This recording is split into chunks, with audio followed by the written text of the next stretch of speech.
flagship Overwatch esports. The Overwatch Champion Series has begun. Were you aware of this? I'm just on, the Blizzard homepage right now. Were you aware of this? Sure, it's in the news section, right? On Blizzard? No. No. Oh, how long? Maybe? Ooh, just maybe. Are you here? Scroll. No. It wasn't. The last 3 days, the Overwatch Champion Series, as it's called, it began. So it began in Korea, it began in the Pacific region, and the Japanese region. And it was almost impossible to keep up to date with it, so... part of this video is going to be just giving you an update of, how things started. I will concede, these were preliminary rounds, they weren't... They weren't casted by anyone, there was no production team about it, so... If you're going to find information on this, you basically had to find a player playing for one of the teams and watch their point of view. Which honestly is what a lot of people say they wanted the Overwatch League to have when this was the premier esports thing, that they wanted to look at a player's perspective, and watch a series through that. Well, now's your chance. Go find a player that played for one of these teams and you can follow their journey through it.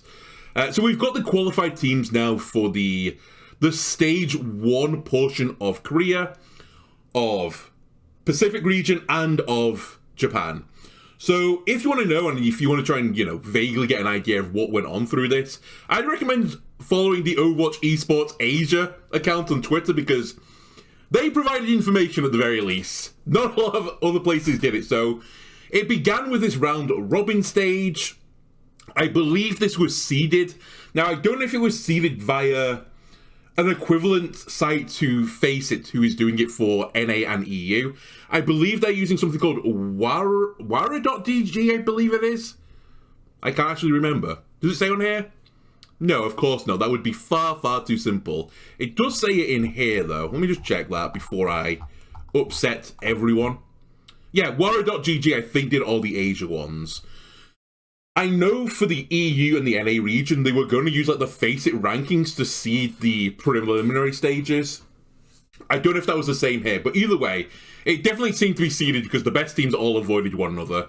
And it was just a knockout round-robin stage at first between teams in the group, and the top 2 teams all went through to another stage. The notable teams here are WAC, and I'm going to just jump the gun a little bit here. So WAC was the Lip, Heesang, Junbin, Max, Chorong, Shu team. Has Been was a pretty big one, but I can't find their full team. There's actually some more news about this, some horrible news about it, but I'll talk about that later. This team had oh my god. By the way, Korean, not my first language. Ru Jae-hong, Slime, Bumper, Do-hyun, and Haxel, I think, was the team. Falcons is the God Squad, as I understand it. Yep, that's a squad. Then I would say Yeti as well were one of the big name teams. Knife, Viper, Donghack, Bliss, Irony. Sinprisa Gaming, fairly big as well, or at least got some big names on it.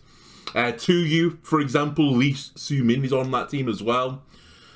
What's FDG? From the game, that's right. They are the Thin Violet, Bellasaria Bernard, Alpha E Flora team. Pokerface, Runaway, I'm not going to go through all of them now. Unemployed was pretty big. And I would say they were probably the main teams with the big names that have come from the Overwatch League and are now competing in the new series.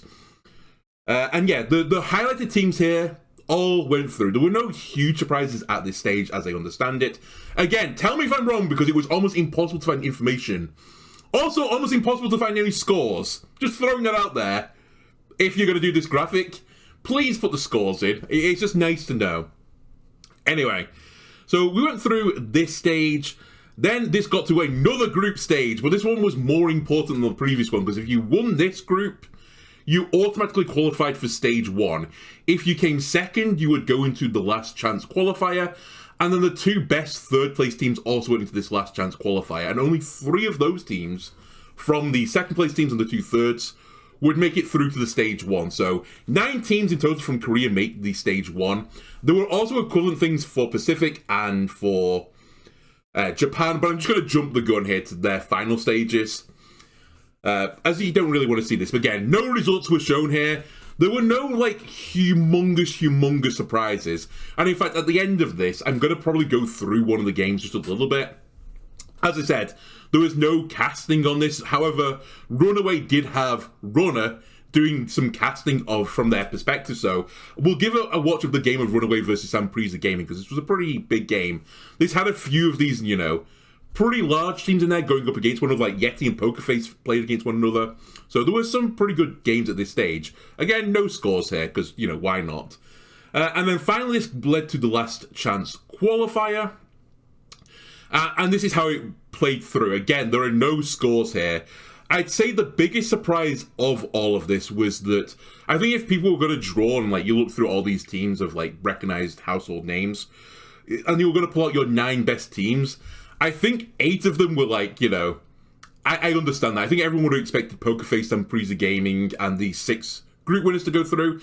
I think most people would have expected Has-Been as well, maybe to sneak through, but kind of the clues in the name. These are players that haven't really been active at the top scene for a long time, so it wasn't a big surprise. There was some, like, horrible news as well that came up before this last chance qualifiers that, let me just skip ahead to this.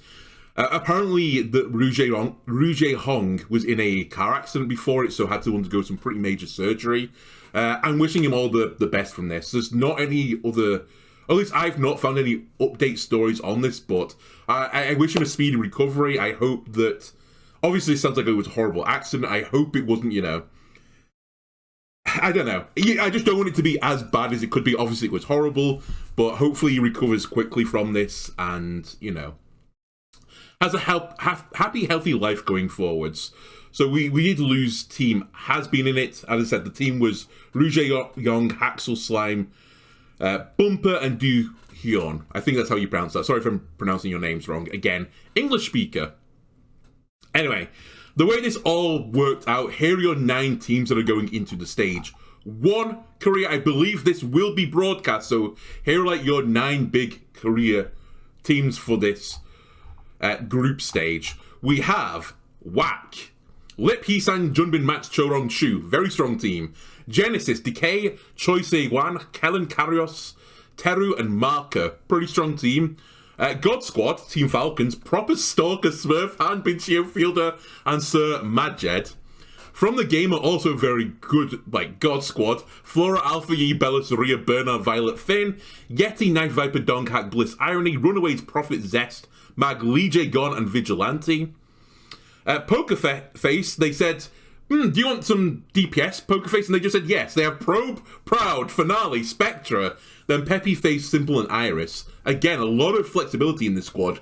I think they are the biggest squad that have qualified. Yes, they are. Samprisa Gaming, Ade Argon, Milgaru, Toyu, Hyunjae, Lee Soo Min, and Investor Crew, I think, were probably like the dark horses from all of this. These are probably not household names, at least for me.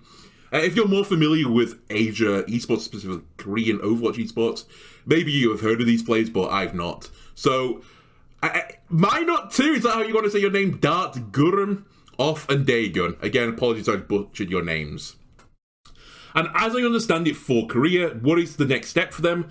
I believe they're all going to play in a league format where the top 4 teams advance to a decider where 3 teams will then come from that to qualify for the LAN event.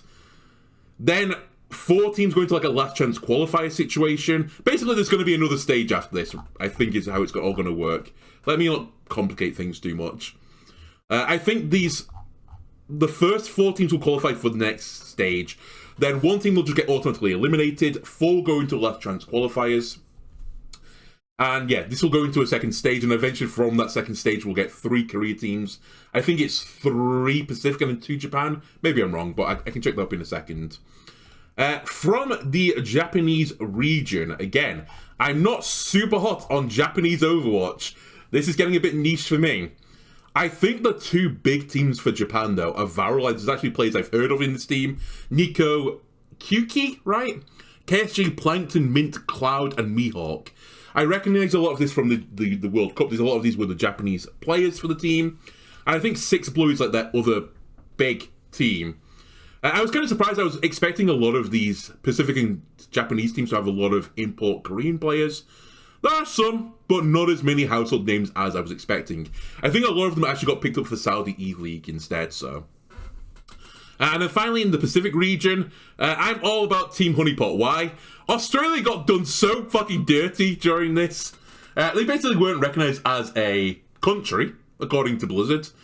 And I think Adam's like one of the few players who is from Australia who's actually competing in this. Anyway, Honeypot qualified as this Indonesian... Is this Vietnam? I'm not great with flex. Taiwan, sorry. Of course, Vietnam is the star. Taiwan, Korea, Indonesia, Australia team. So I'm Team Honeypot now, okay? I want some Australian representation. They got done dirty. I hope they do well. But yeah, here are your Pacific teams. Eventually, and this is just showing you what the format is going to be for the Korea. Again, I'm not going to go through all the regions. If you want to find your respective Japanese teams, your Pacific teams, go dig them out yourself because it's pretty awkward to do this. But I would advise you to go by Overwatch Esports Twitter account, not the Blizzard page. The Blizzard page tells you nothing. But anyway, this shows you some of the matches that are coming up. So I believe this is the 1st of March. You're going to get your week 1 games, so 3 days of games. Then you have your week 2 games, your week 3, your week 4. And this will decide like the seeding in that group, and the top 4 qualify, next 4 go to last chance qualifiers, and the bottom team gets knocked out entirely. And then, as I said, the eventual overall arching goal is to get to the main event, where only 3 teams from Korea eventually, once all this pans out, can make it. 2 Japanese, 2 Pacific. Oh, and it's a wildcard team, sorry, is the other one. So I went through all of the teams. There are some giant household names in Korean Overwatch, or just Overwatch in general, and they aren't all making it through to the LAN stages. So I think Korea is going to be such a hotly contested region that I'm expecting some really spicy games. So kind of part of the reason why I'm doing this as well, just to advertise that I believe there will be production on the group stages now, or the big group stage, and I think there are going to be some absolute banger games in there, like giga bangers. And unlike the Overwatch League, where a lot of the games didn't matter when it was in the big league format, the games will matter a lot here, right? You want to be one of these top 4 slots. Obviously, you want to avoid the last slot where you get eliminated. You just don't want to be going into this last chance qualifier. So, giga bangers all the way. Anyway, as a final thing I wanted to do, I mentioned that there were not a lot of there's not a lot of broadcasts of this or even advertising. I did find that Runner, who's working for Team Runaway right now, I think it said his position in Runaway was director or something, I can't even remember exactly.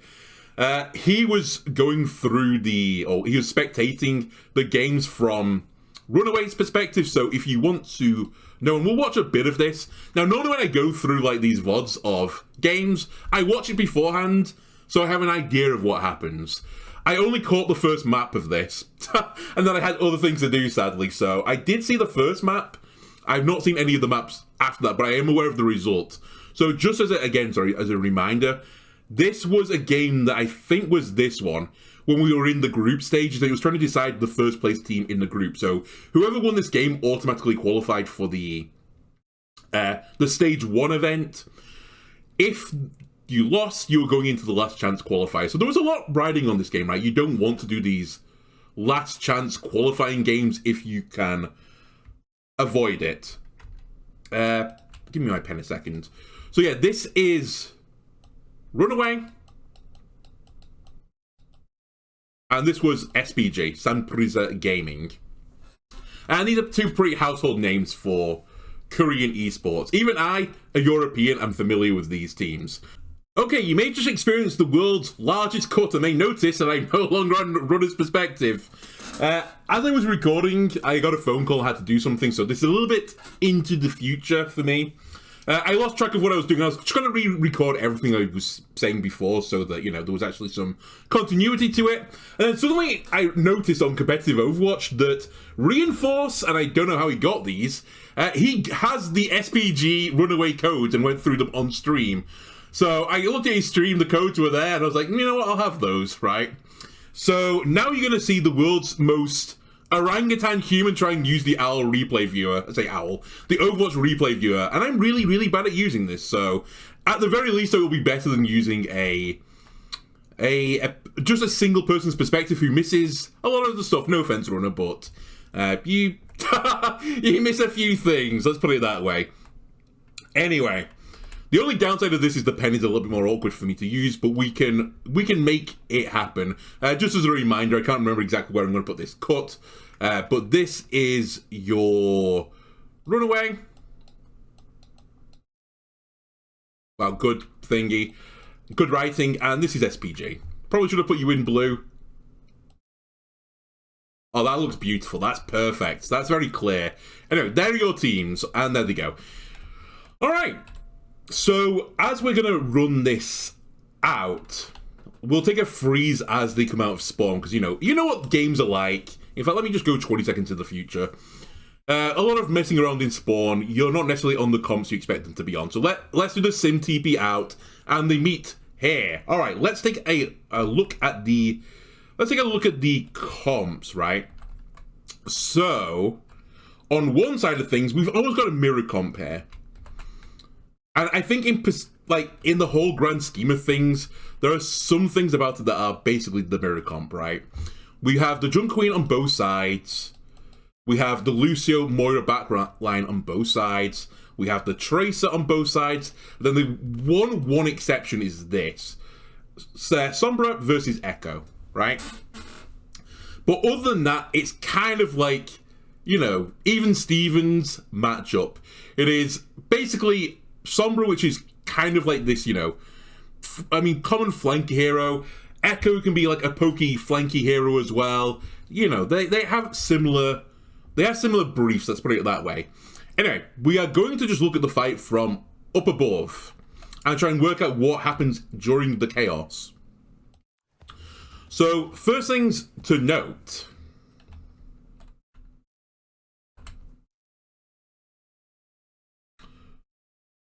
Positioning of the Junk Queens. Now, in this comp, there aren't that many pieces that are easy to secure kills on. Sombra can TP away. I know she has to throw the translocator. Also could be invisible. Tracer, recall, blinks away. Moira fades away. Lucio is somewhat more catchable, has speed.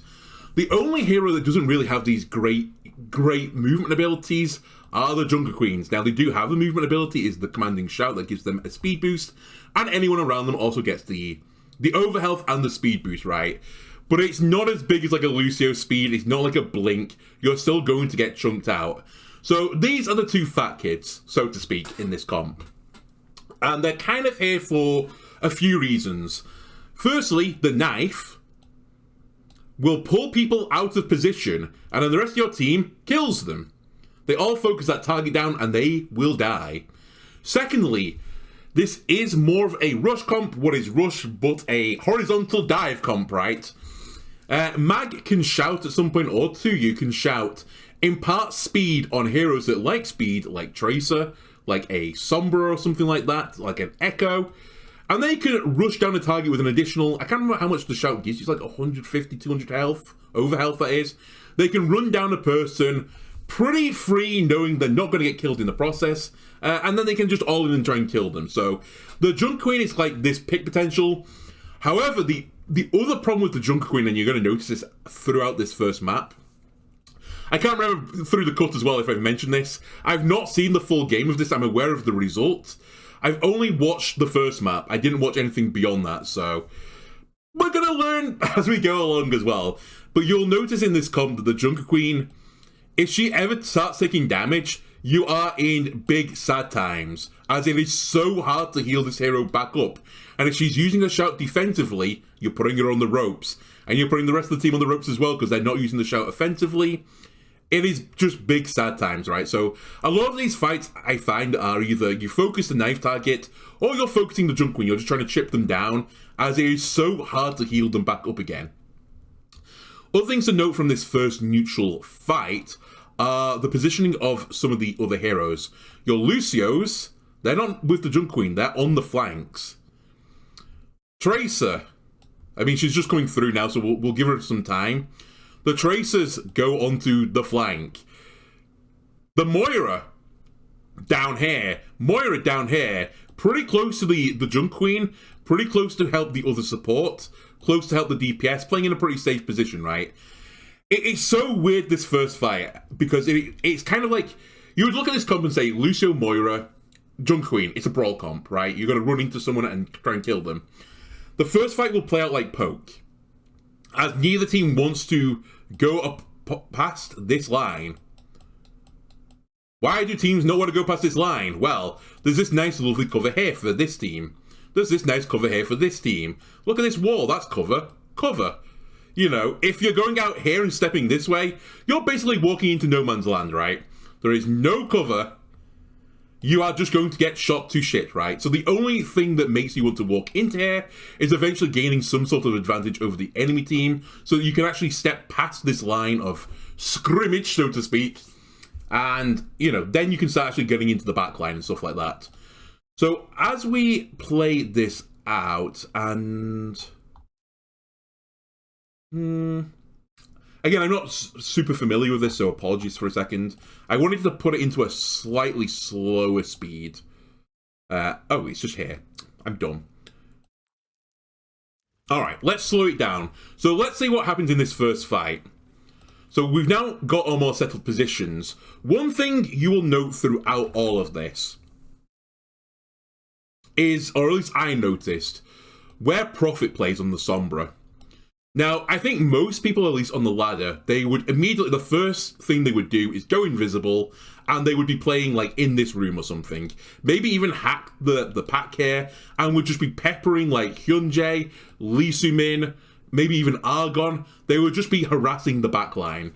Prophet isn't going to do that for, I think, the entire map, and I don't know how it works through the series, but Prophet will play very close to Mag for a lot of this. He will play very close to Vigilante, i.e. one of the supports. And I kind of postulated this might be the case, that the EMP ultimate now is so strong because of the DPS passive and the health changes to heroes, and it kind of ignores the health changes, right, because it does percentage damage, that I thought it might lead to a playstyle change in Sombra, that she would just try and build EMPs up as quickly as is humanly possible.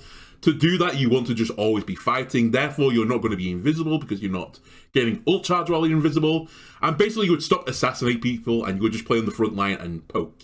And that is what Prophet does a lot of the time. He will be throwing viruses across the map at people trying to, you know, do damage. He'll just be peppering to you for the entire time across the map. Well, I say across the map, but from, like, you know, here. And if at any point Prophet, you know, gets engaged upon, he will use his cooldown just as an escape tool, right? Rather than using it offensive to try and get onto the back line. So that is one of the big things. And then kind of like everyone else is just cancelling themselves out right now. You have the two Tracers marking one another. Hyunjae has interestingly gone all the way back here. I don't know what forces him to go all the way back here. I don't know if it's just because of the Sombra. Maybe he was going for like a little scout. Maybe Tuyu got chipped a little bit. I mean, Tuyu is missing a little bit of health, so maybe there was a call to, like, you know, shuttle back for healing. And the two Sombras, you know, they're in the same position, kind of cancelling each other out. Poking here, poking there, kind of cancelling each other out. Poking there, poking there. You get the gist. The thing that is going to break this, and what does break this, by the way, spoiler alert, either an insane sticky shot from Echo, or, and this is what's going to happen, a knife from one of the Junker Queens. They will be the big deciding things. Otherwise, and this happens a lot on maps like Colosseo, it's just so hard to cross this line that they're going to keep poking until ults get up, and then it'll be like whoever builds the ult fastest and gets the tempo from the ultimate and maybe picks up a kill from the ultimate, that's what could end up deciding this fight. Alternatively, one of the teams might try and rotate to the point, because, you know, at some point the point will unlock, and they might catch them on the rotation. Anyway, to play this forward a little bit further, Tuyu is going to pop out and go into the dangerous lands. Notice! Great timing on Samprisa Gaming. Ade goes with him. They make the risk. They walk onto this line. They have their, I guess they have some resources to do it. Lee Sumin even threw out, I think, a healing orb at some point. I don't know why it's over here now. I guess it's bounced off the stairs. But anyway, they prepared at the same time to go around the corner, peek it. Tuyu throws a knife. You can see the knife right now going into Mag's face. And now suddenly alarm bells for Mag, because Mag, I said you don't want to walk to this line of scrimmage unless, you know, you have some sort of resource or, you know, an advantage, basically. He's going to be forced to walk into this line of scrimmage, whether he likes it or not. And he is going to get blasted. Alright, let's play this. Oops, let's play this forward a little bit more. So here comes the knife. Yanks Mag. Mag has to defensively shout. And he is in just the world's worst place right now. The entirety of Sun Prison Gaming are all looking at him, all shooting the Junker Queen. The DPS passive is on the Junker Queen right now. What can Vigilante not do very well anymore?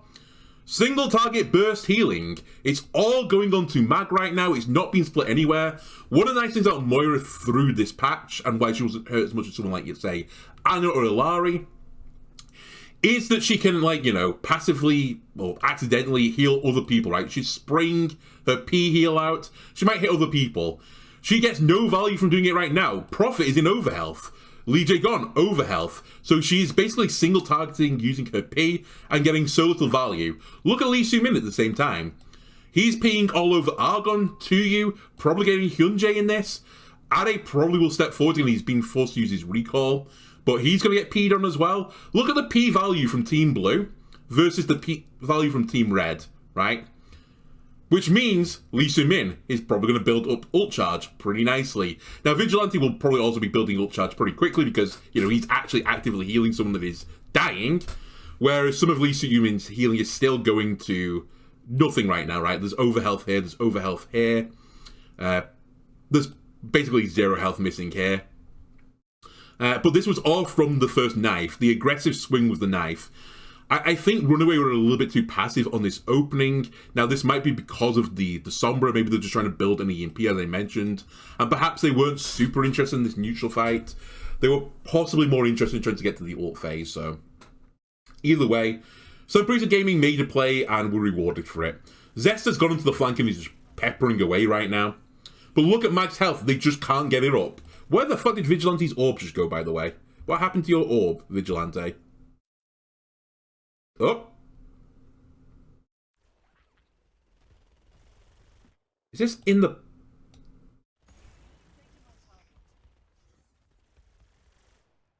My replay viewer thing, not great. Oh my god. Can you change this, how much time this does? I don't know. Anyway, we're going to suffer because of it.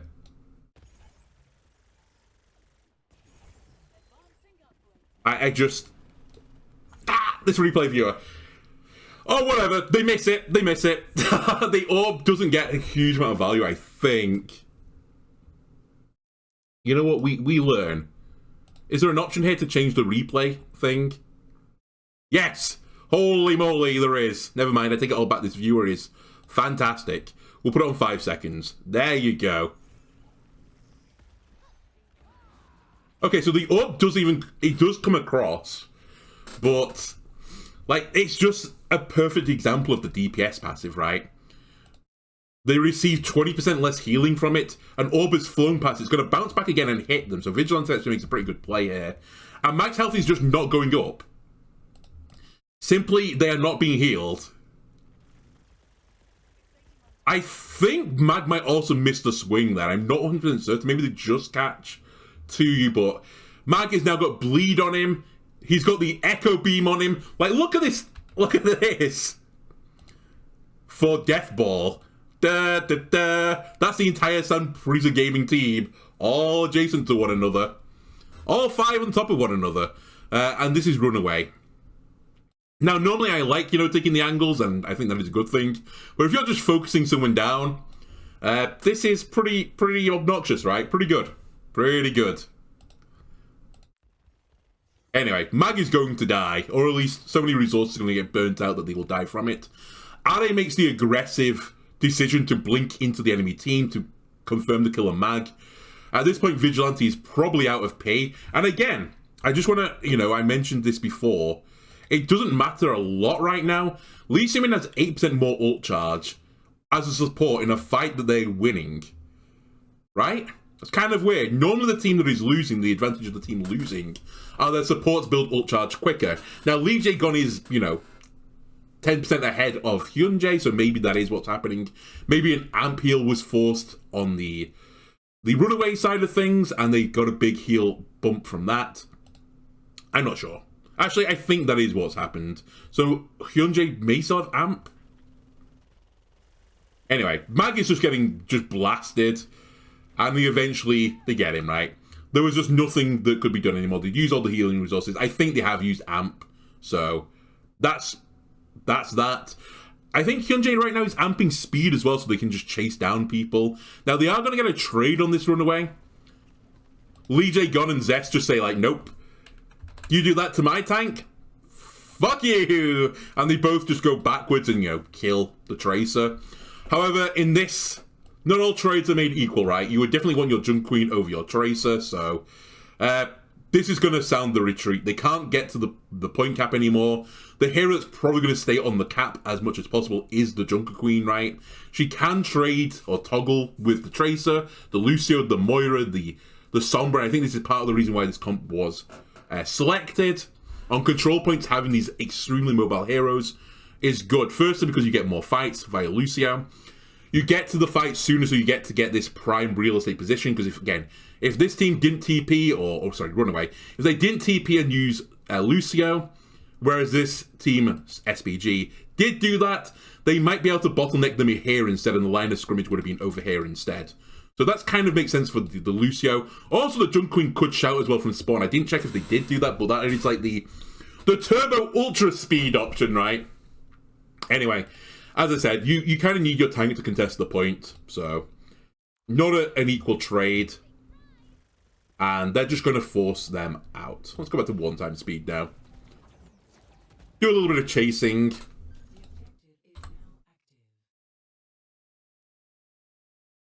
And is anyone going back to the point? Yes, Argon is going back to capture the point right now. But nice fight win from SPG, honestly. Now, one of the things I've not really talked about, and we're going to get to this fairly soon, are the ultimates in this fight. Normally, Junk Queen ultimate, very, very, very... Why did I do a W there? I don't know. It's very, very, very, very, very strong. In the right circumstances.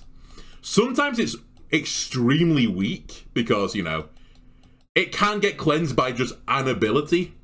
However, the an ability, which is normally Kiriko Suzo, not available in the Moira Lucio comp, right?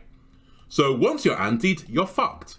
Now, what can happen, I think this is another part of the reason why maybe they're running the Sombra, you can get EMP'd or hacked out of it as well. So there is a bit of counterplay there. But basically, on either side, if the Jungle Queen hits someone with the ultimate, they are going to fucking die. There is just there's almost nothing that can be done about it. There are a few things, like if you hit the Tracer, she can recall, and that will cancel it. Moira can fade away from it, I think that causes a cleanse during it. Echo can copy someone, Lucio can beat it, so it isn't without counterplay. But it's hard, right? It's going to be a pretty big ultimate as it comes up. And Mag dying super quickly, and this is going to be the big take home of this first point. Both teams are focusing down the Junker Queen.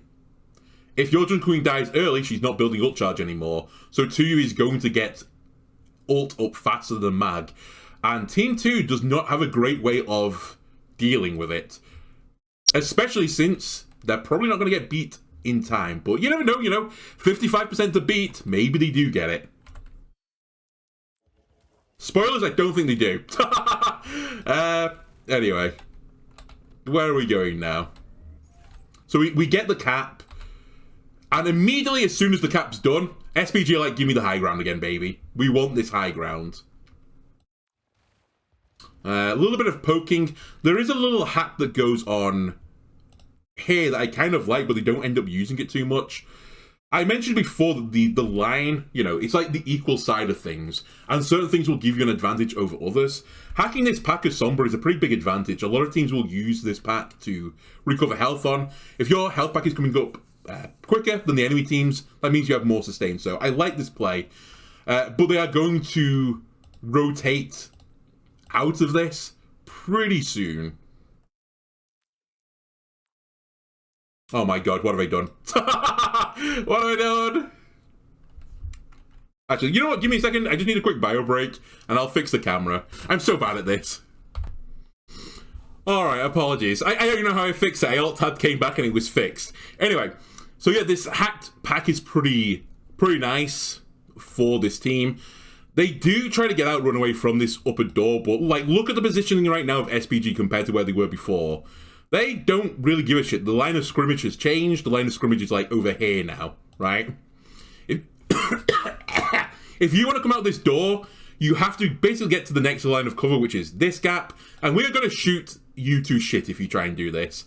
And one of the heroes that's really good at shooting people to shit is Echo. Echo, very good at just poking. You may be wondering, where is the Echo in this circle? Ah, she's up here. She's in the skybox. Yeah, some stickies aimed at this door. The splash damage might hit other heroes. She'll build up ult incredibly quickly. She might even just accidentally kill someone during this, so... Runaway will think better of this and will go for a different door. That's how this is going to play out. So, they go for a knife, they miss a knife. Nice disengage actually from Runaway. I didn't realize that's what completely caused it. Now, they did use their own shout. Think of shout sometimes as like a mini sound barrier, right? Mini sound barrier with Lucio speed from your tank. They kind of beans it up a little bit. Mag shouts when, you know, they miss the knife. And...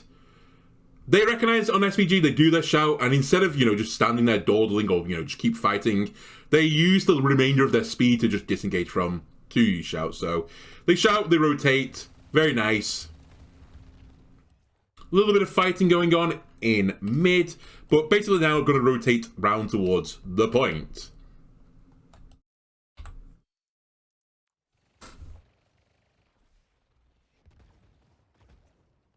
Again, another missed knife from Mag. I think a lot of this matchup is getting some knife synergy. Holy moly, I didn't see this during the live game when I was watching it, but Argon goes for a super aggressive dive here. What did Argon see?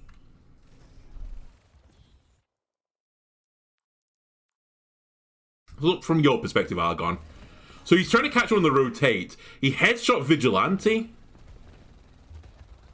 Oh, wait. Did I not go back far enough? Maybe I didn't.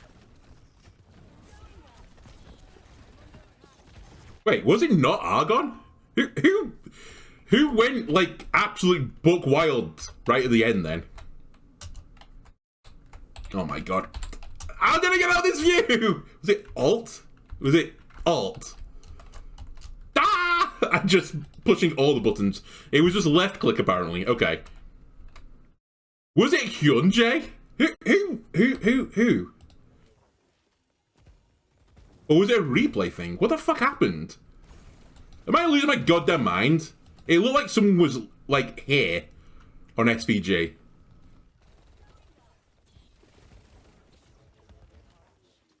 Maybe I lost goddamn mind, because I thought it was, like, actually... I thought it was a really deep dive from Argon, but maybe he just went to here instead. I thought he was down here. Anyway, whatever. Replay, perspective, point of view thing, whatever. Anyway, this point is almost classical at this stage of Overwatch. It is so obnoxious to cap. And this comp makes it no different, right? Because let's get a line of scrimmage out again. Can I sit? I'll sit here, slightly in the rafter. Okay, perfect. Where is the cover on this point? Cover. Let me use a different color. Cover here. Cover here. Cover is down here. Cover is down here. Where is the capture point? Spoilers, it's this blue thing here. What is not here? Question mark. That's right. None of this green stuff. There's no cover. So your line of scrimmage is like here. So to walk into here, you basically have to get some sort of advantage. And it's so hard to get advantage on this map, especially if you're playing certain comps, and this isn't the way it's actually going to play out. But in some of the comps, you can actually back all the way into this room here to, like, you know, regain resources. But even on this side of things, you can just back off onto, you know, the pillar. Even just here is fine, or just over here is fine. Get healed back up. Someone else touches the point for a little bit. And basically you can stall this point almost indefinitely with some comps. There are some team comps, and I'm really looking like the May Ryan comps here, where you might only get 6 kills during an entire round. You can be completely out-damaged, and you'll still win this just because it is so obnoxiously hard to take the point. You basically have to invest everything to do it. And then it's hard to take them off the point again, right? The sustain is insane. Anyway, it isn't quite the same for this comp, but at the same instance, you still don't want to just walk out into the middle. And the thing that is probably going to catch people is either... the big thing is going to be a knife. So Matt is just yeeting out knives right willy-nilly right now. He's not hit one, I think, yet this game. He may have just, like, clipped someone with the boomerang effect of the knife. But you want to pull someone out of position. The other hero that probably can get some pretty good value here is Echo. Tracers, I assume, are going to mark one another. So it's going to be the value that a Sombra brings versus an Echo brings. And the Sombra, she can't go as aggressive as the Echo can on this point because there's a lot of verticality to it. You could conceivably see a situation where the Echo... I mean, I guess you could do this for the Sombra as well, but you could get your ass blasted for this. Echo can just float up here, maybe even go to this position. And what does, what does Runaway do about this? Nothing. They can't really do anything about it because all the Echo would have to do is back off again, break line of sight, and then they could just heal back up again. So Echo can, come around here, she can come over here, she can come over on this side, she can come around this side. Basically, Echo can threaten multiple angles. Sombra, on the other hand, and especially the way that the Prophet is going to play this, because the hero is so easily run down now, because, when you translocate away from someone, you basically signify where you're going, and they will just chase the translocator. Because it's so hard to do that, she's probably going to be on ground duty. She might go invisible at some point, and, maybe she goes onto the bricks here or something. She may even do the full round to get onto the high ground, but if she translocates to the high ground at the same time Echo floats up there, her ass is dead. Echo will kill her. Almost certainly will kill her if she can't translocate out. So the safe play for Prophet right now is just to build ult charge. And again, notice from when the start of this, where Prophet is versus Mag. Prophet is just sat next to Mag. Prophet is not playing this flanking assassin Sombra style. They are just building an ultimate as quickly as they can. And that'll be their win condition. Now, other heroes that are coming up to ultimates pretty quickly. Moira. Moira classically builds ults incredibly quickly. This is kind of a funny thing. This is like a did you know in Overwatch thing. The ultimates are all dictated by like this point cost system. And the point cost system is not the same for each hero. And you earn points by like doing damage, healing, and so on and so forth. Actually, as a complete side note, there is also another interesting fact about this point scoring system. The only hero I think that gets it from damage boosting is Mercy. So she has like a whole unique way of getting ult charge. Anyway, that's by the by. But Moira's Coalescence is actually one of the most expensive ultimates in the game. But it's so easy for her to build points that it's actually treated as a quick ultimate. Conversely, I think Hanzo's Dragons is pretty cheap on the whole like scale of point cost, but it's so hard to get damage numbers on Hanzo normally that it seems like a longer building ultimate, right? Anyway, that's just a little did you know. Anyway, the Moiras are building up ult charge pretty damn quickly. They are going to get their ultimates very quickly. Tracer is also on the cusp of this, and all this analysis and all of this, I like this position, I like that position. Throw it out the window. Get those papers, throw them out the window, because if Tracer pulse bombs you, it doesn't matter. The ultimate is so fucking insane and got a projectile size increase. I'll let you know. So it's easy to hit it. And it's basically a guaranteed kill. There are obviously ways to play around it, but again, in this comp, Fade with Moira. Don't pulse bomb Moira. Shout on Jungle Queen. Okay, you forced her to use her most important ability as a defensive tool, and she probably will still die in the process, as it's going to leave her on a very low amount of health after the shout, but I think she does live. Tracer, she has recall. Don't pulse bomb her when she has recall. Sombra, she can translocate. Don't pulse bomb her when she can translocate. Ta-da! Basically, pulse bomb the Jungle Queen or the Lucio. That is your remit. Or if you've seen the Moira Fade, or anyone else has used their escape tool, they are free pulse bombing. And these Tracers used to be really good at pulse bombing before. Now your exceptional Tracers are unbelievably good at hitting Pulse Bomb. So Pulse Bomb is a really, really, really scary ultimate. It builds very quickly, and it is fight winning in its own right. And it's kind of one of those ults that if you miss it, you're like, nah, what a shame. But at this high level, if the enemy tracer is pulse bombing and you're not pulse bombing, you're probably going to be losing. Anyway, Zest is taking a pretty aggressive flank here. I will also say he's not with Lee Jae-gon. Lee Jae-gon's at the point. It's like a 4-1 split. I guess it's a 3-1-1 split. Lee Jae-gon can always come out towards Zest, but Zest has gone pretty aggressively. Who is Zest going to kill here, though? He's been marked by the enemy tracer. The enemy tracer is still with their support. Like, you know, they're not going to die. Let's put it that way. Unless, no, they don't die. Just immediately, you know, they're given the good old fuck off. I guess Zest is just trying to build Pulse Bomb again. We're in this situation now where Sandbrissa Gaming, they're just building ult charge, but they don't need to do anything. They can just wait here right now. They don't need to go into the line of scrimmage. I think Mag has hit his first knife as well of the game. Direct, that is. Yeah, he's got a knife in him, so 2 has to back off now. This is probably your time to walk to the point if you're Mag, because 2 cannot contest the point now. Zest is fighting Are, so the only people you can circulate the point with are the Lucio, who I think is probably helping Liu Sumin and Are fight the Tracer off, and then Argon, and Argon is just playing as a poke right now. So you're going to make the situation very uncomfortable if you walk to the point now. Sorry, let me just rehydrate for a second. Anyway, Are's actually recognized this already. Man, SPG. Coordination, pretty good. So, 2 gets knifed. He's just hiding behind cover right now. Also, good from Mag to not just instantly recall the knife. As 2, you would have just bounced into the wall and you would have got no value. The threat of the knife staying in there, and I think it stays in for like 3 or 4 seconds. Hell, maybe 5 seconds. It means 2, you just can't walk here, because he'll get pulled immediately, end up in the line of scrimmage, and will get his ass blasted. Are recognizes this, he stops fighting the Tracer, and he's here to contest the point right while the knife is in. So, good coordination, good recognition of the state of the game. And indeed, Mag recognizes he's hit the knife, 2 hasn't hit it or hasn't got it right now, and has walked to the point to start getting some objective time. And we're about to hit the ult apocalypse. Runaway has built 4 of their ultimates. Mag, though, is so far behind 2 right now. It's kind of crazy, but that's kind of because he got picked early, right? So he lost 20% ult charge on him. They're about to have EMP, Pulse Bomb, both support ults. On SPG side of things, they're about to have Pulse Bomb and both support ults. So in theory, just looking at this, you might favour Runaway here. Anyway, out goes one Coalescence, match with the other Coalescence. 2 does walk towards the point and uses his shout.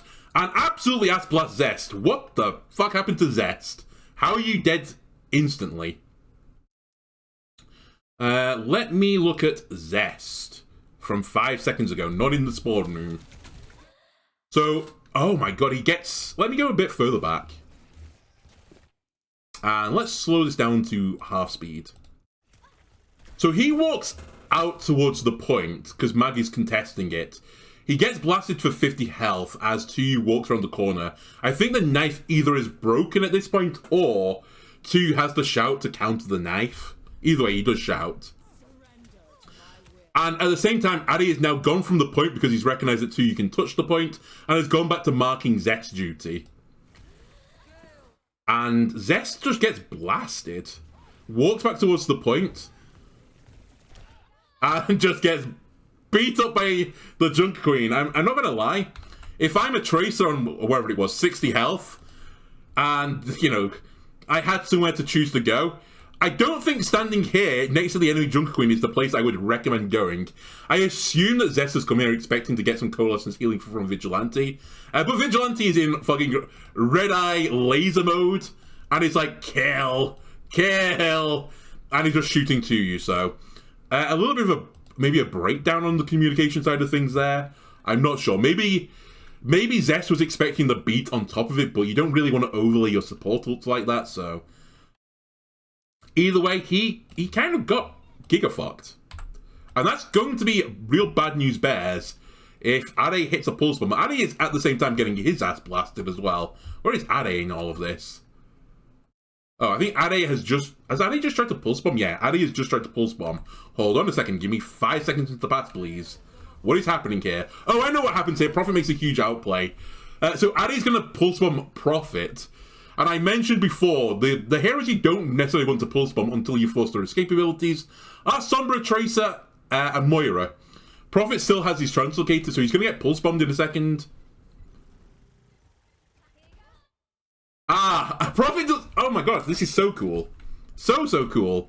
I think Ade actually tries to pulse bomb Lee J. Gon, and Prophet plays Get Down, Mr. President, and just happens to walk in front of Ade, or Ade, you know, gets a little bit of a kill blindness here and just doesn't see the Sombra in front. And anyway, Prophet's going to get pulse bombed by this, and then can actually escape from it. Alright, a little bit unlucky. Nice wherewithal, by the way, from Prophet. He's going to throw his Translocator. Yeah, throws Translocator, doesn't take any damage from this. They have used their escape ability and have stood in the middle of the point, but better than just instantly dying, right? Still, this is a... It's a 4v5 right now, so you're expecting SPG to win. Huge beat from Hyunjae. So, Hyunjae stays in hiding. This is, again, there's such a classic Overwatch interaction of beat versus EMP. Obviously, if you EMP, you want to hit the Lucio, right? So he can't beat it back. Or you want to EMP the beats because it does a percentage health damage. So it basically strips the beat off, right?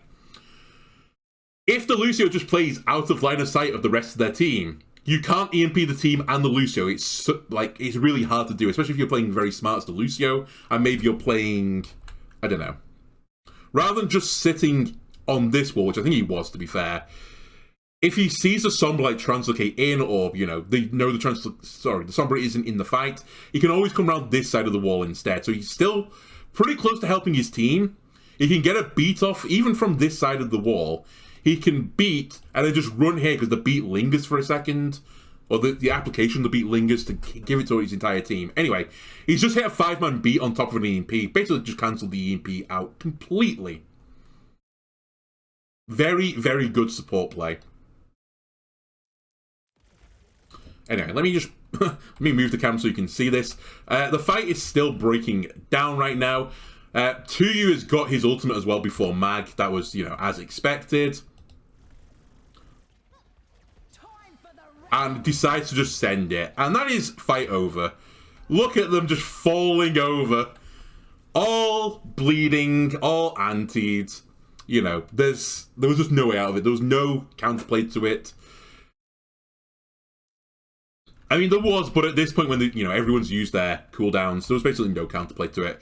That being said, though, and I don't disagree with any of this, and actually, I'm not sure Tuyu even needed this. Let me just scroll back 5 seconds. So this is the situation you're in right now. Yeah, I think Tuyu makes a bit of a misplay here. There was no way that Runaway were winning this from this position. I guess just to guarantee the fight, it's fine, and he may have recognized they were all missing cooldowns. But I think Mag is dead. I'm pretty certain Mag is dead, regardless. He has no shout. He has knifed someone. I don't know who he knifed. Maybe that's what caused it. Maybe he's knifed the Echo or someone. Who have he knifed? I think it is the Echo. I think he's knifed someone. Or maybe it's two. They're on top of each other. It's really hard to tell. Anyway, I don't super blame them on this one. Beat is also about to come up. Lee Jae-gon could have dropped the beat to counter this, but I think his ass just got blasted immediately. Yeah, there was no way Lee Jae-gon was beating and living. He's just going to pop. So I think some teams would have tried to play this fight out without the rampage from Drunk Queen. I'm pretty certain Mag was never going to recover from this.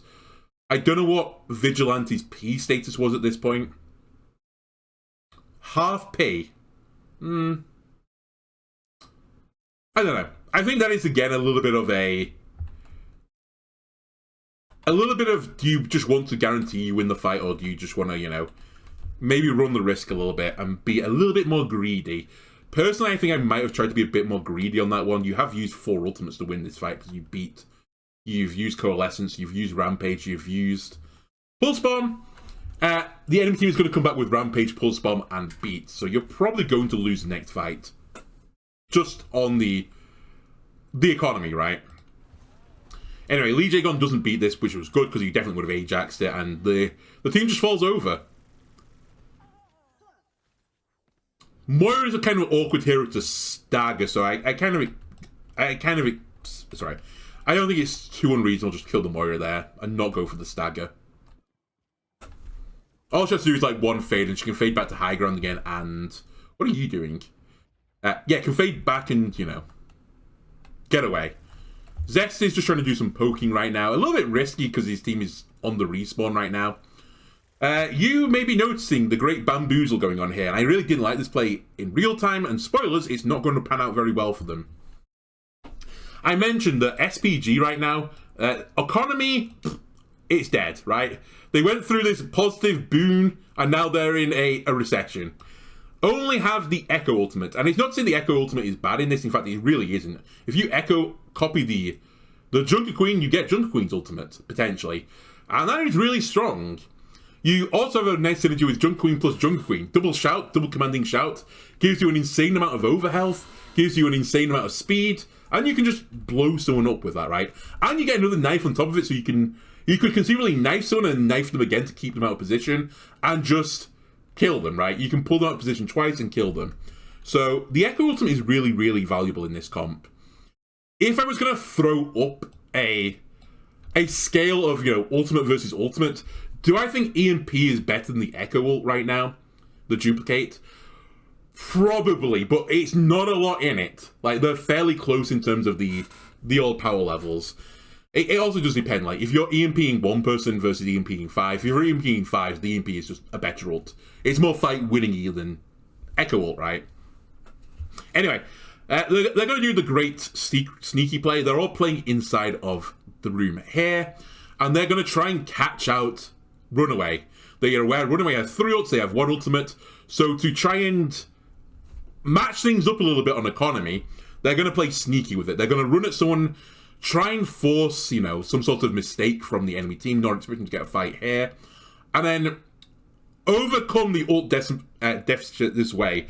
Now, the downside of this, fighting early, so to speak, is this thing. Overwatch is an objective-based game. You're getting ult charge right now on SPG.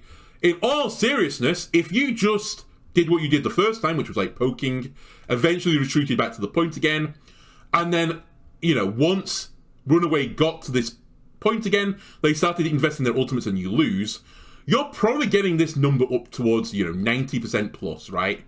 Maybe they hit an early pulse bomb or something and maybe it's 80-something percent, but whatever.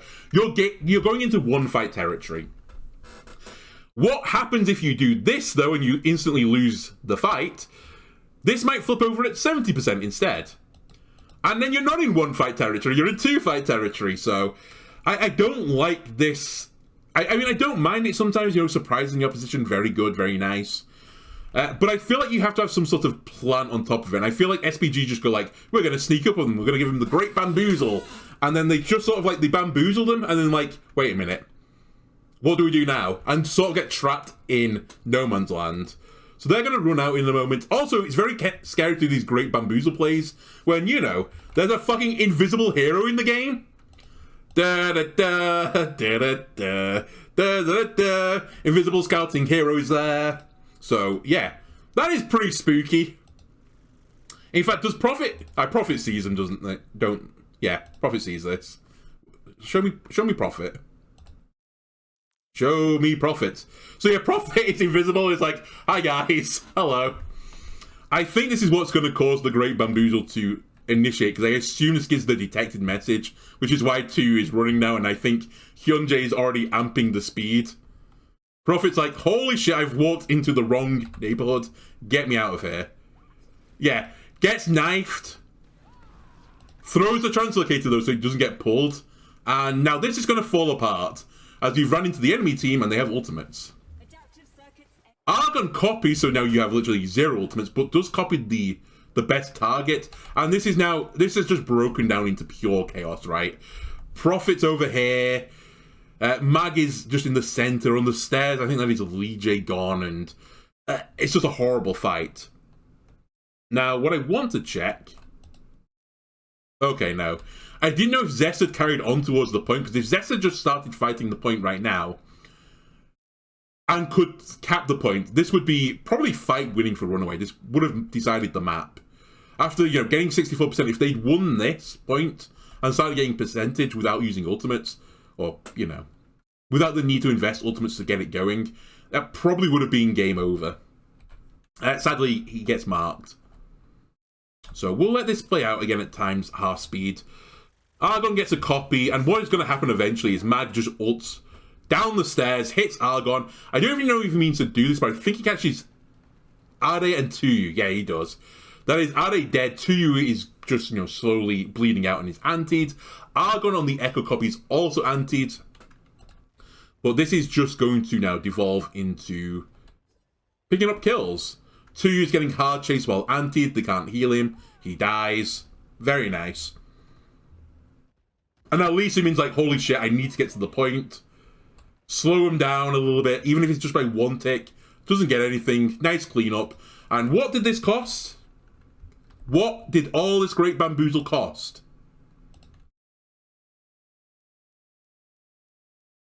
SPG used Echo ult, the duplicate. Rampage was used on Runaway side of things. They were not forced to use the pulse bomb. They didn't even need to use their beat. Just, they traded 1-for-1. And they lost the fight because they fought in a disadvantageous position, right? So I think that was a bit of a misplay from SPG. Mag does get picked up from the Echo duplicate ultimate, but, you know, Junk Queen gets back to fights pretty goddamn quickly. Also, Argon, I think he's getting staggered out here anyway from Prophet. Yeah, Argon is not living this. So, Mag is going to be back before Argon. Bit of a baked beans all over the face. All down your chin, all down your chest moment there. Lee J gone, very nice. Lucio goes for a taxi. Oh, wow, this is interesting. I didn't even notice again this real time. Man, this is why the replay viewer is so good, and I hope Overwatch Champion Series gives out replay codes or something like that, or it has a replay viewer, as there's just stuff you miss. I did not realize SPG, they go into the I guess it's 4v3 right now. They recognize that there is a taxi going on, but they're only going to have this 4v3 for like, I don't know, a microsecond. They just go in without Argon. Argon is miles away from this fight. He's never getting here. Anyway. They do force someone to back off, but now we're in a 5v4 situation. SPG, you might want to do some running. Now, hang on a minute. That's some good running. They've ran to the point. Genius. Interesting rotation from Runaway. I think they get caught out a bit here again. I don't think they expected the 4 to come out so soon. But they start rotating this way around, which gives them the high ground and gives them the advantage. But there is a real risk right now of getting basically back-capped.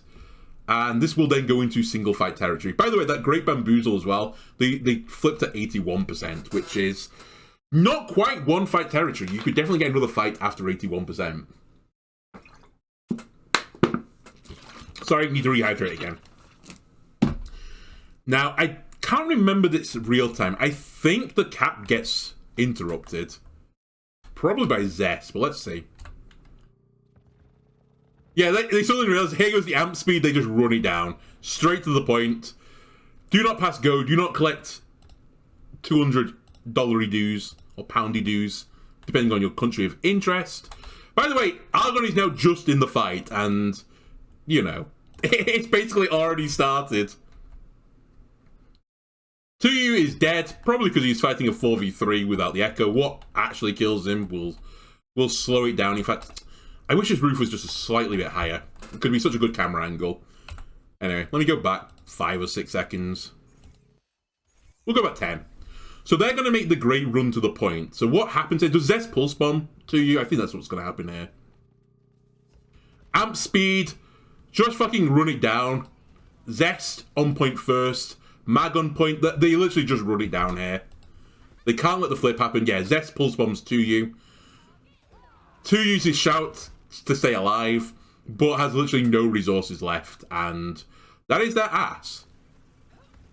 I think they were also knifed during this, so Good target selection. The target is always the Jungle Queen. They all in the Jungle Queen, and now they're probably going to win this fight off Pulse Bomb alone. Again, spoilers.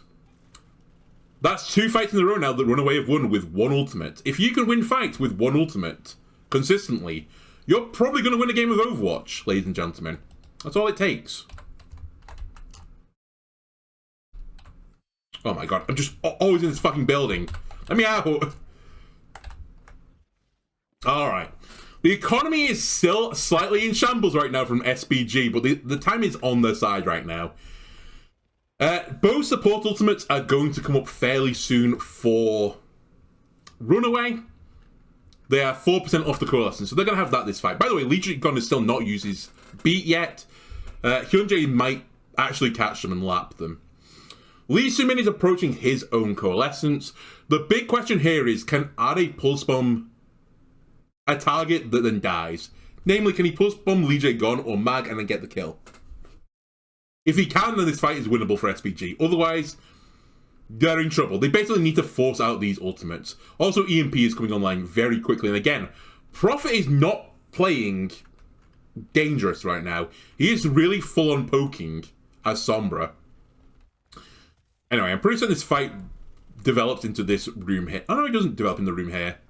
Okay, so they run it towards the point. There was the amp. I think that was the shout as well.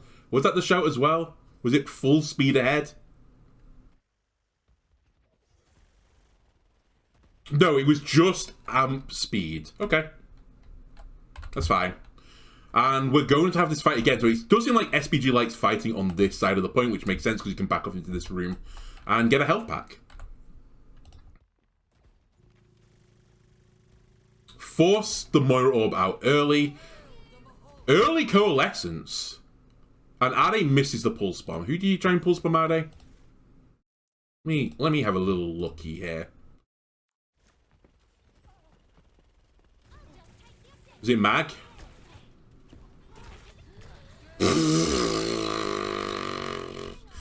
I'm going to give you the benefit of the doubt and say it was Mag, but it did just kind of like threw the pulse bomb into 4 people and prayed. Nice boot from Lee Jae-gon though to recognize that the pulse bomb was coming in and disrupted the attempt at it, but I wouldn't say it was the cleanest attempt I've ever seen.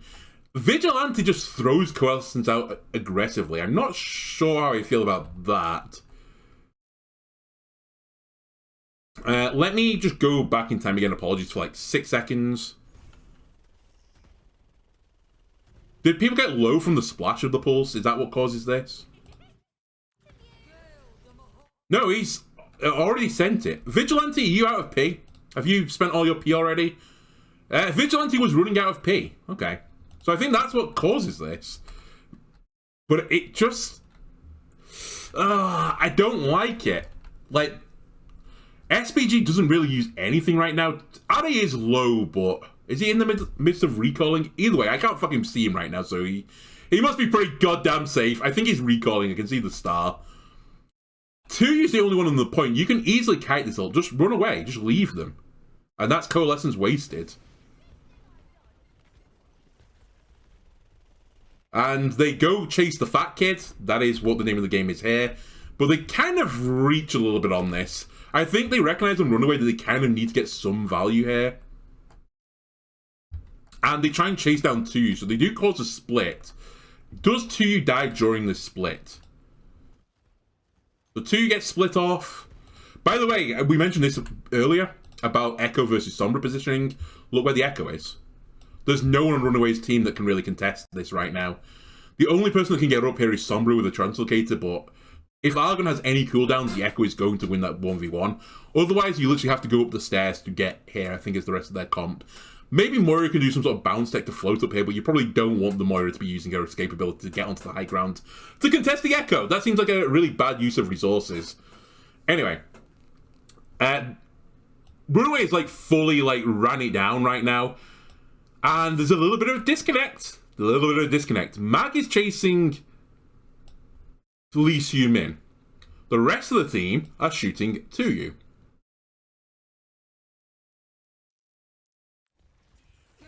So Mag gets an axe off which kills Ade. I don't even understand how that happened, but Ade, were you out of cooldowns, buddy? Is this what happens? How did you get axed by a Junker Queen?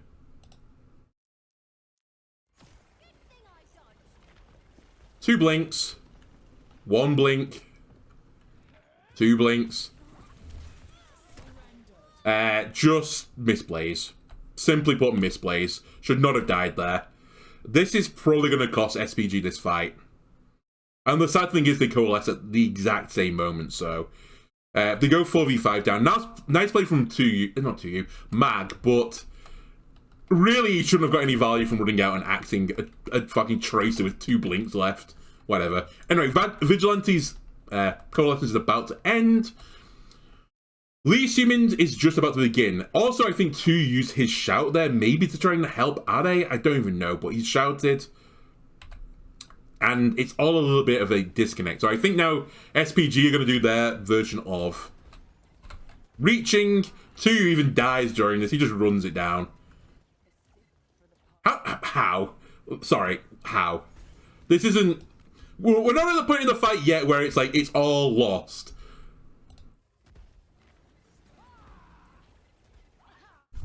Like, 2 shouted, he has no abilities. Did he have knife, even?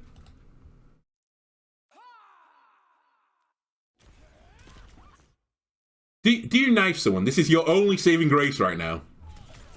He knifes... he knifes the Moira, but she's faded away, so, like, he's not...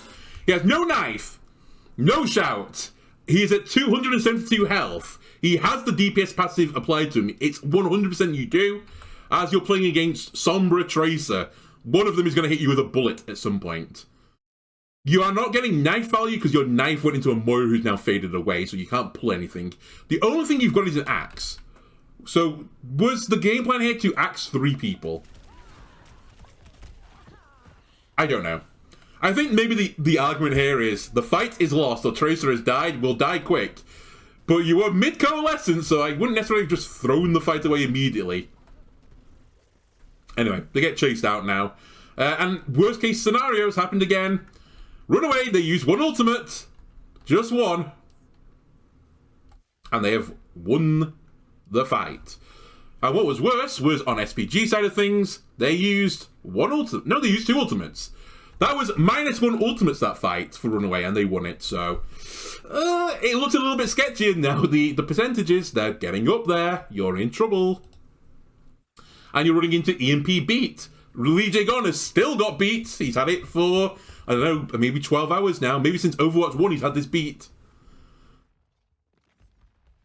Prophet using invisibility to scout. Very nice. He's recognized they're coming mid.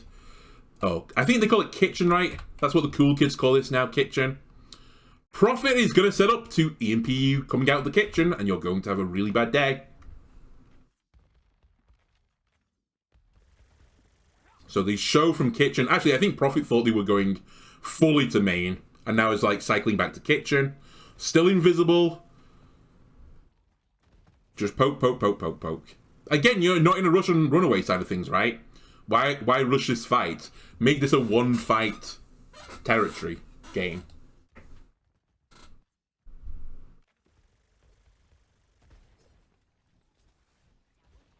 Mag got knifed again there from 2U. Very lucky to not get pulled down to the low ground, because I think that would have caused a full engage. But I think they're aware the EMP is here.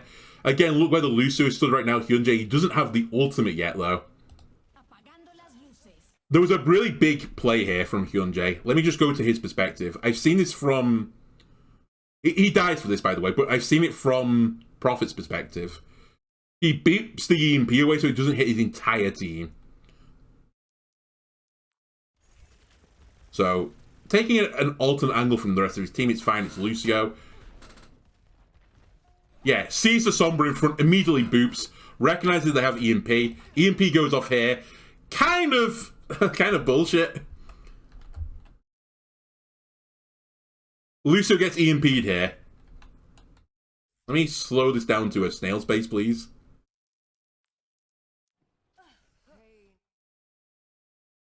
Oh, Lucio didn't get EMP'd. I tell a lie and untruth. It just hit Echo. Lucio dies for this, though. Zest is now on top of them as well. Yeah, it was a one-man EMP. How does Hyunjae die? Oh, Hyunjae's just gonna get killed by Skill Orb. Plus Tracer, plus... yeah. Plus being out of position, plus gets axed. Alright, fair enough. Hyunjae dies to basically the team all inning the EMP. Even though it only hit one person. Still, it was such a quick disengage right now from... SPG. They're gonna get another fight for it. Honestly, Runaway makes a similar mistake to SPG. They could have waited. They didn't need to EMP him this early. You've taken what would have been the last fight if you just waited a little bit more for the... you know, at some point, spoilers for how Overwatch works. At some point, if you're stood in kitchen and, you know, this is counting up and it's going to hit 100% at some point, somewhere along this line, someone is going to have to probably come this way around to contest the point, right? Eventually, they're going to have to go in this direction. In the process of this team going in this direction, they have to walk out into this nice open area. Hey, that's a really nice place to EMP, right? So, honestly, I think they pulled this a little bit too early. Maybe there was a bit of ult tracking on the side of Runaway. Maybe they were trying to get the EMP off before the beat, because, you know, Hyunjae doesn't have his beat yet. Maybe it's something they recognize. It's like, if we EMP now, they don't have beat. Win the fight quickly, and then they're going to have to, like, trickle back to spawn. So, I don't completely hate it, but again, it was a bit of an early pull on the ultimate. An early trigger, so to speak. They could also have waited for this to be, like, 100% on the beat anyway, because Hyunjae's probably going to have to speed people across the transition. Otherwise, you know, they're still going to die across the transition, right? Anyway, that's not what happens. And spoilers, Runaway are going to get punished for all of this.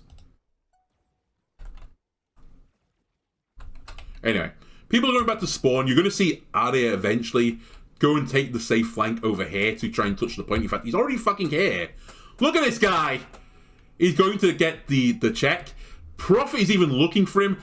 Lee Jae Gunner's, you know, he's picked up the Hyunjae, so this is going to be a 4v5 fight at 100%.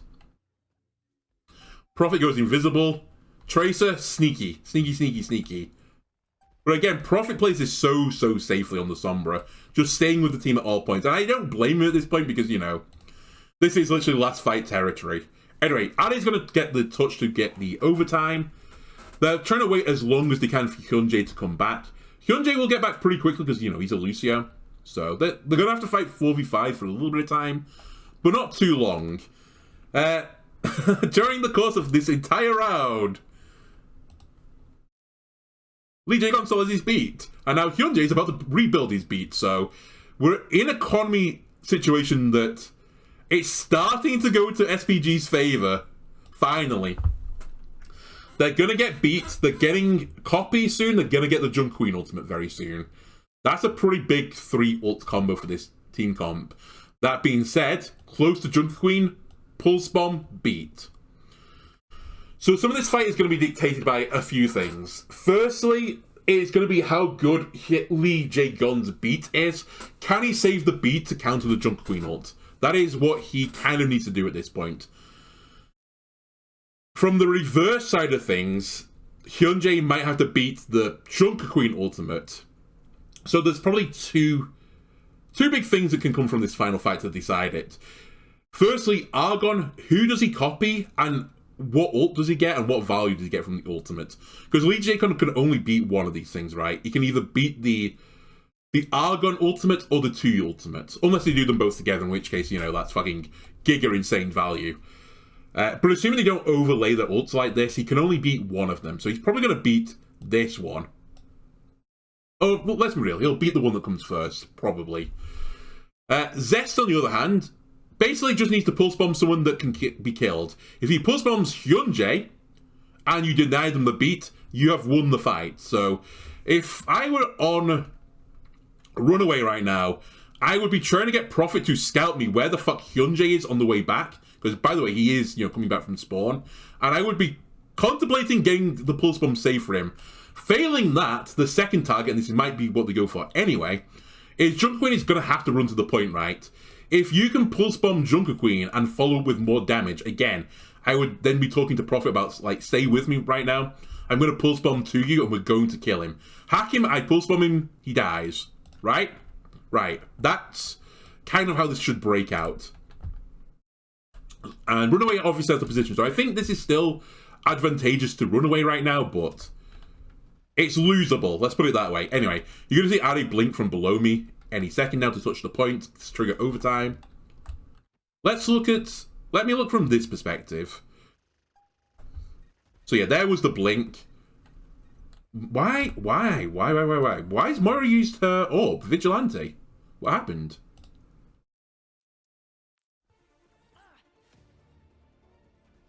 Oh, did you throw it early? Is it just bouncing around?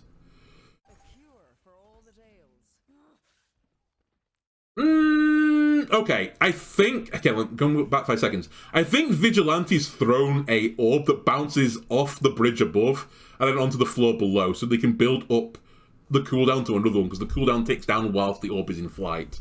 And then any chip damage they take, they get healed for. Is this what's happened here? Is this a micro play? Vigilante, you're going to step up. Yeah, there we go, Vigilante. Throws it into the ceiling. Even though they're not really taking damage, this will heal any chip damage off here. I like it. I like it a lot. Anyway, they're actually not doing what I thought they might do. Zest has just immediately gone onto I mark Ade mode, and he's marking Ade. He's come to the point with the Sombra. I guess from their point of view that if they just leave Ade to, do his business, he's just going to keep, tapping the point, going back, tapping the point, going back. So at some point they have to get this guy to, go away. I almost feel like, though, that they could even concede the point here just to win the fight. They don't really benefit from this fight getting drawn out, because I feel like the overarching ultimates, Team 1 can get more value than Team 2 from them. It all comes down to the pulse bomb. Anyway, they chase Ade. Mag is getting healed off the skill orb. And now we're doing the transition. Hyunjae is almost back anyway, so it was basically a nothing burger of a kill, except they have to run to the point at the last second. Ade gets healed up. We're going to shout from 2U for Ade. Ade, look at his health! Oh, the lack thereof. He was getting peed on, had a health orb thrown at him and just wasn't healing. DPS passive, ladies and gentlemen. Huge knife from 2U. Hang on a minute, is this the deciding thing? What happens to Mag here? Mag gets shot to shit by the Tracer on the flank. Pulse bomb Zest. Oh, no. No. I kind of like this positioning from Ade as well. This was super aggressive from the Tracer. So Ade went behind Mag, started shooting him in the ass to trigger the DPS passive. 2U knifed him, pulled him forwards. 2U is now going to use his ultimate, Rampage. Bear in mind as well, Rampage is a pretty nice heal and was buffed in the... Not the hotfix patch, but the patch before it. So if the more targets he hits, the more health regeneration he gets. And it's actually noticeably huge. At least compared to his conventional wounds. So Zest... Did Zest recoil as well? Is this what's going to happen here? Where are we on the old Zest recoil situation? Did you pulse bomb and recoil?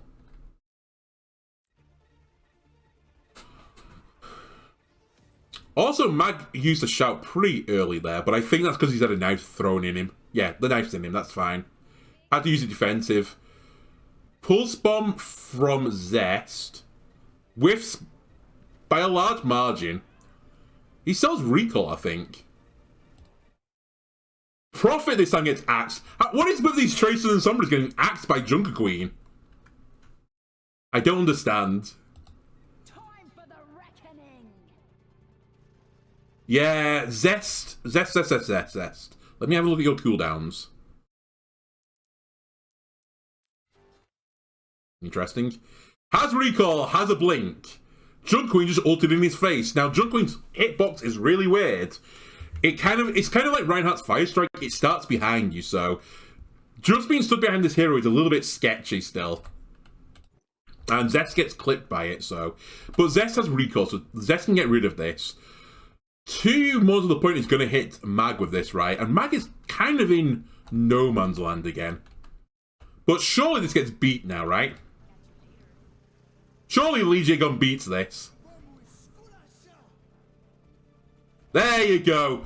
Lee Jae-gun! Lee Jae-gun! Huge beat. Keeps Mag alive. Mag is on like 1 health though when he comes out of this, so he needs care, he needs attention. They probably need to give up the point, to be more accurate, to start regenerating some resources. Other bad things for them, they've used 2 ultimates to 1 ultimate, and are probably going to have to give up the point here. Hyundai has not had to use his ultimate. Argon has not had to use their ultimate either. Right, counter beat, because 2U also gets knifed here. So it's going to linger longer on the side of SPG. We're now in the situation that, you know, all the ults are going out of Runaway. It is going to be how much value does Argon get and how quickly Mag builds his ult. Because during all of this, Mag is still getting his ultimate up and there's no beat to counter it anymore. So SPG has to win this pretty goddamn quickly. You said recall gets shouted at. I think that's Zest recalling. Like, that's just all in on Mag. They just stick to Mag, even through beat. Vigilante is just trying his damn hardest to pee all over Mag, but just can't keep him up. And is Vigilante going to die for this? Or does Vigilante have Fade? Basically, that was fight winning. As I said, they had to win at that moment. There and then. They recognised that Mag was the final person with an ultimate, or was going to get an ultimate at the very least from Runaway side of things. So they beat an all-in Mag to make sure he dies now. So the win condition now for SVG is clean this fight up before Mag gets back to the fight. Anyway, I didn't see Vigilante faded into this. They've also got the cat back early, which is pretty big. It's actually a bit of a misplay from Zest, Prophet, Lee Jae-gun, maybe even Vigilante, but definitely like the Tracer, the Sombra, and the Lucio. They should not let them flip this for nothing. That's actually what cost them this, because they could definitely at 81% have all died on point and got back and had another fight. Tracer can definitely get back with like 19% left, especially if the Tracer, you know, just did what Are did and just lived. Like, Zest could have just left now and gone for the last second recontest. At this point, Lee Jae-gun and Vigilante need to die or leave the fight as quickly as is humanly possible. And the best way of guaranteeing you get killed as quickly as possible is not C9ing the point and dying on the point. Anyway. 2U is somehow killed by Zest, so I guess that's what Zest was up to during all of this. He somehow killed the tank on the enemy team. How did Zest kill 2U?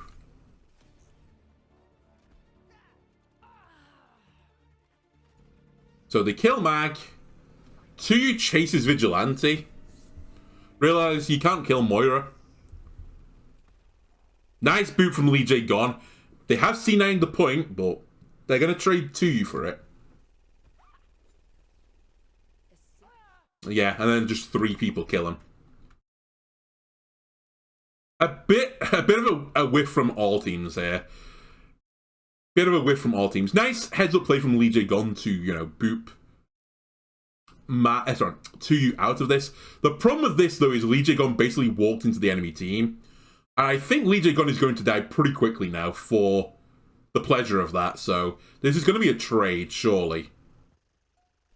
Oh, it looks like it.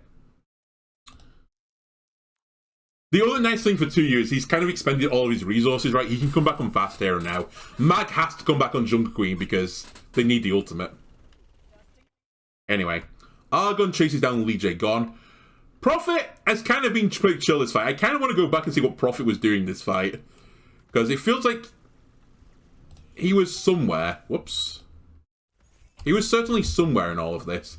Anyway, Lee Jae-gun's getting chased out. Lee Su-min is now going to die as well. Bearing in mind, we're at 90% now.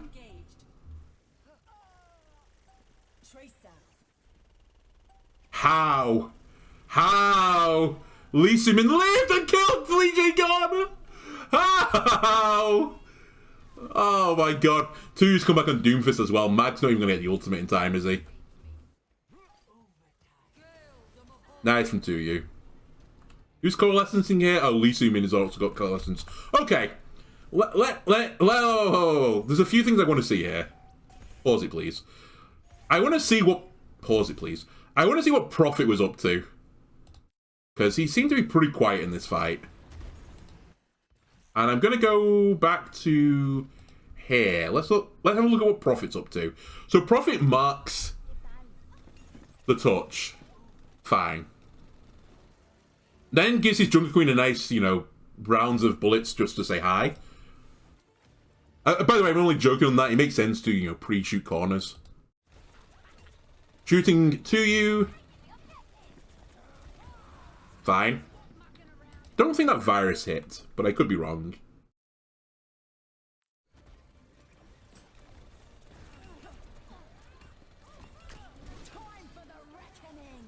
Right, runs away.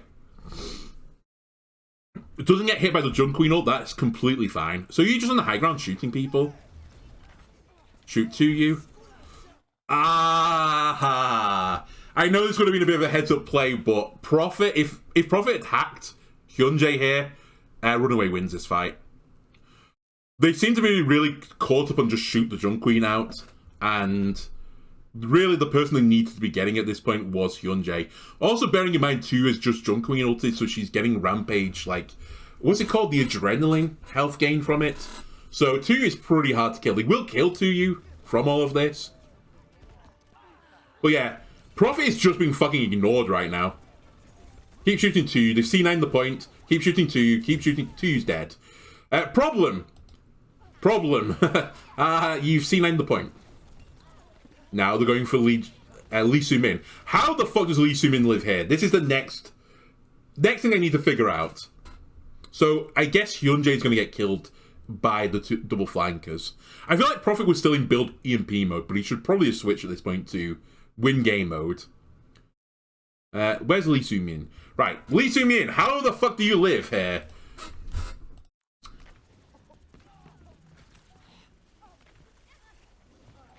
Hyunjae dies. The entire team is on him. The health orb. 35. 16! Nice fade. There's 3 health orbs in the field right now. Vigilante's bridge one is probably still lingering. Oh my god, how did he live? And then Lee Sumin dies! I think he had to reload. I think a reload saves them. And that's bad news bears.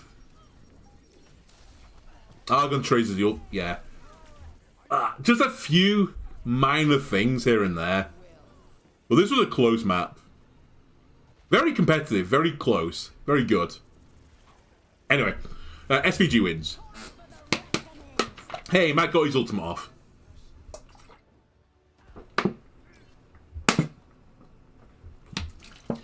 I would also say in the matchup between the Sombra and the Echo, unless I can see the actual damage numbers, I think there was a bit of a comfort there.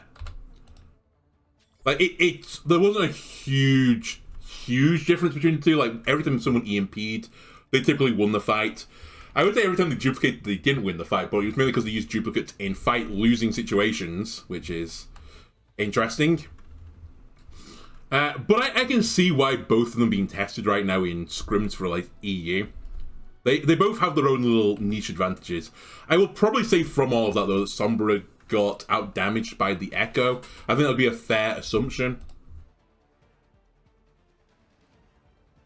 Anyway, 20 seconds. Let me speed that up a little bit. So SPG is 1-0 on this. We've got the TP coming out, and we're still running with pretty similar compositions on one side of things, but not on the other one. Alright. So this is going to be a fight in this little area here. Can I... You know what?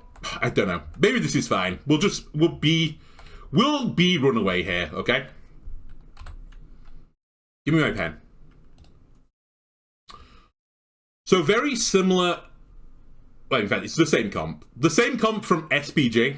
This is the Junk Queen Rush comp with the Echo Tracer.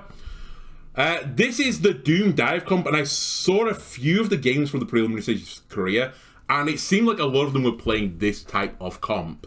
It's kind of similar conceptually to the ball comp that I did a video on, but instead of having Zenyatta, they're running Kiriko, so she can be part of the dive. Also, it's a pretty big, kill threat. And they're running Doomfist instead of ball. Doomfist can lead to an explosive outburst of damage via a supercharged punch. Also very good at disrupting like a death ball type comp, because if 5 people come together and you've got your super punch, you hit all of them, that cleaves for a huge amount of damage, and then basically dive upon that and just kill everyone. Also very survivable compared to some of the other tanks. Now, I did say Ball is pretty survivable in that video. He is pretty survivable. Doom in power block mode, though, it takes a lot to kill him. It used to be, I think it got nerfed since then. There was at one point where we were running the May Bastion comps. The only the only dive tank you could work with was Doom, just because he could eat the Bastion form and stay alive, so... nice survivability on Doomfist. Big cleave damage into Deathborn. I think this is kind of a read from Runaway, that they're going to be playing some sort of rush-based comp. And then unlike Zenyatta, who needs a lot of, bodyguards, a lot of care, Kiriko doesn't need that same level of care. She can go on her own little flank. She can flank with Prophet, she can flank with Zest, she can flank on her own. And she is very, very, dangerous to leave on the flank uncontested, so... Anyway, often in Nepal, fights occur on this mega here. With the shout, I believe... I didn't see if 2 used it, but I assume 2 used the shout because they get here way before... Or maybe they just didn't care about it. Yeah, they get here way before Runaway does. So they're playing on the Mega right now. Very common situation to occur in Nepal. Again, this might be a more high-level thing than low-level. I'm not sure. I don't know what the very, very low-level does. Typically run like the quickest and the most direct course to the point. But often fights break out in this area here around the Mega, because this gives you like the high ground, so to speak, but also it's giving you these big 3 pillars as cover. You have got the Mega access as well. It's a very good defendable position. It's kind of really weird, this map, because you want to take this position, but at some point someone has to rotate to the point, right? Because it's an objective-based game, so someone from this team is going to have to go over here, and whoever goes over here needs protection. Again, it's probably easier to protect them if you hold this position, but if one person from this team waddles over, and I assume the waddle is going to be Tracer, Echo, or Lucio, you have to make sure they don't die. If they do die, you have to send another waddle, and they might die, and you get the picture. You can slowly bleed resources out trying to get to the point. The flip side of it right now is that Runaway doesn't really, really care about this position. I wouldn't say either team's super, super care about this position. It's good, obviously. It's really nice for the Echo to poke from. But there's a little bit of... I think it's just going to be a little bit of slow play right now. They're really just waiting for the point to unlock. Echo is taking the opposite angle as well, which is literally right behind me. She's playing on this. Sometimes can drop back here and play on this Mega inside of here instead. So it seems like Runaway were accepting, okay, you can have this prime real estate. We can still work our comp without it. And we're just going to accept this, the secondary position, right? We can work from this position. I'd also say in all of this, Doomfist doesn't really get a huge amount of benefit from being on this high ground versus the Jungle Queen, who can, shoot more off there. Anyway, we're kind of waiting for the contest to open right now. Poke, poke, poke. There has been a go time, and what is the go time? What is the problem right now with running Doomfist into Jungle Queen? Why is Jungle Queen, this hero, why is playing dive tanks versus her very obnoxious? The big stabby knife thing. What's happened to Mag here is he's just Mag's kind of waiting for a dive. I don't know what is going to be the initiation of the dive. I'm not sure if it's Prophet just hitting some stickies or a headshot from Vigilante maybe. In fact, where the fuck is Vigilante? What's Vigilante up to right now? What angle have you decided to take? Are you with the Echo? Yes. So Vigilante has gone with the Echo to take this flank over here. So they're shooting off the same angle. Now, it's literally the same angle. They're on top of one another, so... Maybe Vigilante could have been a little bit more greedy and cycled all the way around here. I'm not sure. To be fair, they probably wanted to not get caught out during the rotation, because if they rotated all the way around here and it was spotted, then all the Junk Queen would do was run down the rest of the team. And that's kind of what's happening right now. So Mag was stood in this corner. To get back to my original point, waiting for a dive, you know, doing a little bit of poking, and you're about to see a knife stick into Mag. There it is. Mag has got a knife sticking in him right now, and Mag can no longer escape. He is fucked. So fucked. Because normally what the Doomfist would do here is he would punch away. He would slam away. What does the knife stop him doing? Moving away. If he uses one of his abilities, Tuyu will pull with the knife, pull Mag back to where he started, and then he'll have to use his other escape ability. And that is not great for Doomfist. Doomfist is a very much a cooldown based character. You want to cycle your cooldowns in the most efficient way possible, and having one of them just stripped away from you basically is a death sentence. So he's decided to stand here and go into power block mode instead, try and wait through the knife cooldown. Now, other things that could happen, and I don't know if it does and what happens with this, Vigilante can Suzu this. And that's probably the counterplay here for Vigilante. Vigilante, have you got the Suzu ability? He has the Suzu ability. Okay. Just wanted to know.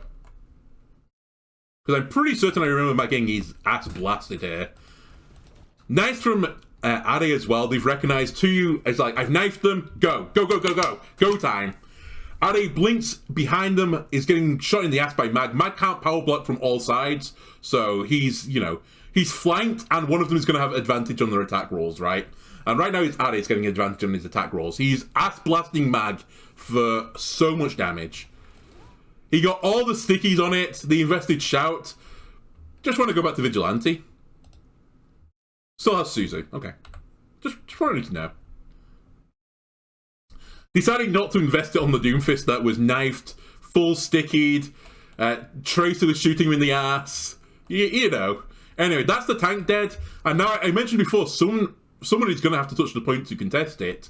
It would be really nice to have your Doomfist do that. He's got a lot of mobility. He can, if he's, you know, gets chased by the enemy team, just punch away or something, or he can slam away. You know, he can escape. Anyway, Doomfist gets giga busted. Now, I will say, this is kind of a moment of weakness still from the signing of SPG, and it's kind of like the go button for Runaway now. They used Shout, Knife. They've used a Blink. They've used all of their stickies. I didn't see if Prophet went into beam mode. I assume he went into beam mode to guarantee the kill. Oh, he hasn't. No, wait, I'm looking at the wrong person. Never mind. I want to be looking at Argon, sorry. Yeah, Argon beamed as well. So all the resources from SPG have been used now. They have guaranteed the kill with it, but they spent heavily for this kill. So if Runaway can now select a single target to kill them, now is your go time. And I assume because, you know, this is what happened on map 1, they're going to try and kill Tuyu. And it seems like it's gone really poorly. They still had some shout left over. And they just gave up. They just ran away. I guess the clue is in the name. They're called Runaway. They decided to run away. They just gave up the fight. What have I done? I pushed forward by accident. Let me 0.5 this. I just want to see it from this perspective. So Doom has just exploded, right? The response from the enemy team.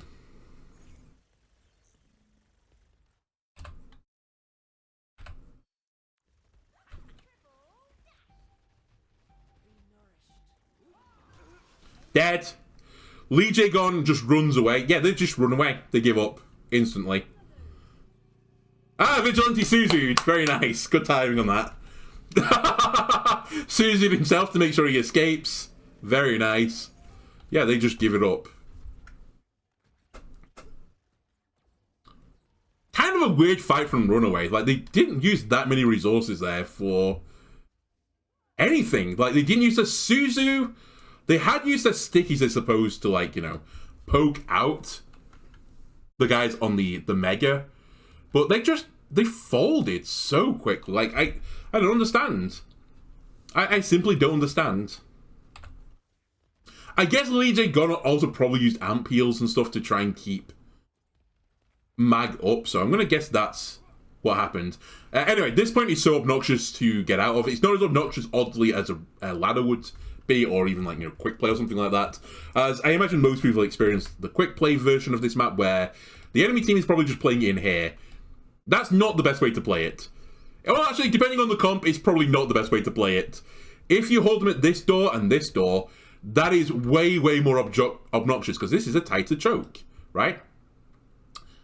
Very nice. Very good. So anyway, the dive comp is holding the choke. Here, Doomfist is going to have to break through this somehow. Like, they're basically going to have to brute force their way through this door. Or they're going to have to brute force their way through this door. It's just so hard to do. They're going to have to expend resources to get through the door. Then they're going to have to wait for the resources to come back online. Then they're going to have to, stage another dive. And if they lose the fight, which they might do because the other team has got ult charge quickly, as they won the first fight, it's going to be hard. It's going to be rough. Anyway, they have got through one of the doors. There wasn't really contested on the closed side of things, which makes sense again because you want to hold onto this high ground with the Mega, as that is your prime real estate, so they kind of give up this other side. And they're just making Doom's life a misery right now. Look at this. Archon, Lee Min, and Tuyu are all looking at Doomfist. They're probably going to stick a knife in him and make him miserable. Are is marking the Tracer. That's fine. I will say throughout all this, and it might be a slight difference between how the supports are working, I feel like Zest is getting the advantage over Are for most of these 1v1s. Like, if it goes to a raw 1v1, Zest beats Are. But as long as you're supporting your Tracer, and your Tracer is just marking their Tracer, it's not as big a gap that it means, Zest isn't forced to recall during the fight, and that can be good enough. This is my top tip for Tracer players. If you're not a good Tracer player, and you're going up against a better Tracer player, just mark the enemy Tracer like this. As long as you force them to, use blinks, or you force them to recall especially, if you recall first and you still force them to recall as well, you've basically countered them. And that is normally good enough. So anyway, I'm not saying Are, I think, is, significantly worse than Zest, but I think Zest is getting a little bit more value in the 1v1. But it's still enough that Are is forcing, cooldowns from Zest as well. Anyway, just before I froze this, it does look like the Lucio is going to go and help on the flank on one side, and the Lucio is going to help on the flank on the other one. So we're about to see a 2v2, I think. Yep, here come the Lucios. We'll help the Tracers. There goes one recall. I think Zest still has their recall. Where is Zest gone? Zest? What Zest? Where are you going? Oh no, he did recall. Sorry, I tell a lie. He recalled, I guess, a bit sooner. Alright, that's fine. That makes sense. Sorry, I thought he blinked back up the stairs and just, left it. It's like, where are you going? Either way, look at the resources that are getting pumped into Mag right now. Vigilante could be any closer to putting his, a food into him. He's having a miserable time with things right now. So, yeah. He's just Doomfist things. All cooldowns being invested on him. Make life hard. And this is all suiting SPG, right? Anything that slows the game down is good for them. Mag tries to go in again. Mag instantly knifed. This was with a stabby, quick melee knife, so he's got wounds on him again. I assume the actual knife is going to get stuck into him any moment.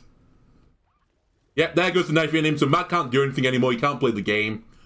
Tuyu is just marking Mag right now. And really, at this point, we're in a situation where it's the Echoes and the Poke that are going to do something. And in fact, something just happened. Where is Prophet? Prophet just hit some huge stickies then. Look at Lee Min and Tuyu right now. Let me go back 5 seconds. Full health, full health, full health. Stickies. And Lee Min's nearly dead. Tuyu gets chunked by something. I think that might be the Kiriko headshot as well. Either way, though, this was your dive time, right? That was your dive window, and it's gone now. Because Mac had a knife stuck in him, so he didn't feel like he could engage. Prophet just hit the juiciest right click of all time. Vigilante, I think, hit a headshot on Tuyu, which is why they dropped super low. That was the go time for Mag to contest. For even Prophet to contest. Now, I will say, I think Argon has gone to mark the Prophet now. But he couldn't. He just couldn't go in because of the knife, and it would have risked him dying. If he shifts in, 2 pulls him back with the knife and maybe disrupts the punch out, he's dead. He dies. So, this is also a lot of juicy ult charge for Lee Soo-min right now. He's definitely going to have an ult in a second. And kind of this is what has been going on for this entire time. They've sort of just been chilling out, building ultimates, trying to cause some sort of pick potential, but really the Junk Queen knife disruption on the enemy tank makes Mag's life really hard. He can't look for these juicy punches is the problem right now. And then kind of everyone else is just cancelling themselves out. It's really from one side of things to use knives, and then the other side of things, Vigilante just needs to hit a headshot on someone. And as you know, health pools have increased, so Kiriko's getting just, headshot, body shot, kill. That ain't a thing anymore. You have to... Is it headshot, body shot, or headshot, headshot now? Is the combo. It's so much harder just to get this, not quite a freak pick, but, pretty close to a freak pick from your Kiriko. Anyway, we're about to get Kitsune Rush. Kitsune Rush does change the game a little bit. Even 2U and Lee Soo-min can't just, stand off to the side, making Mag's day a misery. They're going to have to back off from that because it's such a huge DPS swing. You just don't want to play in the enemy's Kitsune, right? You'll have to back off. So that'll break the deadlock from one side of things. On the flip side, though, Lee Soo-min is going to give you a coalescence, like it's which you've never experienced before. So yeah, again, Mag immediately was forced out. He's just not getting any space right now. Look at the space of one side of things. When people say, they talk about space in Overwatch, and sometimes people don't really know exactly what it means. On the side of Runaway right now, we'll put them in green. They occupy this space here, and then this space here. They could probably go in this area as well, fairly free. So this area is all of theirs. Notice what's not in that area is this. Now, if you go on to SBG side of things, they own all of this. They own all of this. They own the bit up here towards the Mega. It is such a huge amount of space they have right now. And Mag just can't get through it. And again, this isn't, this isn't me calling out Mag. This is obviously a team decision that they want to play this Doom dive comp. A lot of the Korean teams were playing Doom dive comp, but it's really struggling into this Junker Queen comp. Anyway, instantly the Kitsune was popped. Vigilante got it, he popped it. And then instantly has popped it where we said that it was probably going to go. It has gone over here. And they're just going to force 2U and Lee Soo-min just run away. Just get away from there. Let Mag out. Hashtag let Mag out. So Mag can at least take this area here and, actually do something. In the meanwhile, Lee Soo-min nearly just died. I don't know where he is right now. Let me have a quick nosy. Where is Lee Soo-min? Oh, Lee Soo-min ints, I forgot. He does die for this, I think. Not a great timing. If your Lucio is going to int, you ideally don't want that to correspond to the timing you pop your Kiriko Kitsune Rush. Anyway, let me just go back 5 seconds in time and look at what Lee Soo-min is doing. I think... Sorry, Lee Jae-gon. Fuck me. The names are too similar. Have a look at what Lee Jae-gon's doing. I think this was a little bit of impatience, from Lee Jae-gon that causes this play. They've just basically been stood here. By the way, 34% has been accrued during this. And really, Runaway has not done anything. They've kind of just been stood at a doorway. And I think Lee Jae-gon says, this is my moment. We're going to kill Ade. I'm going to help Zest. We're going to get the pick this way. And then we'll win the fight from there. And what happens is he amps it up. Forces the recall. Zest still has his recall. Here comes Hyun Jae now to make it a 2v2. And Lee Jae-gon is on the opposite side of the map from his team. Again, I talk about positions that you occupy, the space that you have taken. I mentioned that Runaway, they had this space up here. They've just chosen to reach into the enemy space and just run it to try and take this space here. The rest of their team is still in here. This side is not in the LOS of this side, so it's a full 2-3 split. It's a hard split. And they recognize this. SPG, you know, they're no mugs. They're like, hang on a minute, there's two guys here just stood on the point. They can't get Kiri healing because Kiri's all the way over here. They can't get help from the Doomfist because the Doomfist is all the way over here. I think Echo is that Echo here? Echo is still in this space here, so they're so split right now, Runaway on this dive. It was a bit of impatience, I think. I think Lee Jae Gon thought they could get the kill on Are, forces his recall, and yeah, he's going to die for this. And unfortunately, they still commit with the Kitsune Rush. Maybe even using Kitsune Rush just to break out, right? To try and help the team. But they're going to get chased down hard by the rest of the team. Prophet does try and peel for Lee Jae Gon here and just like runs it up. But it's Jova. Lee Jae Gon gets picked. That means you're not going to have beat for this fight. And that's simply, you know, that's simply it. Now, there was a pretty heads-on play on the other side of things. We've just been saying, you know, Mag's getting kind of bullied. He has just countered Coalescence. So again, we'll run this back 5 seconds. So we know what happens on this side of the fight. On this side of the fight, Hyunjae and Argon leave Lee Sumin and Tuyu. Why don't you call him Tuyal? Tuyu to fight the 2v2 with the Kiriko and the Doomfist. And here comes Kitsune Rush. Cooldowns get reduced massively, so Doomfist can do disgusting things at Kitsune Rush. I said, like, when he loses one of his abilities, it feels so bad on Doom. Like, that's like your kill. That's your kill pressure versus Doom. If you interrupt either his slam or his punch, he's miserable. However, if he's in Kitsune Rush, he builds them up quicker, right? Because cooldowns come up faster. So he can kind of turn into a Street Fighter character. And it's pretty spooky fighting against Doom in Kitsune, and this is what's going to happen here. I imagine he's going to try and combo Tuyo with like a punch or a slam punch. And Tuyo is going to drop really low, and this is going to force Lee. In fact, it's not even going to happen. Lee Sumin has already popped the fucking Coalescence. I think this is a bit of a misplay from Lee Sumin. In fact, he's going to get punched now, isn't he? He's going to get instantly punched. Coalescence, yeah, punched. Nice Coalescence, buddy. Not the best idea. If you see Doomfist charging his punch, to pop the Coalescence in front of him. Would not recommend.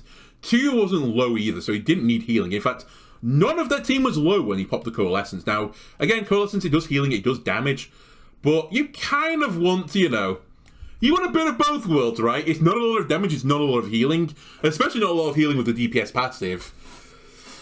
You know, I guess he was trying to... It was trying to stop Runaway from using the Kitsune as effectively as they could do. He wanted to put this, you know, if you're going to use your Kitsune, you have to walk through my beam.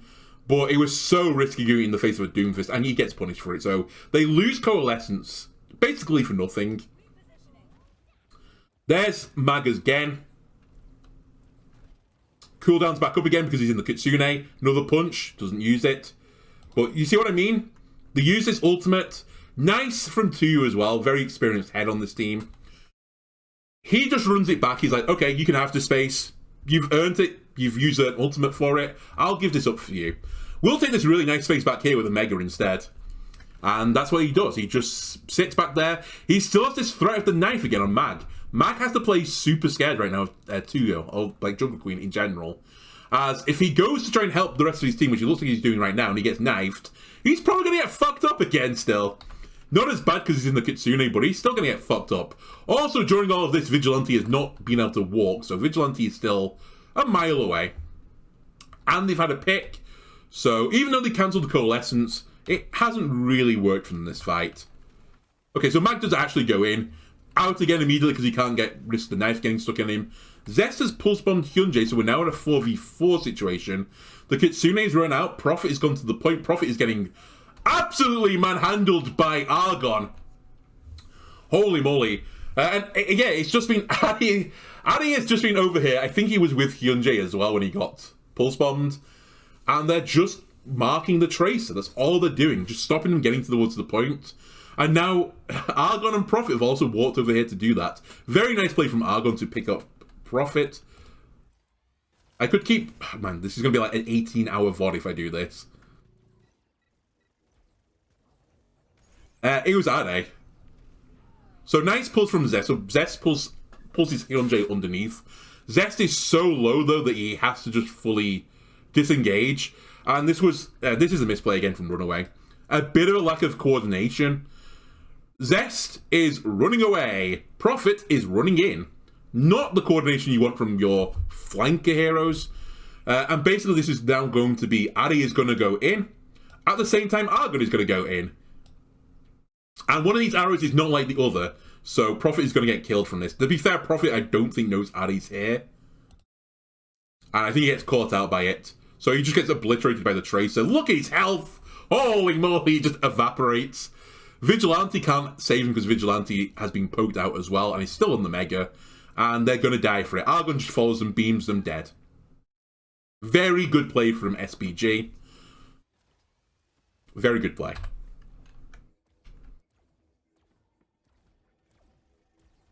And again, look at the situation. We're back towards neutral now. Mag is stuck in a corner. Huge pulse bomb from Ade. Yeah. Fucking round of applause. Round of applause. Round of applause. We talked about pulse bomb targets. Doomfist as a pulse bomb target is very similar to Junker Queen. If he has his block up, he can survive the pulse bomb. So don't pulse bomb him when he has block up. However, if he's mid-block and it's going to end, pulse bomb him. He can't move quickly because, you get your movement locked down in block form. I can't remember what the reduction is. It's huge, right? It's like 60% movement reduction. Yeah, pulse bomb him. The pulse bomb will go off after the damage block occurs and he will just explode and get one shot. Very, very good target selection. And actually, it's harder than it was before in a sense that you now have to be careful with Kiriko if you're pulse bombing a target that Kiriko doesn't have Suzu next to them because she can Suzu the pulse bomb and you get no value from the pulse bomb. But he has waited specifically a time, Ade, where he recognized, because he saw it with his own two eyes, I imagine. He saw that he killed, or with the help of Argon, he killed Prophet. He saw Vigilante come out here, and again, Vigilante is running away. Doom was going in. They're just not quite in sync right now.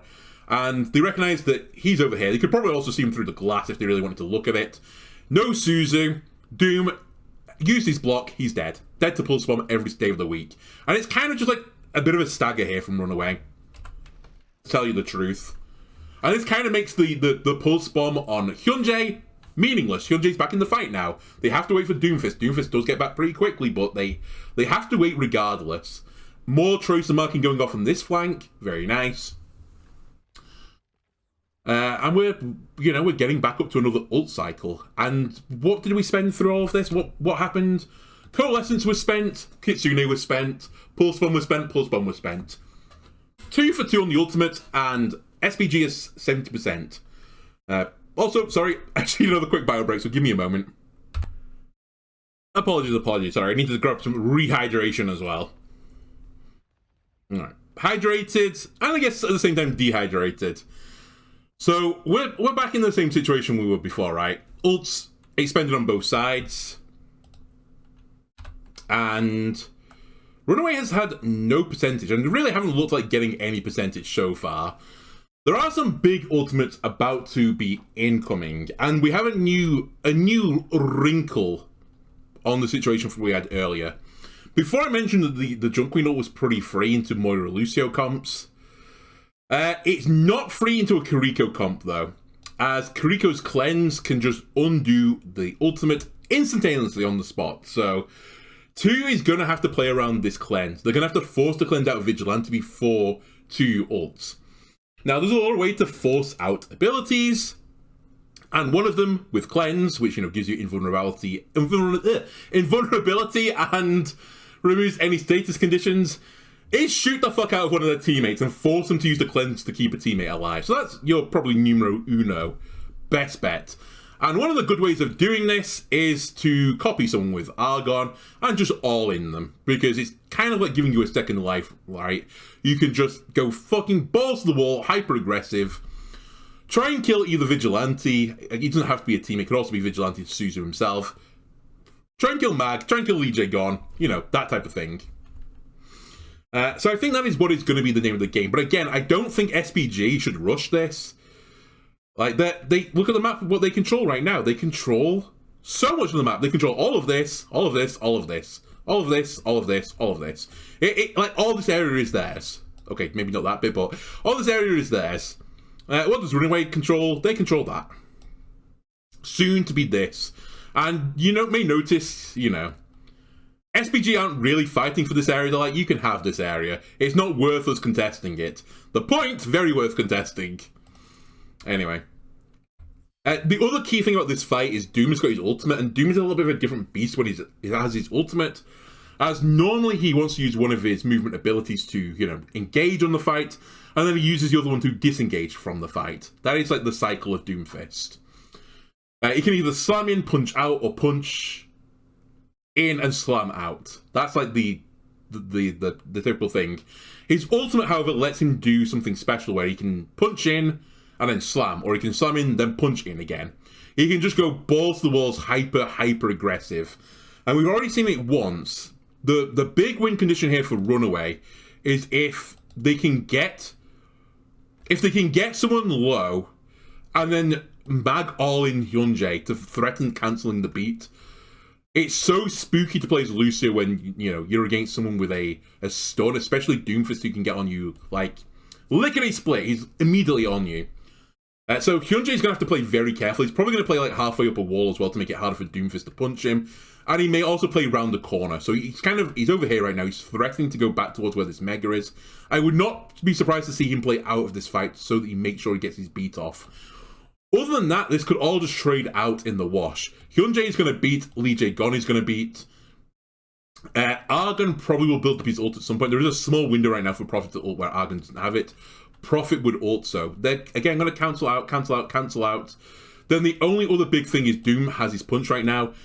Junqueen does not have her ult yet. So there's a small window right now where the economy is favoring Runaway. But it's not by any means a guaranteed fight win.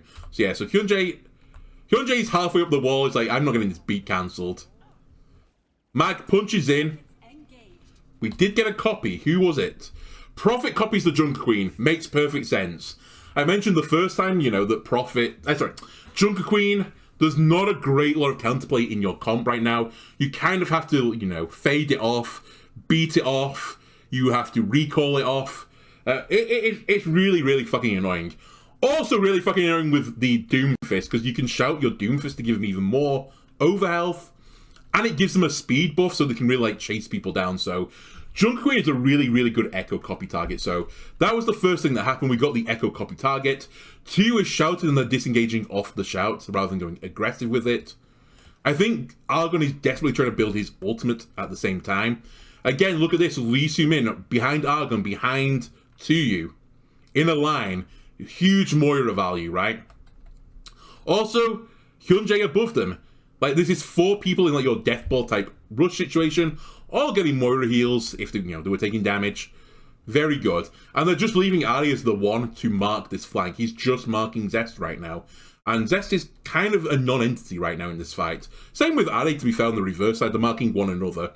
But Ari's just doing a really good job recognizing that, even though, and again, I will say this if you just look at this now, because I think they're taking basically a pure 1v1.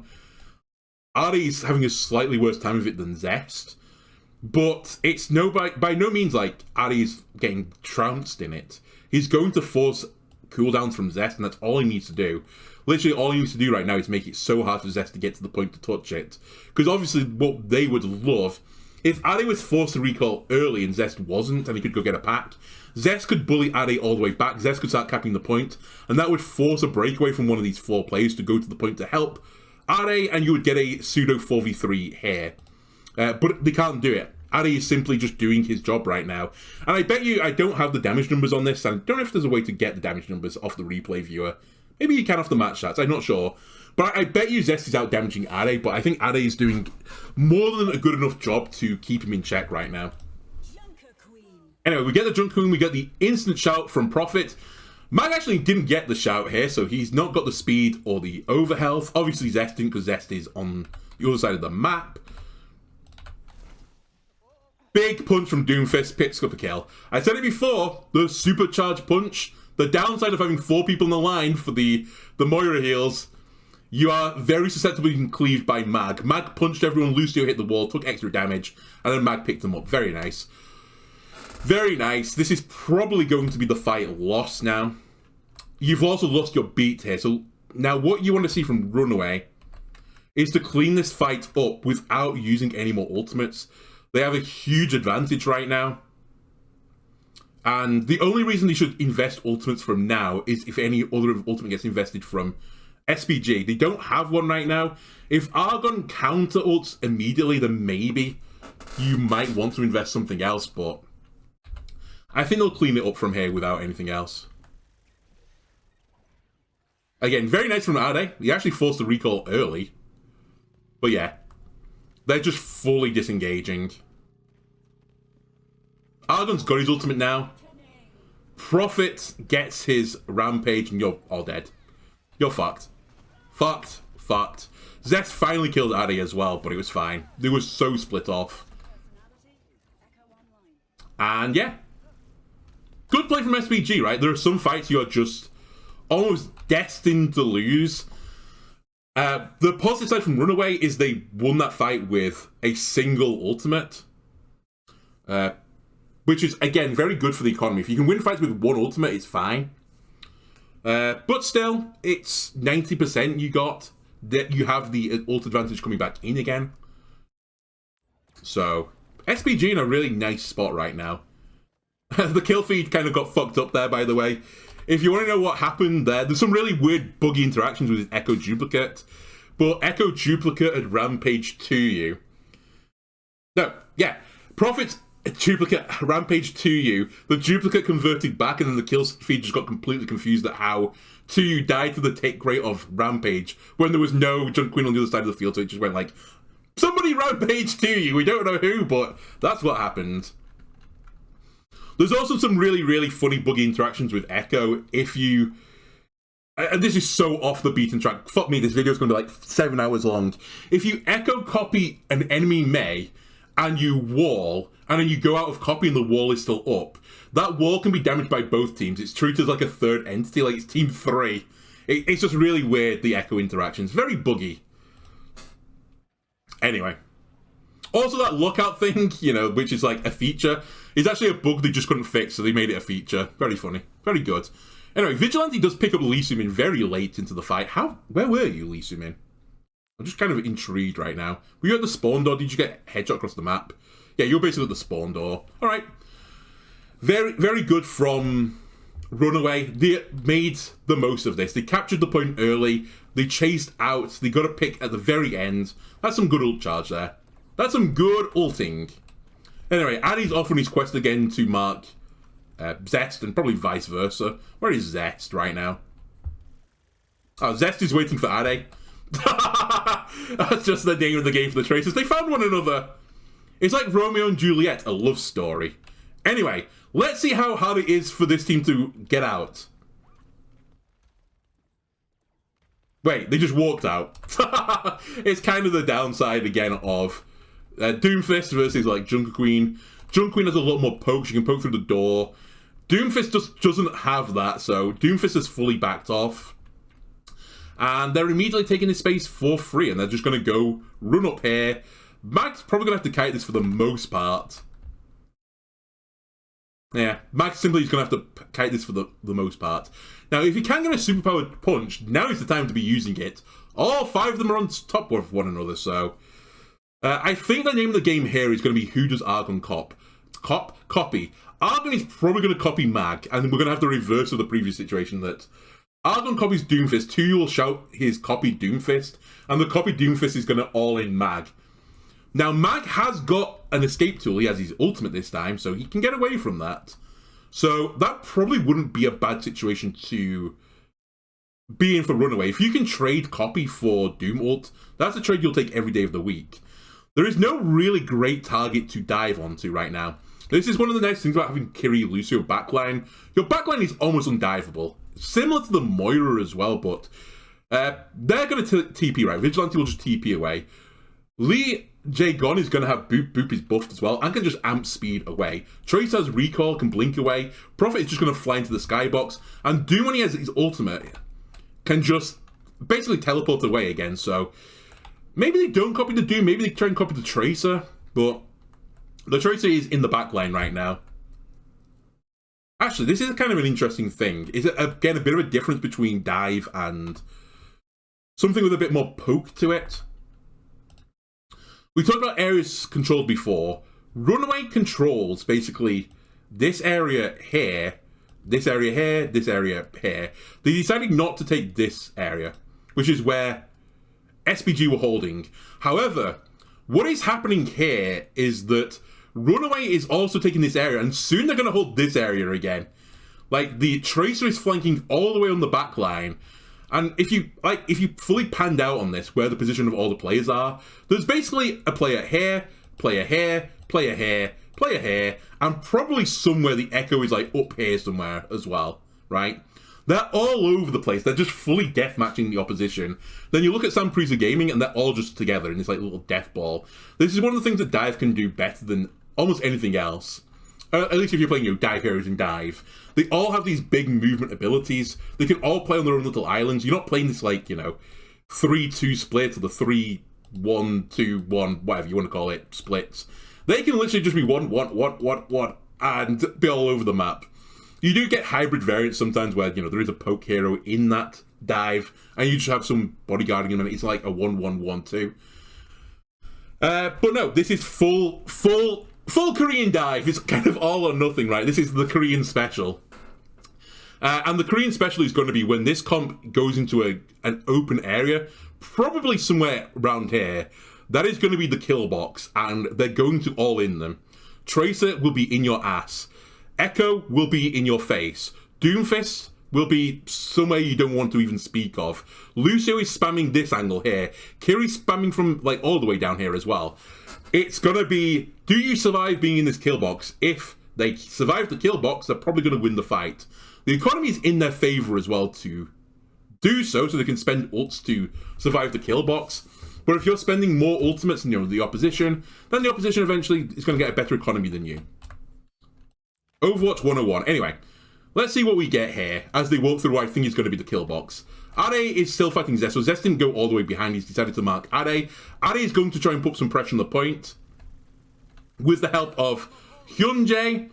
Mag is kind of just chilling right now. He's waiting for the correct moment. Lee Sumin has used his ultimate. Notice, by the way, he built up a Coalescence very quickly, faster than Vigilante did. Again, Moira built up Coalescence very quickly. And it's kind of just using it to survive through any chip damage. It feels like it was a bit of a waste again. I hate to say this, but I guess Argon got hit by something. It's probably Kiri headshot. And Tu got chunked by something. What did they get chunked by? What happened to Tu here? Where is your health? Also, where is the Echo? Echo? Ah, there's Echo. Echo's actually on this angle, so they're not taking as many angles as I thought. The Lucio's backed up for Vigilante. And the Echo. So the Echo is going to poke through with a shit ton of damage. If you hit like 5 stickies, on someone when they're all clumped together, that's going to hurt. So I think it's going to be a combination of stickies and Kiri headshots that are going to make Tuyu's and Argon's life a misery in a moment.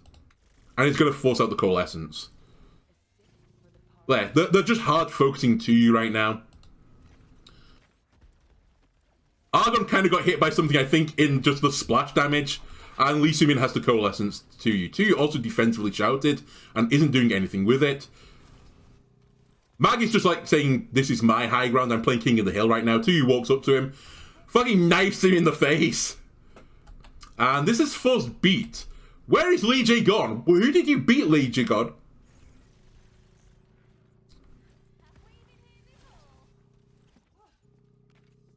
What do we do? Wait, where are we going? I'm frightened. Where is Lee Jagon going?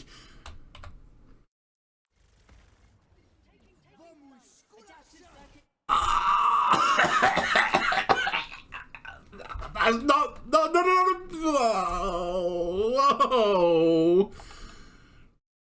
Oh.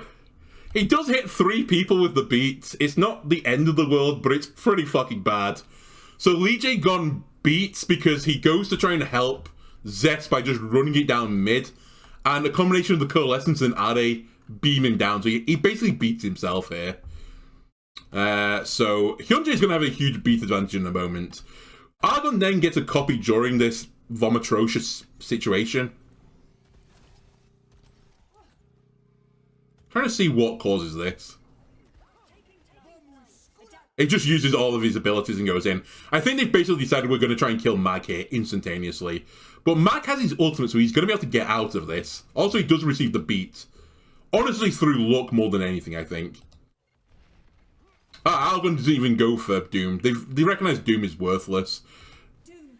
Algon is kind of looking for targets. Algon is just doing his own thing. The nice counter beat as well from Hyunjae hits all 5 of his teammates, so they're going to have more sustain in this battle. They can start putting on a lot more point pressure. And they are forcing Mag to ult. Chase Mag down. They all in him here, and Mag is just going to use his ult as an escape tool. Right? Yep. Oh my god, the Zest disrespect. Hang on a minute. I'm whiffing the observer. Zest has finally got one over an Ade.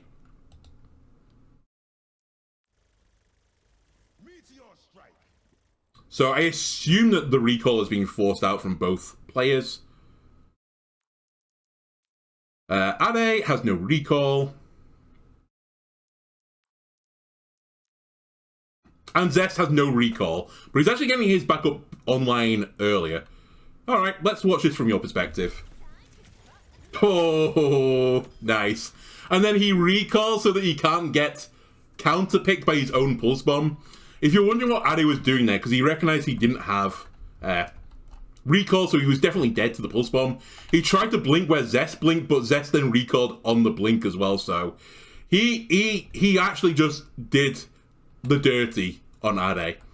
And that's going to matter quite a lot, because Ade was putting on a lot of point pressure there, and now they don't have anyone that can play on the point, and they're just playing as this 4 that's chasing people around. Unfortunately, there's no one really to chase anymore, as Mag is in, you know, Nirvana or something right now. Zest does not have recall, but he still has like a couple of blinks left, so he's just going to blink away. And they're basically just trying to run someone down right now. It's like, it's the rush versus dive situation. Who do you rush on here? They can't rush on Lucio, they can't rush on Kiri. Doom doesn't exist right now in the game.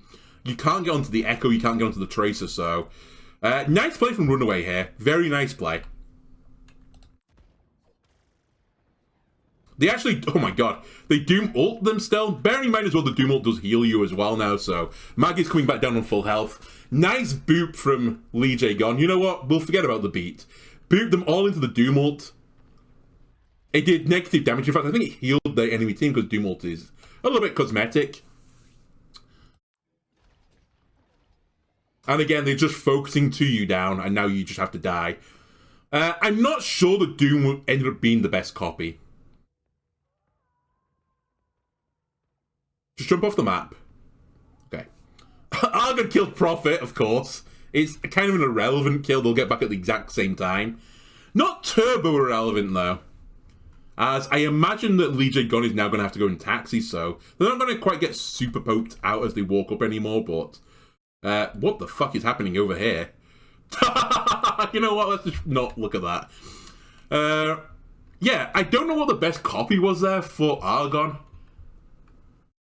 But it's very different from Prophet copying the Junk Queen and them all inning the Junk Queen is very different than Argon copying the Doom than them all inting the Doom. It just doesn't quite work the same. It probably would have been better to copy the Tracer and then have Ade and Argon try and fight Zest at the same time. And then maybe they go with the beat, because they had a beat advantage. If they could then beat on the Doomfist instead, force out his ultimate. And then basically just push Zest away and cap the point. I think that might have been the winner's choice. But again, it's so hard in this dive comp. Everyone is so mobile. I think they could have forced them back though, capped the point, and then kind of gone into this neutral situation again. So I think it was a bit of a misplay, but also I will say I think Runaway made the outplay there, so fine. Anyway, taxi. No taxi. Yeah, go and taxi, Lee Jae-gon. Fuck, this little Lucifer is so bloodthirsty. Oh my god. Whoa, whoa, whoa, whoa, whoa, whoa. How? It must have been hiding. This has to be a hiding death. Zest is hiding behind a corner or something and is going to kill Ade. Or not. What the fuck happens here? Like, I don't think Ari's really fighting right now. His team is respawning. He's literally going in 1v5 right now. Zest is crouch walking, so... And Ari isn't, so Zest knows what Ari is. And just pre-fires him. Oh my god!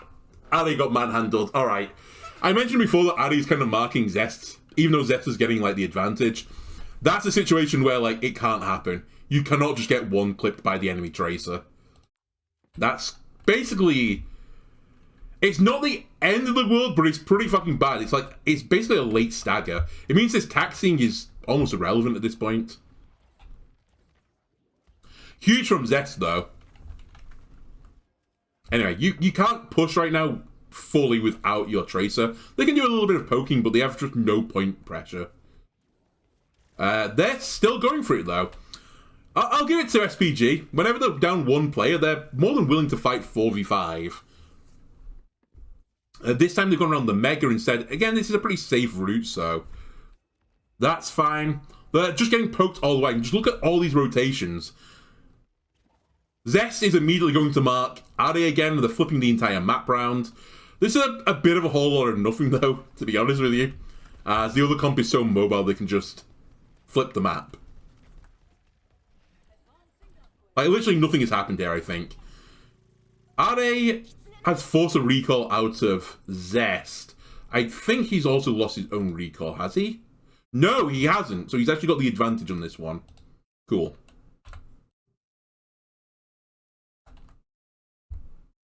Just notice you're wearing the night skin. Very nice. What are we doing here? Where's Ari off? So I guess have they called a knife target or something? Because Ari is not looking at Zest anymore. He's definitely looking at, I'm going to go kill someone. Was it Vigilante? I think Vigilante had a knife in him. I think they decided to kill the Kiriko. But I can't see. Where's that knife go?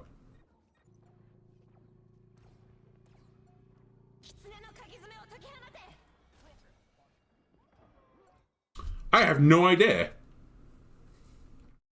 Ari goes to pulse bomb someone as well and misses, I think. Or... Okay, he definitely misses. I can see it flashing over here. Is Lee going to die to a missed pulse bomb? Is this what we're about to witness? No. Lee Gon walked away from it. Good. Good. Prophet has built up another... Oh my god. Prophet is building Echo Ult so much quicker than Argon. He's lapped him by 40%. And we're back into this situation again of Junk Queen plus Doomfist. They're going to run 2 down. And what's even worse this time is it's the Echo duplicate inside of the Kiriko Rush. So he's going to build Rampage instantly. And I think he built Rampage instantly. This is going to just be an instant fight loss. I didn't notice as well during all of this, there was a substitution on heroes. Literally the first time this has happened in the entire map. Lee Soo-min has gone on to Kiriko instead of Moira. I assume that's because I think they used the Coalescence previous fight. And they needed a cleanse for the Prophet invariable duplicate onto Junker Queen. Otherwise, they were going to instantly lose the fight. So they've gone for Kiri instead. I'd also say that the big advantage of Moira is being able to build up to an ultimate pretty quickly. If you're not going to build up to another ultimate again, her neutral's not as good as Kiriko, right? So it makes sense to make the swap there. Anyway, I think they're about to get ass blasted. Tuyu does ult. And I think we saw Vigilante use the Suzu on themselves. Because they were dropped low. So this is going to do a big amount of damage.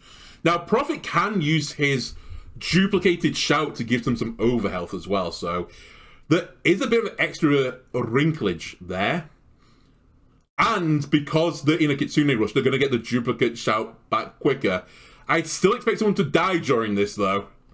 And if they don't, it's basically fight over. Okay, they got the duplicate. That is huge. But Ari died in the process. And they're in a horrible spot. They have to get to the point. 2 kills Prophet, but Zest has gone insane on this map. Yeah, eventually Hyunjae had to just, go to the point. Otherwise, they were going to lose it.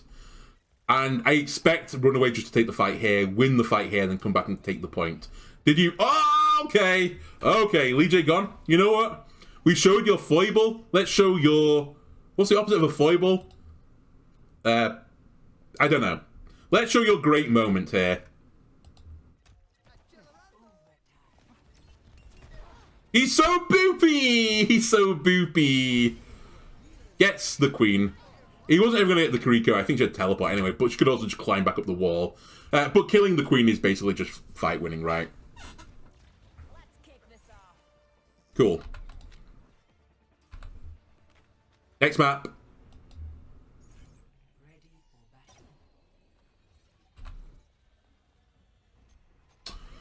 Alright, we are now finally on the shrine map. Let's see what they're going to break out here. My gut is telling me that SPG are going to go back onto the Queen comp again. It seems to be their comfort pick. And they might go for the dive on the Runaway side of things. Maybe they're happy with the dive than they are with the Queen comp. Sorry, let me just rehydrate again.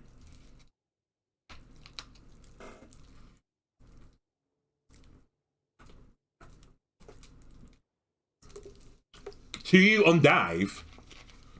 Are we going to see Doom Dive v Doom Dive? Sorry, also I'm on 0.5 speed. It didn't matter, I was rehydrating, so I needed a little bit of time. Round 3.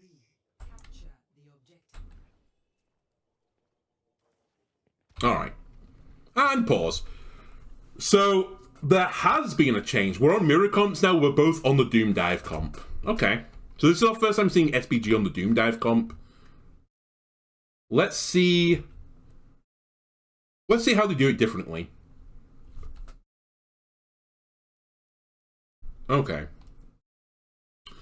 So, immediately off the bat, the echo is so far away here. I don't know why Prophet is on the other side of the planet, but whatever. They're both fighting elephants. That's not that unusual. It's nice to play around this mega here. Also, there's some pretty good cover here. Mag is just holding the point right now. This might be the role of the Doomfist here, is just sit on the point. 2 has gone pretty wide early. The control point didn't open for another 22 seconds, so it does make sense if 2 can be part of a dive to kill someone.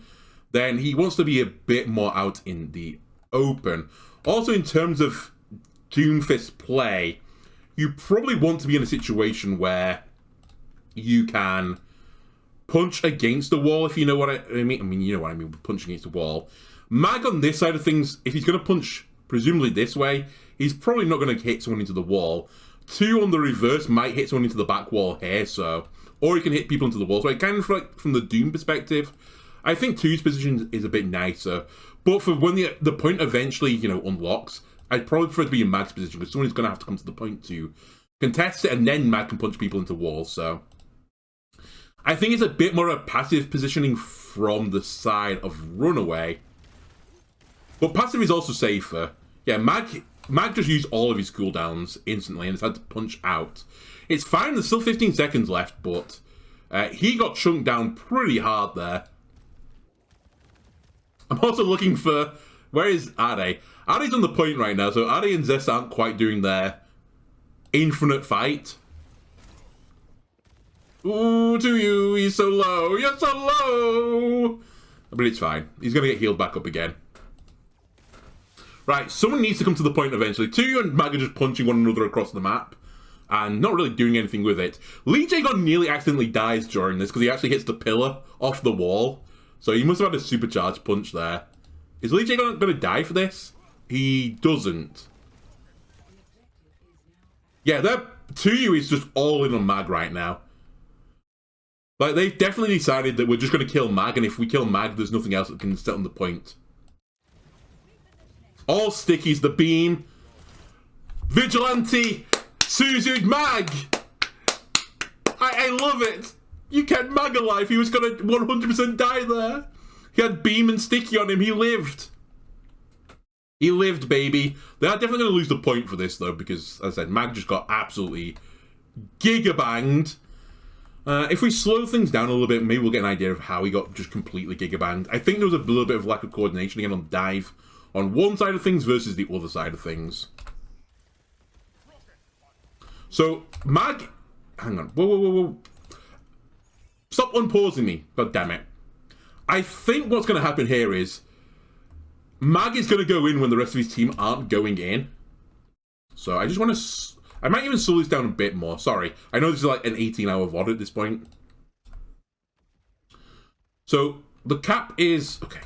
Fuck me. The cap is a little bit longer. So, Lee J. Gon nearly gets killed here. I don't even think they recognize he nearly died. Right, here we go. So, 2 is going to go in. Zest currently is contesting the point. As 2 goes in, Hyunjae has decided he's going in. We know the Echo is going to follow, and we know Ari is going to be marking Tracer eventually, because that is their job. So 2 comes in, hits Zest. Is Zest going to get his recall first? Ari is instantly chasing Zest. So Zest has gone out. He's been forced out by 2U, Ari, Hyunjae, and, you know, the rest of them. Mag has come in, but unfortunately Zest is currently getting healed by Vigilante, I imagine, as he's 1 health. So there's just been a little bit of a lack of, you know, a disconnect again. Also, I don't really know what Mag was going on here. Mag, what did you go on here? What did we jump to? Because if you just jumped for position, I don't think that's the best idea. What were we looking at? Maybe they were trying to counter the Tracer. So 2, yeah, pressure on Zest.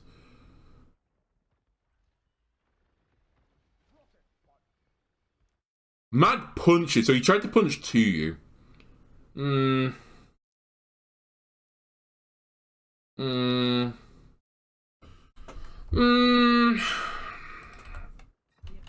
Two now has punches Mag into the enemy, into his own team, and Mag is just getting blasted. Mag has no cooldowns except for power block. He's going to power block, and everyone's shouting kill Mag. He has nothing. Huge Suzu literally saves Mag's life. Ari's trying to kill Mag as well by shooting him in the ass because he's going to power block on one side, and Zest has gone for a pack. So that was all about 2U actually hitting another target other than the Doom. And then on the flip side, Mag hit nothing, and then 2 punched him back into the team. So that was a huge play from 2, just outplayed Mag. And this is how the cap is going to go through. Whoops, didn't mean to do that. My bad.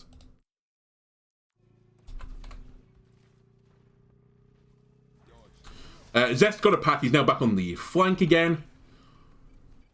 And he's getting blasted again. Forces recall. This is the other thing, the DPS passive is so much harder to get your team back to full health again. So players often play around packs.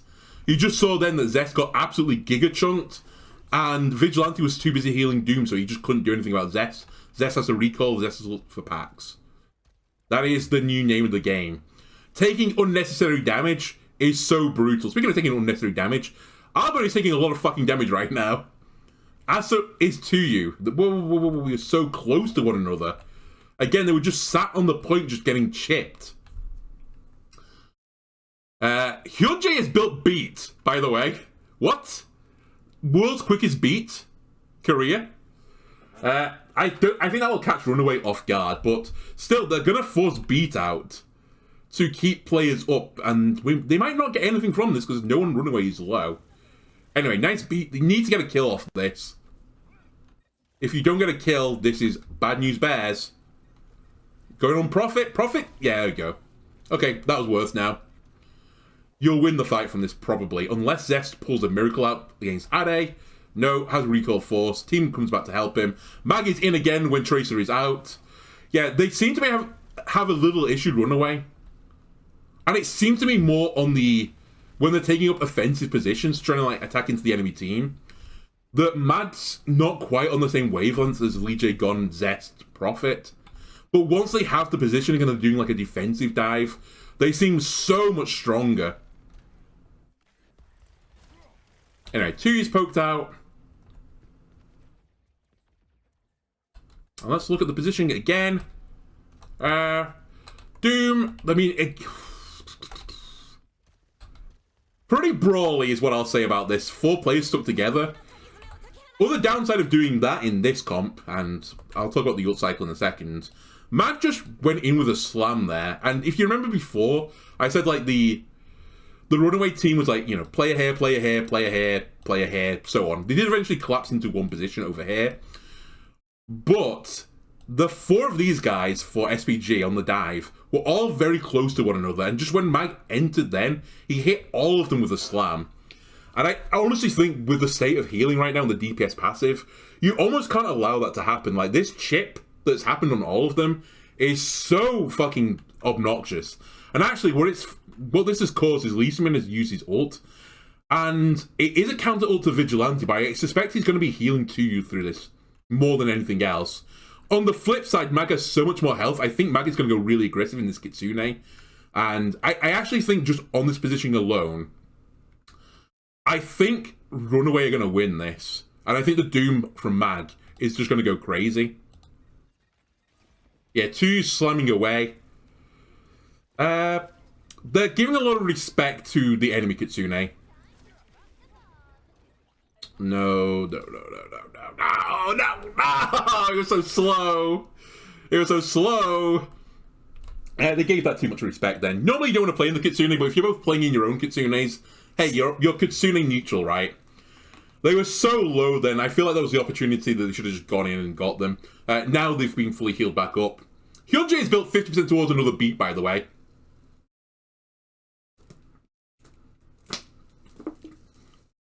Two pulse bombs have gone out as well. It doesn't seem like any of them have stuck. I do see one flashing right now. Mag built a super punch off it, but missed. And this is just descended into chaos now. Prophet copies, gets another Doomfist, so it's 3 Doomfists on the field right now. Still in a Kitsune rush, Zest gets chunked by another punch from Tuyu. It is just pure unadulterated chaos at this point. It's just going to be a mechanical outplay here. Prophet kills Ari, Argon kills Lee Jae-gon. That's probably the fight, because Lee Jae-gon had beats. Alright, let's see what Lee Jae-gon was up to. Where were we? What's happened? What happens to Lee Jae-gon? He might actually just be that he got chipped by something. So he gets punched. Is fighting Argon. Still fighting Argon. He just entered into the enemy team to boop Argon away, who was flying away, and took 200 damage in the process, and dies. Okay, sure.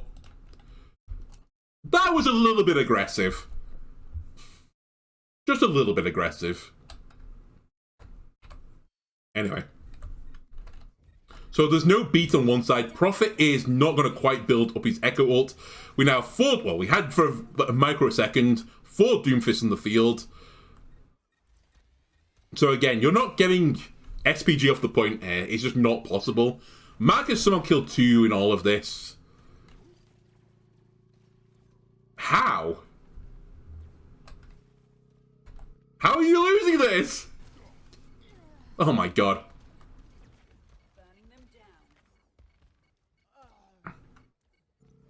How? I'm actually stunned that they lose this. I mean, they're still fighting, so maybe it's not quite over yet, but... How did Tuyu die? Let's have a look at this side of the map now. So Argon punches Mag. Where is Tuyu on all of this? Tuyu is fighting Prophet. I think Prophet just goes crazy. Just happens to be near Mag. So that was kind of a bit of a beans.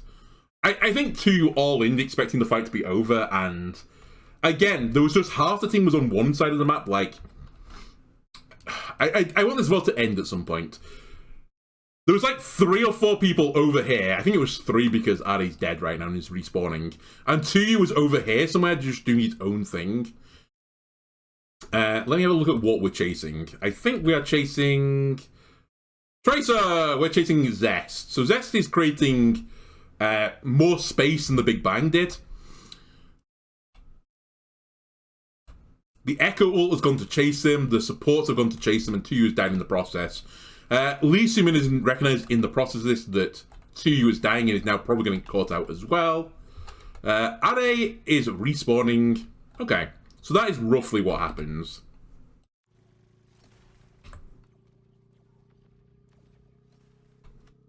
Argon is still looking at that Tracer.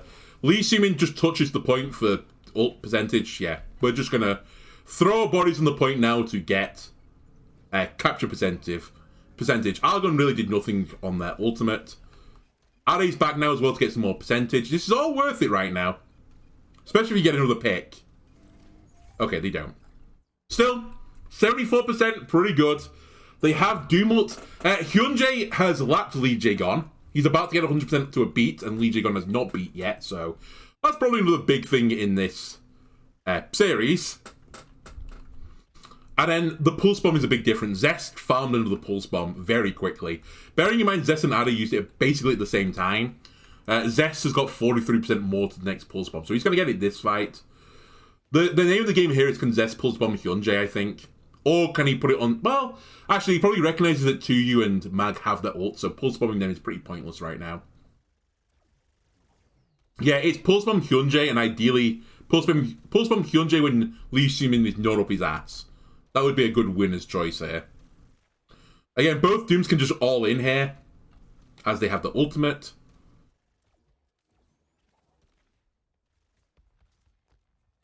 Yeah, they're just taking so much damage right now, SPG. They look so much more comfortable Runaway when they're defending the dive. They just, like... If you just even look at the health bar situation, it's just so much more consistent. By the way, Lee Jae-gon, not beat yet. Hyunjae is about to beat. So this is going to be 2 beats to 0. I think Lee Jae-gon will just match this. Yeah, he's just instantly matching this. Did he need to match it, though? Did he need to match it? Probably not. Also, fuck me. Is he gonna get cancelled? Yep, he's... Ah, the Lee J Jax. The Lee J Jax. Great play from the Doom. I mentioned it before. You have to be so careful as the Lucios in this Doom dive. Especially when the Doom has the ultimate, because Doom will just slam punch in. And this is almost was a setup, I think. Hyunjae beats, they expected Lee Jae-gon just to meet the beat or match it, and Lee Jae-gon just got caught in, not quite no man's land, but he wasn't halfway up a wall, he wasn't around a corner, or like enough corners at least, and Tuyu just slammed in and punched him, and he's gonna die for this, I think. Still alive. Prophet somehow died. Hey, it would be really nice right now if you had that beat, right? Lee Jae-gon might live. He's a liver. His team, though, not so much. Oh, Lee Jae-gon is hiding. Playing prop hunt right now. No! Lee Jae-gon. No. He lost prop hunt. Or whatever it's called, Mischief and Magic. That's probably map. And by probably, I'm pretty certain it is map. I guess we can take a look at that again. Oops. Maybe we can. Okay, maybe we can. Oh. Alright, let me take a look from this side of things.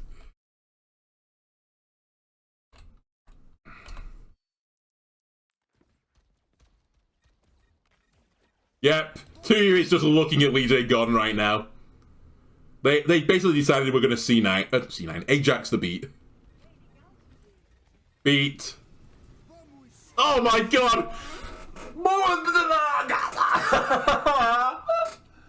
He saw him coming! It wasn't even like, it wasn't close.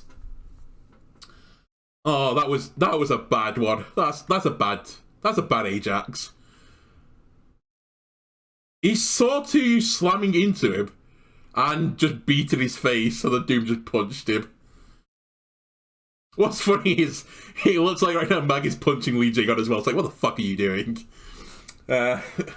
Anyway. Yeah, that's an Ajax. I kind of want to see it from his perspective. Maybe he doesn't see it. Do you see Tuyu? Okay, he didn't see him. I give it back to you. It's still a pretty bad Ajax, but he doesn't quite see Tuyu on the slam. He's obstructed by the pillar. Tuyu does see him, though, so... Oh, no. No. I feel like this is, again, a bit of a... It's just a bit of a misplay, right? He just had to be, like, halfway up a wall or something into Doom, or even skirting this wall, like... if he got backed up onto this wall and just jumped up here and beat, and like, you know, I don't know if you noticed, but there's spots, and I'm not a big Lucio player. I mean, actually, I play a decent amount of Lucio, but I don't know all of these spots like the pros do. That when you do your beat, right? When you do your beat and you push your Q button, you jump up and you land, and beat goes off on the landing. It's not a time, it's just on the landing. So you can shorten this time by landing on a slightly higher elevation point, if you know what I mean. Now, there are some of them. I'm pretty certain on this map you can like beat onto like these statues on the stairs. So I think what Lee J Gun probably should have done, I know it's a lot of hindsight about this, but if you're aware of the Doomfist and you're potentially going to get countered, play close to this wall or something instead, so you can like beat on the stairs and then come back again. Or you can drop down here, beat onto this ledge, and then come back again. I think he would have been a bit too far back here, and probably would have got poked out, but again, similar principle. Failing that, he just, you know, he just couldn't. He had to know that the Doom Punch was out there, but anyway. He didn't. That's probably going to cost them. Beat is such a huge ult in this fight. They clean up. Prophet also dies during this. This is taking too long. I'm not doing it. In fact, I might only do one other map after this. We'll see. Vigilante's going to get staggered. And this is basically last fight territory.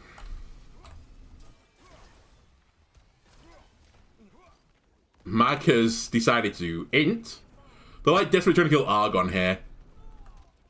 Okay, hang on a minute. SPG are doing a little bit of the old trolling right now. They've got the troll stick out instead. Two is going to die. Has to ult.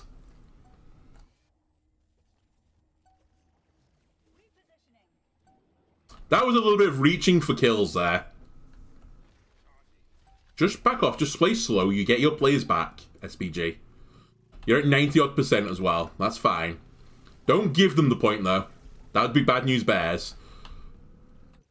Tuyu is just on his own little island right now. Tuyu's going to die. Tuyu's going to die. Tuyu didn't die! Oh, okay. Tuyu is a god amongst men. That's going to cost them. 5 people turned on Tuyu and he lived. He's still not healed, by the way. Again, DPS passive in action. 2 Kitsune rushes on the field. I don't know what Vigilante just Suzu'd then. I mean, it was the Tracer, but why? What happened? Oh, it wasn't Vigilante, that's why. It was fucking Prophet. Prophet's copied Kiriko, which I think is a misplay. It's not the worst copy if you absolutely need to do it, but I feel like he probably wanted the Doom here and has misclicked on someone. I'm looking at Vigilante, not Prophet. Helps if you look at correct player. Oh, he had to. He was going to die. Alright, so he copies Kiriko to save his own life. And looked a little bit lost. Suzu's himself. So it actually was Vigilante Suzu that hit Zest. I don't know what he was going for. I guess just healing. But this is not going to be particularly killy. Oh, never mind. Prophet is a god. Prophet's just, you know, I guess Prophet's a prophet, right? They somehow win this fight. I don't quite know how. Now, the one big thing from this was Argon didn't use his ult, so... Also, other big thing from this fight, I'm sorry to do this again, but I need to take a quick bio break again. Gut, not in a good spot right now, so give me a moment. Alright, apologies. You know what I'm going to do? And this doesn't mean anything to you because this will be in the same video. Let me finish this map and then I will save this and store this and I'll stitch the... I'll do editing. I'll do some editing in post. And we'll stitch this together. So sorry this is going to go up like 2 days later than I wanted it to, but as I said, not being in a particularly healthy place right now, IRL. Anyway, let's get through this map first and then I'll come back tomorrow with something different. Yeah, and we'll finish off the maps, the other 3 maps of the 4 or so of them. Anyway, So yeah, Argon has kept his ultimate, which is very nice. I think SPG would have won here had they not overcommitted to the chase on the kills to stagger them. A little bit of a misplay there. Any changes? No changes. It's 1 time speed this again.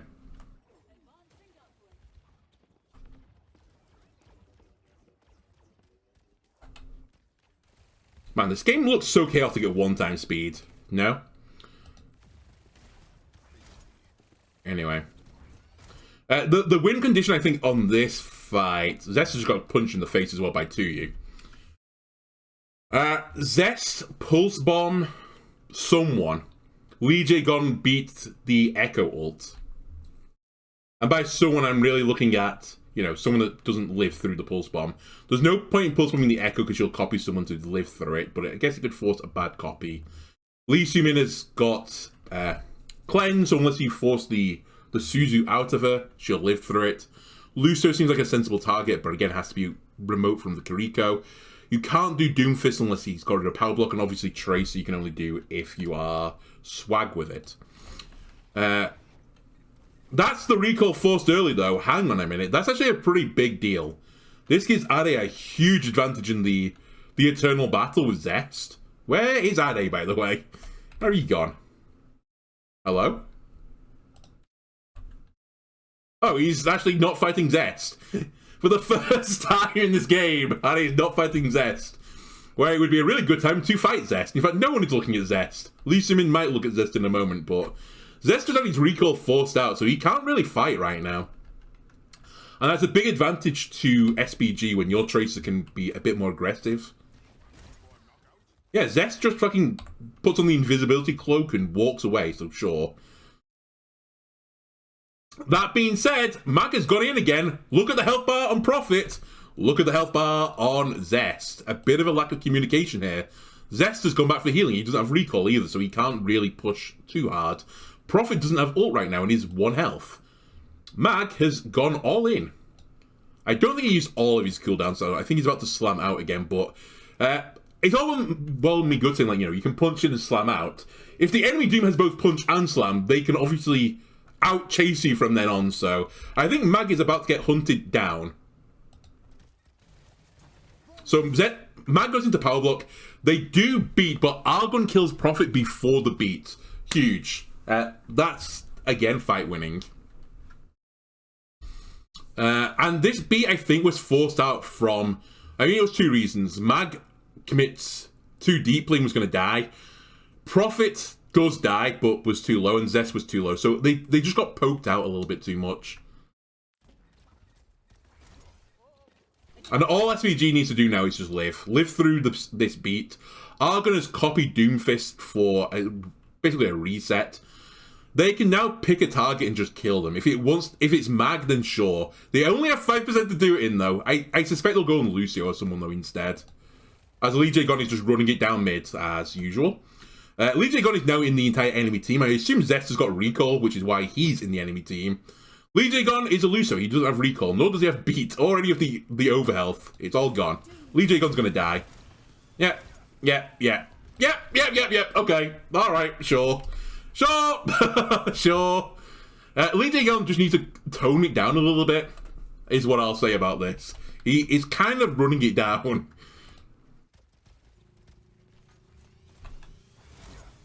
Now, Mag is going to get chased to the ends of the earth by 2U. I keep calling him 2U. 2U? But this is a huge beat. They can just all in someone now. Mag is forced to ult. Just chaos ensues because it's dive. 2 somehow kills Zest. I think the recall was forced and he just goes and kills him. Prophet might get the trade on Hyunjae, but Mag is also just going to explode any second. And Mag is hiding behind a corner with the Echo Beam on him. And both supports are not in line of sight, so I'm pretty safe to say that Mag is about to pop. How did Mag end up here? I just want to know. I saw him ult. So Mag ults. Where does Mag's health go? Mag is at full health right now. Where health? Actually, where the fuck was Mag? Oh, did Mag land on the center pillar? Is that what happened here? Did you land up there?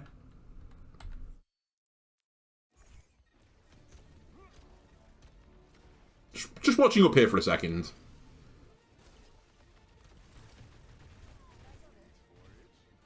Wait, I've missed it already.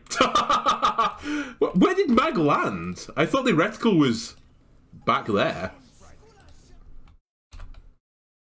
Am I blind? Am I like giga blind? Where'd Mag go?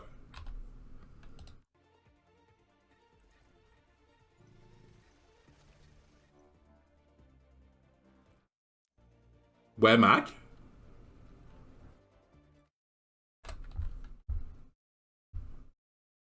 Mag? Mag! Where are you?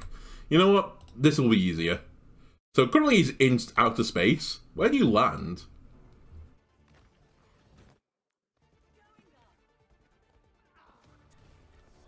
Oh, he... okay.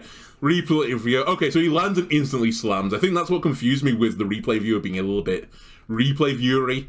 I just didn't ever see him land on this spot. I saw like the reticle and then just suddenly he was over here. But maybe I was blind.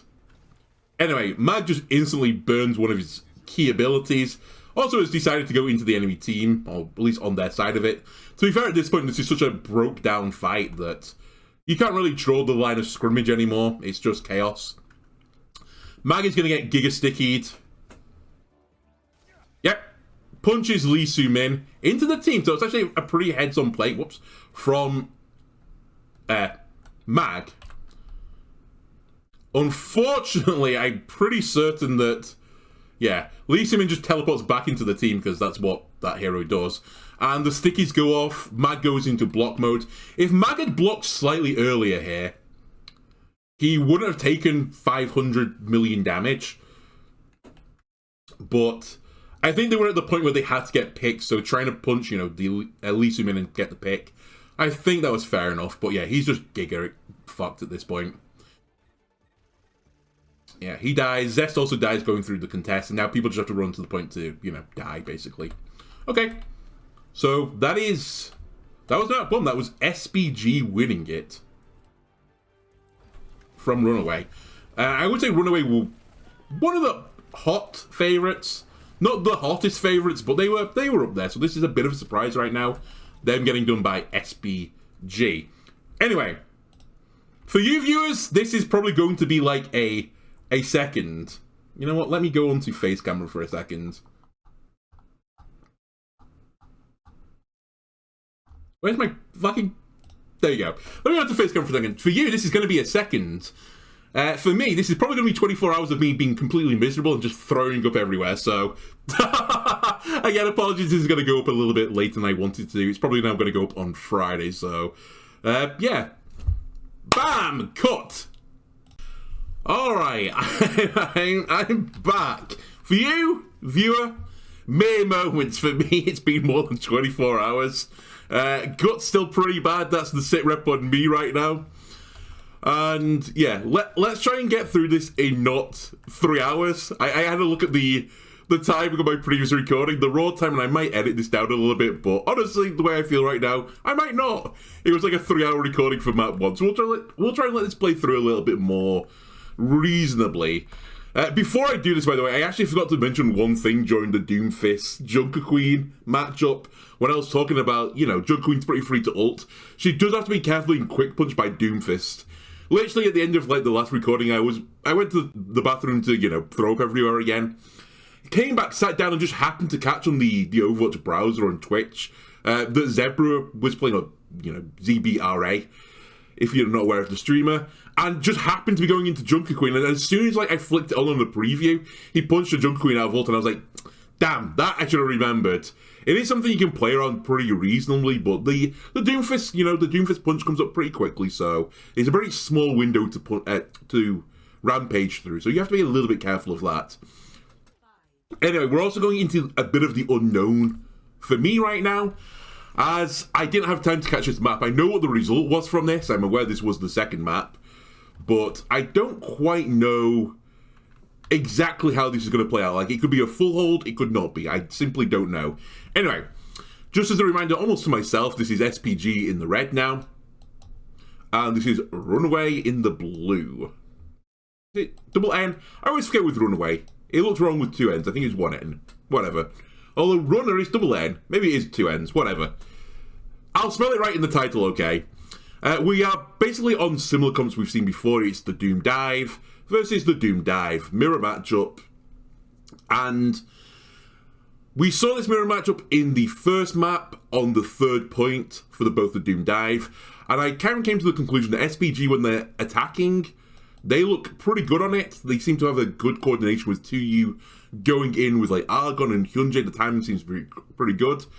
Runaway, when they attack on their dive, seem pretty bad. Fortunately for them, though, on the defensive side of things, when they've got the point and when they're controlling the objective, I feel like Runaway's dive was a little bit more coherent. So I'll be intrigued to see how easily SPG can get through this first point.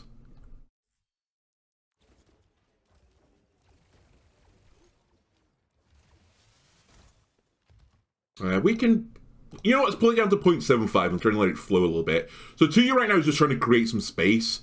It's going to be a bit of an awkward situation again. You were probably expecting Ari and Zest to start mirroring again. The Eternal Battle resumes.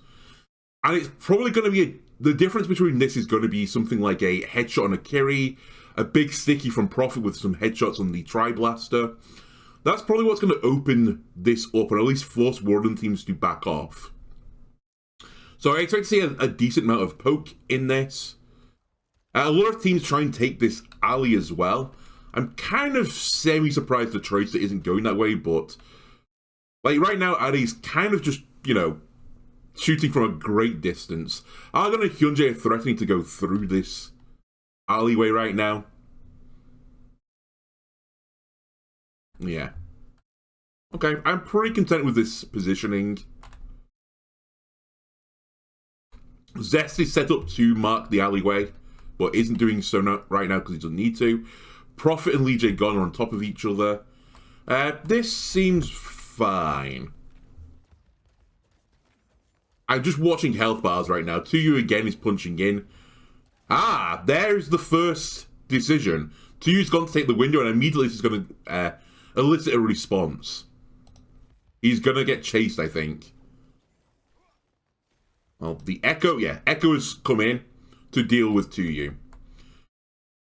This did create a little bit of an opportunity for the rest of SPG to move in behind it, as Prophet was no longer looking at the choke, he was flying over here. But instead what's happened is, because 2U's no longer on the front line, this has been the go button for Runaway to make their dive. And yeah, Mag has gone on to Are and Lee Sumin. Are's pretty far back still. Hyunjae has come through with 2U. Argon is using this moment to rotate as well. Did he rotate up into window? Yeah, I think he rotated under and then up the stairs to be with 2U. So these three are pretty close to one another. Lee Sumin pretty close with the Tracer. I will say, we've seen a lot of Tracer Lucio being like this flanking pair rather than Kiri Tracer as we have right now with Are Lee Sumin. And I think there's a little bit of a comfort amongst that of, you know, what you prefer to use as your flankers. But equally, I would probably prefer the Lucio in it. The Lucio can keep it with the tempo of the Tracer better than Kiri. As soon as Kiri gets a TP force, it really just leaves Tracer out in the open. So if Lee Sumin gets forced to translocate here into like the window, Are might get killed here. He might be dove. Zest will chase and Lee Jae Gon will chase. So yeah, Zest is all over Are. Are's dead.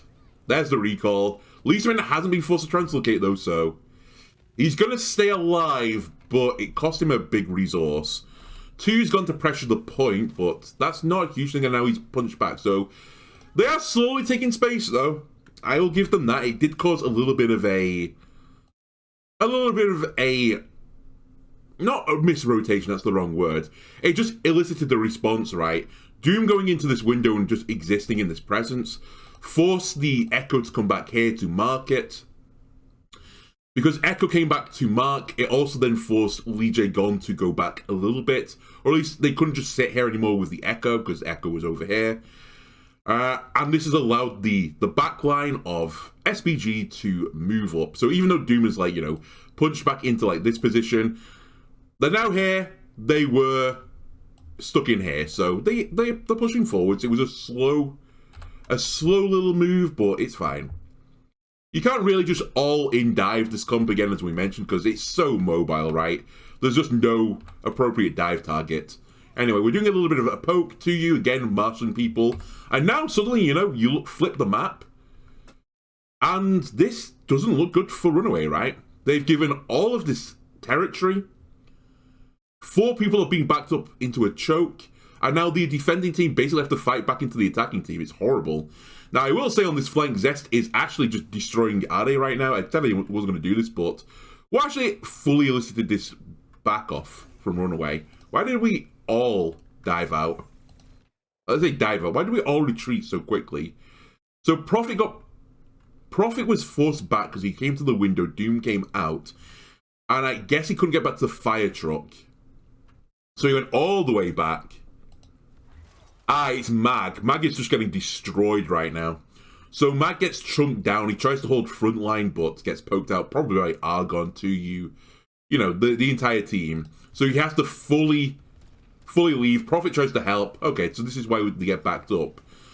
Zest recognizes though that Ade's on his own. He's not with Hyunjae. Hyunjae has gone to cap the point. I don't think it's the wrong thing. Putting point pressure on it makes sense. Is Ade going to die for this?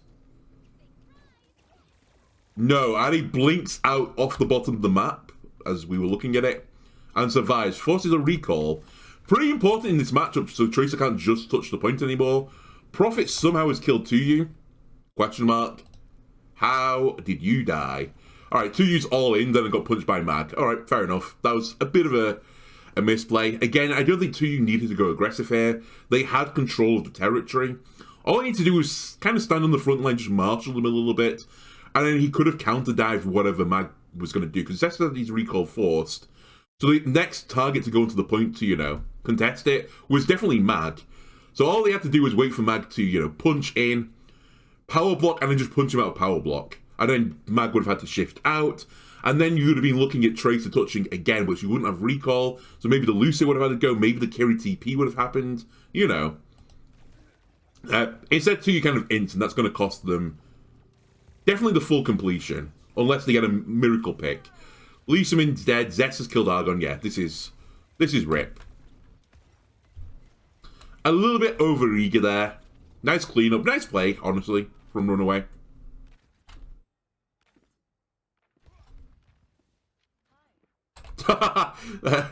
Mag was trying to do some surfing, some subway surfing there. Failed.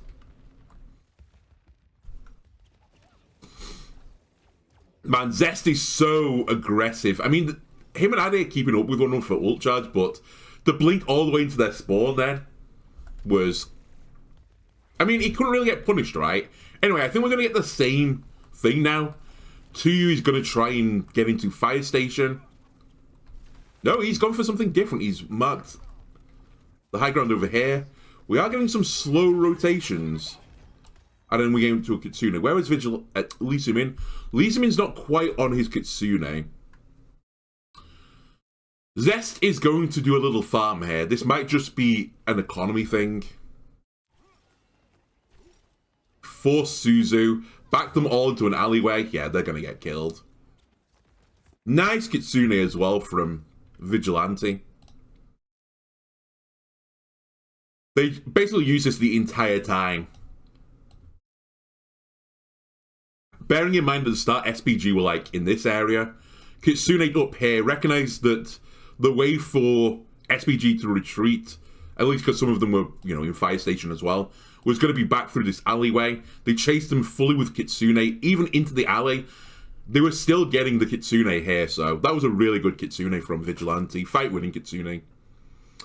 And I've just noticed... Where did Lee Sumin put his? Because he's Kitsune'd as well. Uh-oh. What's happened? So he Kitsune'd back down the alley again. So he tried to punish people chasing too far. But it was always going to be a risky one, right? Because they never fully healed. Like, look at 2U's health. Let me back off 5 seconds. Let's look at Vigilantes. Oh, sorry, Lee Min health. Yeah, Lee Min Kitsune rushed at like 1 health. Okay, maybe a bit more than that. I think he got punched halfway through it, but he was at like half health. 2 use at 25% health. He's not going to be able to use this Kitsune, right? They're just too lone resources to do anything with this. A bit of a misplay. Zest also used a pulse bomb in this. Actually, was it the Zest pulse bomb that gets Lee Min here? Because something chunks him. It wasn't as direct, obviously. Yeah, so you see there, Zest. I think he just pulse bombs the ground, but I'm not going back for this again. He throws a pulse bomb down here into the alleyway. You don't want to be in an alleyway with a pulse bomb. That is pretty bad news, Bears. Lee Min does actually die before it, so I think he gets chunked by something, either the stickies or the... Maybe it is stickies, because I can see one there. Or a punch or something like that.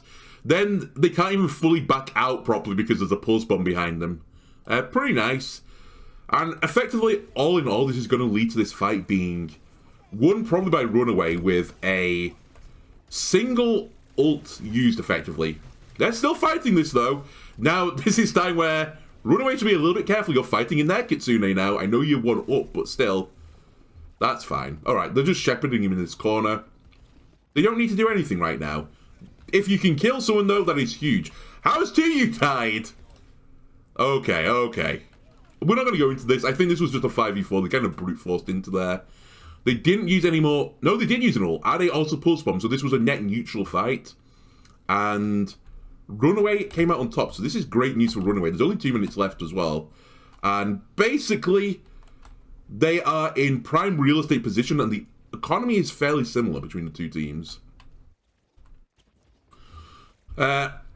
Things that can go wrong now. You could get punched out of beat.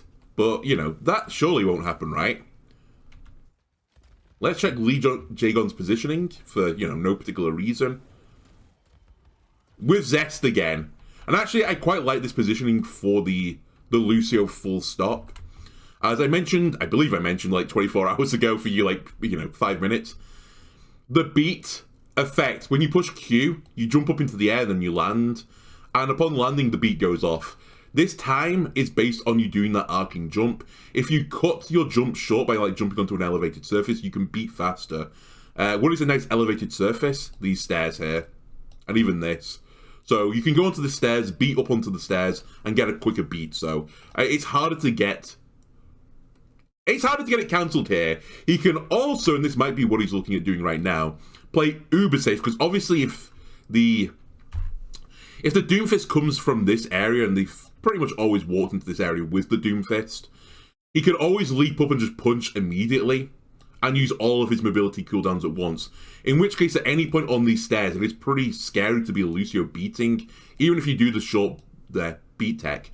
What he could do instead is just beat inside of here, and as long as they have some peepers on the Doomfist, which I imagine they do, Doom can't really get the correct angle. Like, you'd have to shift all the way up here and then punch diagonally this way. And that's a lot harder to hit than, you know, just to here and then to here. He probably has to poke his ass out even more as well to make this happen. But he can beat here and then just move to the left. And as I said, it lingers for a second. He'll probably pass beat to everyone doing that. So I quite like this position from Lee Jae-gon. Pretty safe. Did you catch Mag getting bamboozled?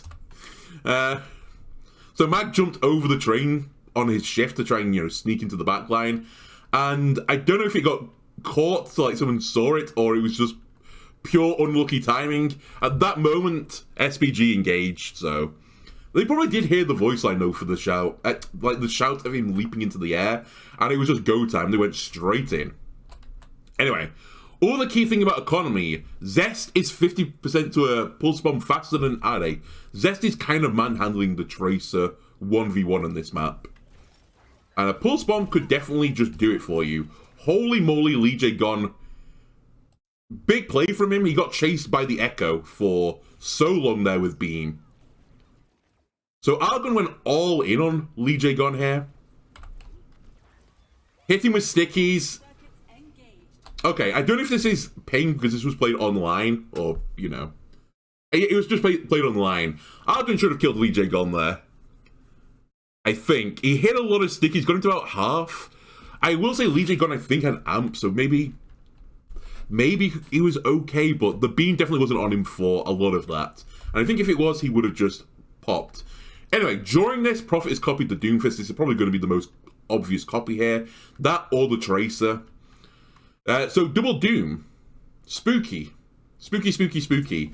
And if they have the timing on this and they know that, okay, RA has died in all of this, but if they know 2U hasn't got his ult yet, they could really bully 2U here. Instead, they've bullied RA and just killed him again, and Zest has a pulse bomb, so... Yeah, you can see Prophet, everyone was just looking at the Doomfist then. 2U's actually got out of this pretty nicely. Late beat in the 4v5. Counter beat, very nice. Didn't get cancelled. And... Ooh. How did Lee Sumin die there? Also, why did Mag ult there? Let me back off a second. What chunks Lee Sumin? Alright, so Prophet loses copy.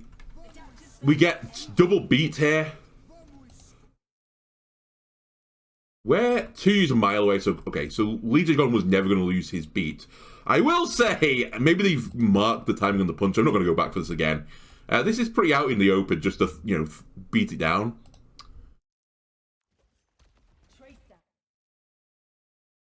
Ah, Argon copy Tracer is an interesting one. I don't think it's a bad copy. You can build Pulse Bomb pretty quickly on the Tracer. But you basically have to build a Pulse Bomb to hit someone and kill them with it. Otherwise, you are not getting a lot of value from this. Anyway, so Mag gets punched. I thought Mag was just going to explode here.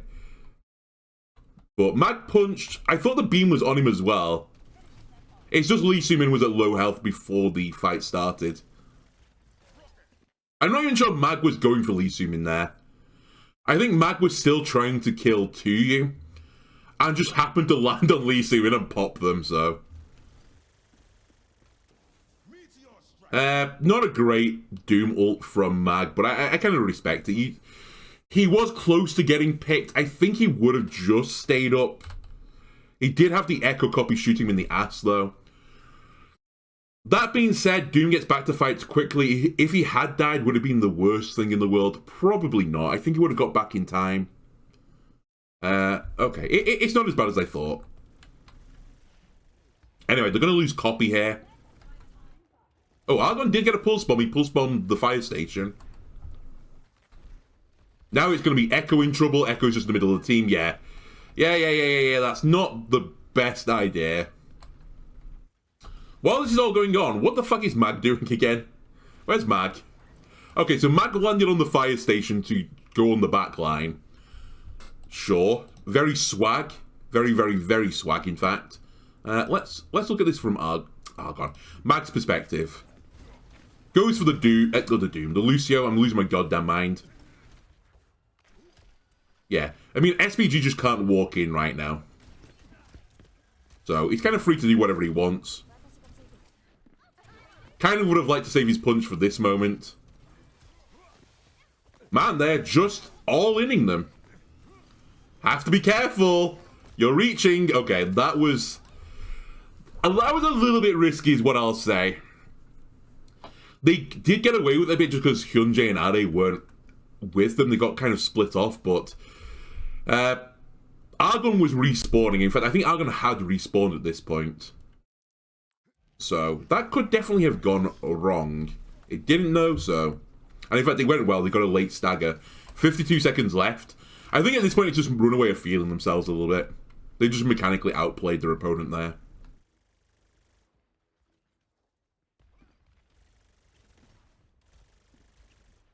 And again, Zest is just constantly peppering them. It does have his pulse bomb though, so in a sense, it's kind of a waste of damage. In fact, all you're doing is really building up their ult charge, so it's kind of worthless. Alright, there's only 35 seconds here, so Runaway, SPG are gonna have to, they have to get to the point, right? They can't do these little subtle movements. Mag is getting his ass blasted by Are. Are can't not be taking damage right now. Okay, pulse bombed Doom with block. Gets Suzu'd. Very nice. Very good from Vigilante. Very good. 2U went to cancel the power block there to kill him. 2U's now going to get killed, I think, because he's shifted and punched in to try and get this kill on Mag. So 2U only has power block left. Mag probably is about to get his punch back up. He did use it to escape. But either way, like, power blocking 4 people, you're probably going to have a bad time, right? I think Are had his recall force as well. Yeah, you can see him recalling right now. So your touch has also had a bit of an issue. Yeah, here's power block from 2U. He did have punch back up. 2U did have ult, so he's ulted out of it. Very nice. This Kitsune is okay. I don't dislike it. I think I would have preferred it on the other side of the fire truck, going down towards the alley. Again, he wouldn't have reached that far, but it simply does not matter. They picked up the kills anyway. How did Argon and Hyunjae die here? Okay, Hyunjae just gets chased by Prophet and beamed down. I think he went to touch the point and then just got obliterated from it. And then Argon tries to save Hyunjae and he's going to perish as well for the problem. The trouble of it, yeah. Okay. And this is going to be a full hold. There's no world where it's not a full hold. Again, Runaway looks so much better on this like defensive side of things.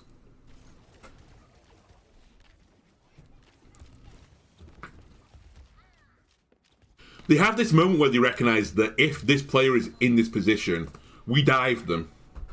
Whether that be Lucio, whether it be the Doomfist, it's almost like a set coordination. If this person is here, we go. What will be interesting, and spoilers, I know how this is going to end. It'll be interesting to see how the offensive dive works for them, because as I said, they were having some issues with it on the previous maps. Anyway, I'm expecting to see fairly similar comps, if not the same comps. Although, are we looking at a Junker Queen rush? Nope, Doomfist dive. Okay. Don't get baited.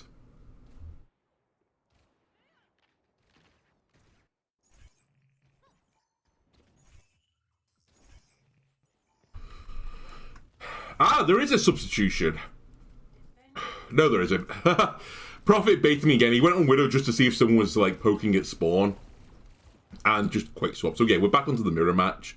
Let's see how Runaway does this. It's really... The name of the game here is just getting through this choke point with all 5 members of your team alive and then be in a position where you can regain your resources. I will say, unlike what we saw from SBG, where I feel like they didn't really use this alley that often, immediately it seems like Lee J. Gon and Zest have gone for alley control. Now, the health has been really chunked down doing this, so they're going to have to play a little bit safe right now. Vigilante's going to have to heal Prophet up. It's going to take about, 8 hours. As I suspect he got hit by Argon or something like that. So we're going to have a little bit of a pause here. Yeah, just playing safe. Mag punches to fire truck. That makes sense. There's some nice cover there. And he's just instantly power blocking. Ari's gone on the Eternal Fight flank. He needs Hyunjae to come with him, though. Hyunjae needs to be with Ari. That was a little bit spooky, because it wasn't just... Like, normally it's Lee J-Gon and Zest on the flank. Well, that has been the story of most of the map so far. That was Zest, Mag, and Lee J-Gon on the flank fighting Ari. So Ari could easily just popped there. It was a pretty slow response from SPG here. And now they've had to go back to peel for Are, and it's just given a nice window for Runaway just to run away into Cafe. Or whatever you want to call this. I think they call it, like, Computer Cafe or something like that. Whatever. So they've basically given up a lot of space here. Ari's in the Eternal Duel again. Holy shit, Mag nearly punched him. There seems to have been a slight change here in philosophy on this attack. Before they were like, we'll bully tank because we can kill tank. They seem to be bullying Are right now. I think they've realized that Zest can... He can beat him in the 1v1, but obviously in like a 2v1 or a 3v2, he will get the kill here. So they're starting to put some resources into Zest here. And it's just slowly shepherding SPG back towards the point. They're just giving up space continuously. Are's going to get a recall force fairly soon. And Argon died. After watching all of this, it was Argon that popped. What happened to Argon? Argon flies up at like 1 health into an area with absolutely 0 cover and just gets blasted, so to speak. Prophet is just immediately on top of this. This was a misplay from Argon. Beamed, dead. Fight over. Fight over. Just need to clean this up and play safe. One person on the team now can go towards the point, contest the point. SPG have to touch the point because, they didn't get any ticks, so they can't give up ticks. And whoever goes to the point, just kill them. 2 is also having the worst possible time. Nice from Mag! Nice play from Mag. Prophet has been traded in this, though. Are has pulled a miracle pick out of his ass. But I just don't see, look at the health bars in 2U, Hyunjae, and Are. Lee Sumin is not going to be able to heal this back up. I don't know if Hyunjae has got Ampere up. If he doesn't, they're going to have a bad time.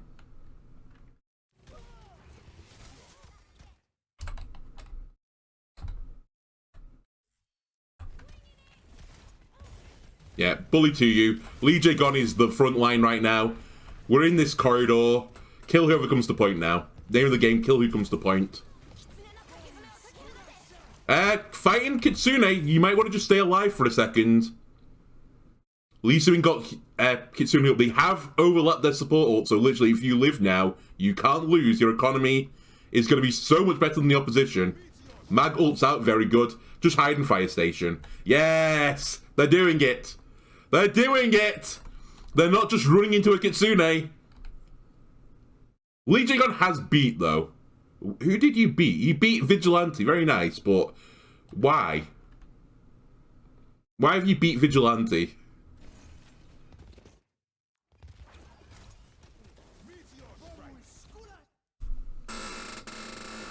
Why? Oh. Let's give him the benefit of the doubt here. He did walk out towards the side. I think he's trying to beat Mag, but Mag had ult and they got the anti-synergy. Mag ulted, didn't receive the beat. Lee Jae-gon beats Vigilante, who is in a position where he can't possibly die. He's on the stairs in fire station. That was just -1 ult. Hey, Lee Jae-gon has decided to run into the Kitsune. It's like, we've made a bad play! Let's follow up on it. All Mag had to do there was, ult out to safety, and this was game. I still think they're going to lose based on the timer here, and just the sheer amount of ults that are incoming, including the Kitsune. But literally, Mag ult out, wait for Kitsune to end, Kitsune the point, beat the point. You can do, a Kitsune beat. They're fucked. They need a microsecond of tick. There's just there's no way they survive it, right? It's just not possible. Anyway, are they going to C9 the point? Argon dies, booped off, punched off. They didn't even need the Kitsune. Okay. Positives to me, that was a much quicker map. Not a lot to say there again. I think the defensive dive on Runaway is a little bit better. They've done well for just instantly punishing someone that's out of position. SPG, I think, were a bit slow on some of the recognitions. Someone needs help, we need to go and help them.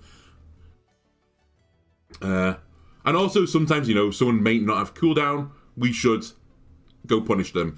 That being said, I don't think it was a great play from Runaway. There was definitely some questions amongst that, but there is a bit of just mechanical skill here as well. I think Zest and Prophet versus Ari and Argon. I think Argon has done pretty well this series. And I've mentioned before, I think Ari was doing really well in map 1. But there is just... I don't know if it's just that they've started to warm up or a bit of nerves has got into some of SPG. But I feel like Zesty's just, like, slowly cranking it up, and so is Prophet. Anyway, let me do a little pausey-warsy. So we are back with Doom Dive. This was the Korea special from what I saw on the various streams I went through. It's the same mirror match again, nothing too much to shout about. Okay, what have we got here? Where is the Eternal Battle going on? So Zest has gone onto this flank. Here, no one is going on the other side of the statue just yet. Hyunjae is going to help Are. Lee Jae-gun, I think, is threatening to flank around this statue to the other side and actually just leave the Tracer to it. Tracer, well, Zest is going to have to be really careful here because currently he's on a flank with 4 people. He probably doesn't realize that just yet, but he will do fairly soon. I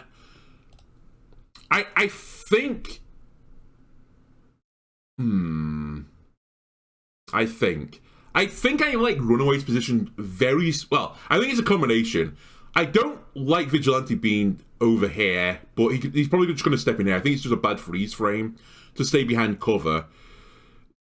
I think it's a brave position. I think it's a greedy position. Okay, maybe, and I like greediness, so maybe that's why I like it. Lee Jae-gun can come around here and they have the angle this way on the backside. Zest can just mark this angle. He doesn't need to push through it. And as soon as he recognizes that there's 4 people here, he won't push into it because he will get ass blasted. I don't mind 2's position in this little cubby, but it is a little bit dangerous into the counter Doomfist because Doomfist obviously can just punch into here, and it's pretty hard to miss someone inside a tight little cubby. So 2 has to be a little bit careful from that, but he isn't equally going to take a lot of poke from anyone on this side of things. That being said, Zest can still, fire this way and blast him, so he will get DPS passive applied to him, but he's probably not going to get it too much from the Echo unless she actually swings all the way out into the open, which would mean she would die, so... I think the way this probably, or at least the way I would like it is... I think I'd prefer the Echo to be on this flank to threaten going around here. And as soon as you recognize there's no hit scan on this back wall, and as I said, Korea has just been playing dive all day, then you could honestly just sit over here as the Echo and not really get contested. Argon would have to counter contest you, you could fly back again. I don't think the Lucio position's too bad, but... My worry right now is Zest is a little bit out in the open right now, so either one of these guys, Hyunjae or Lee Jae-gun, has to come and help them.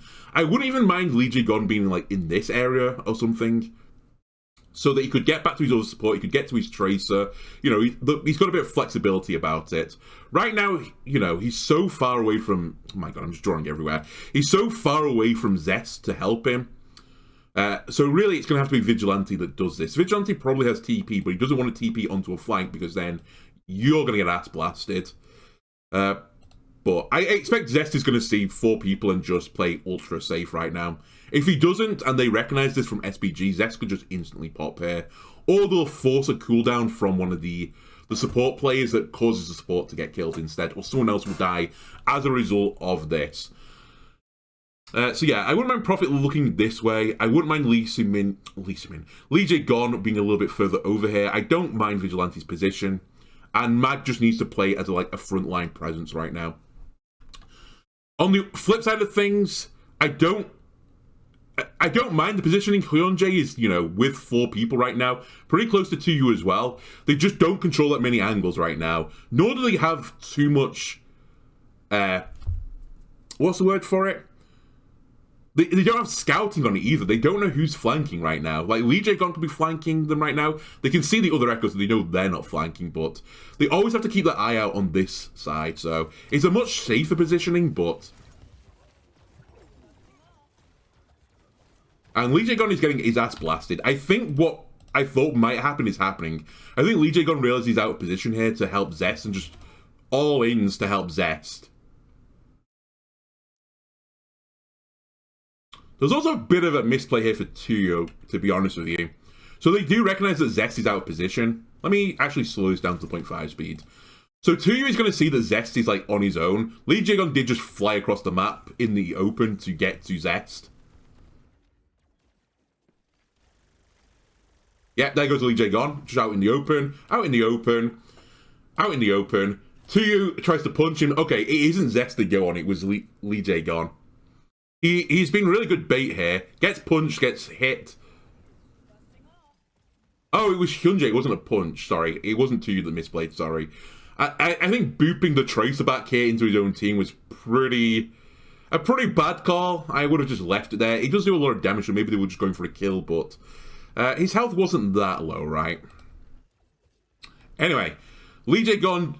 Oh my god, he just sneaks out. And then some pretty bad stickies, yeah. I think, had this been reversed, and Hyunjae was out of position here, and Mag had one in on him, I think Hyunjae would have died. I think the mechanical skill of the DPS would have guaranteed this pickup. Somewhere between Ari and Argon, they kind of whiffed on it. He should have 100% have died there. But he didn't. And now this has caused SPG to reach a little bit. And now they're in pretty good positioning again. Mag is playing on the counter, didn't get the pin damage. Argon is in such a dangerous position, but he does kill Prophet. Yeah, I don't love Argon's positioning here. I think it is so fucking greedy. Like, he's just floating out in the open. Hang on, I want to go from the perspective over here. I think the reason he's gonna... well, he definitely lives. We've seen it. The reason he lives, though, I think is because Zest is chunked down right now. I just can't follow up on it. Okay, so Echo from Prophet was forced to float into the air because he dodged the punch. Look where Argon is right now. Just no one is looking at him. Argon should die here. Like he's so far away from fucking cover. Hello, Argon. Like, he could sneak over here. That is probably his best bet for survival. The gap between here and here is so, so large. And also, it's getting pushed right now, so it's not even going to be a safe spot for too much longer. Like, a safe position literally is to come here and hide against the wall, or go all the way back here to this cover. Like, he should be lit up like a Christmas tree right now, but instead they're calling a different target. It's probably the tank on Tuyu, who gets punched.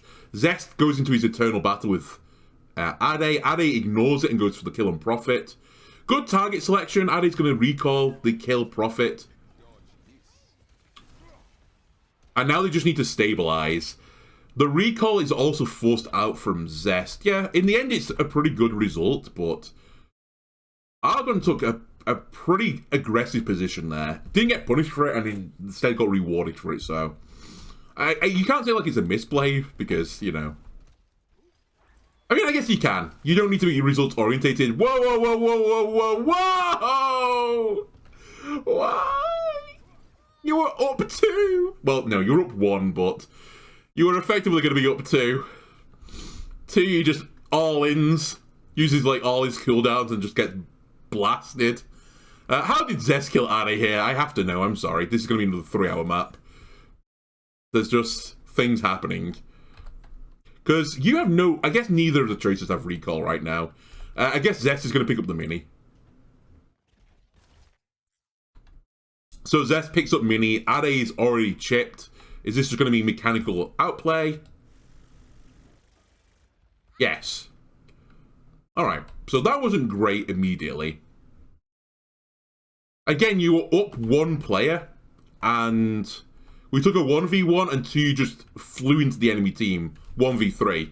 One thing you have to bear in mind with Doomfist, Doomfist can get in a fight very quickly. Rest of the team can't get in fight quite as quickly, even with Lucio, so... just flying in there as Doom is a bit risky. Now, we are about to see on the kills feed that Argon will pick up the trade into Ade, so it's not actually the end of the world. We're going to go to a 4v3 instead. Ooh, nice try shot. That's probably new projectile size Echo getting the kill there, because Zesta was, not that low. Alright, just chill for a little bit. Take the high ground, push the bot. They can't really do anything about it. Tuyu's all in again. Nice target selection of Vigilante. Is he going to live? TP? TP? He's TP'd. Okay, he's fine. Okay, that's good. Just go back now. Heal up. Regain resources. Push bot. Take high ground. Okay, the Echo is taking an angle on the high ground. Very good. I like this. I like this. I actually would prefer, I think, I think I'd prefer the Kiri to be on the high ground than the Lucio pushing, but it's pretty close. When you get to, like, further around the corner, maybe you want the TP on the Kiri just to get out of there so that, you know, she can't get killed on transition between the bot and the high ground. But at this point with the Archway, I would rather have the poke pressure from Kiri. She still has got an angle, so it's not awful, but... And she can just climb to the high ground. Okay, they're flipping it now. And then the Doom will push it. Oh no, they're just all pushing it. Whatever. It's still early. 2U is getting ass blasted. 2U. That was very generous of the enemy team not to just kill him. Alright. 2U at, you know, whatever it is, like 50 health. Has just decided to stand still in the open. I assume this was some sort of mechanical fault. But if he gets punched here by Mag, he is dead. 100% dead. Like, what is this? I think Lee Jae-gong gets baited and shoots in front of 2U. And then he moves. We'll just say, you know, intended. But yeah, 2U's got blasted, I assume because of some sort of issue with, you know, some hardware. They have to chill for a second, but, you know, they're pushing the bot fine. It's awkward to get over this archway. I will say it's normally awkward to get through this archway because someone stood on top of the archway shooting you in the head. Where team? Why no one up here? I guess some of it was, you know, to help 2U. So Lee Soo-min and Hyunjae has gone back to 2U to make sure he gets healed back up again. And I guess this is also elicited a response from the DPS that they can't just stand up here anymore because they haven't got any healing. But I'd still like someone to be up here. Because now what they're going to have to do is fall back.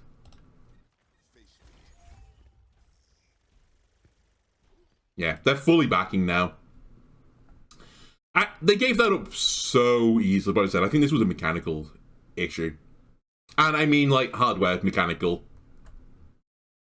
So they're probably going to take similar positioning on this mid-fight. And just try and stop the bot pushing back to mid-position.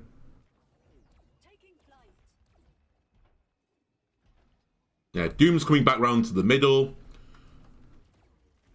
Deja vu, we're back again. This time, though, Zest is on the flank with Lee Jae-gong again. Oh, there's Ade. I was going to say, where's Ade gone? Yeah, it's the Tracer Lucio 2v2. Kiri Echo over here. Vigilante's in a really safe spot right now. I guess this is another thing that I didn't mention on the first fight in terms of positioning. Lee Soo-min took a way more aggressive position on the first fight, and still is now, than Vigilante. Vigilante is really far out of the fight right now. Again, it's a preference thing for how you're going to play, but yeah, it's just a preference thing. You could probably start to punish Lee Soo-min, though, for this positioning. Like, he's... Like, Vigilante, look, the gap between him diving is pretty big, right? And anytime as dive, you have to go over a huge distance.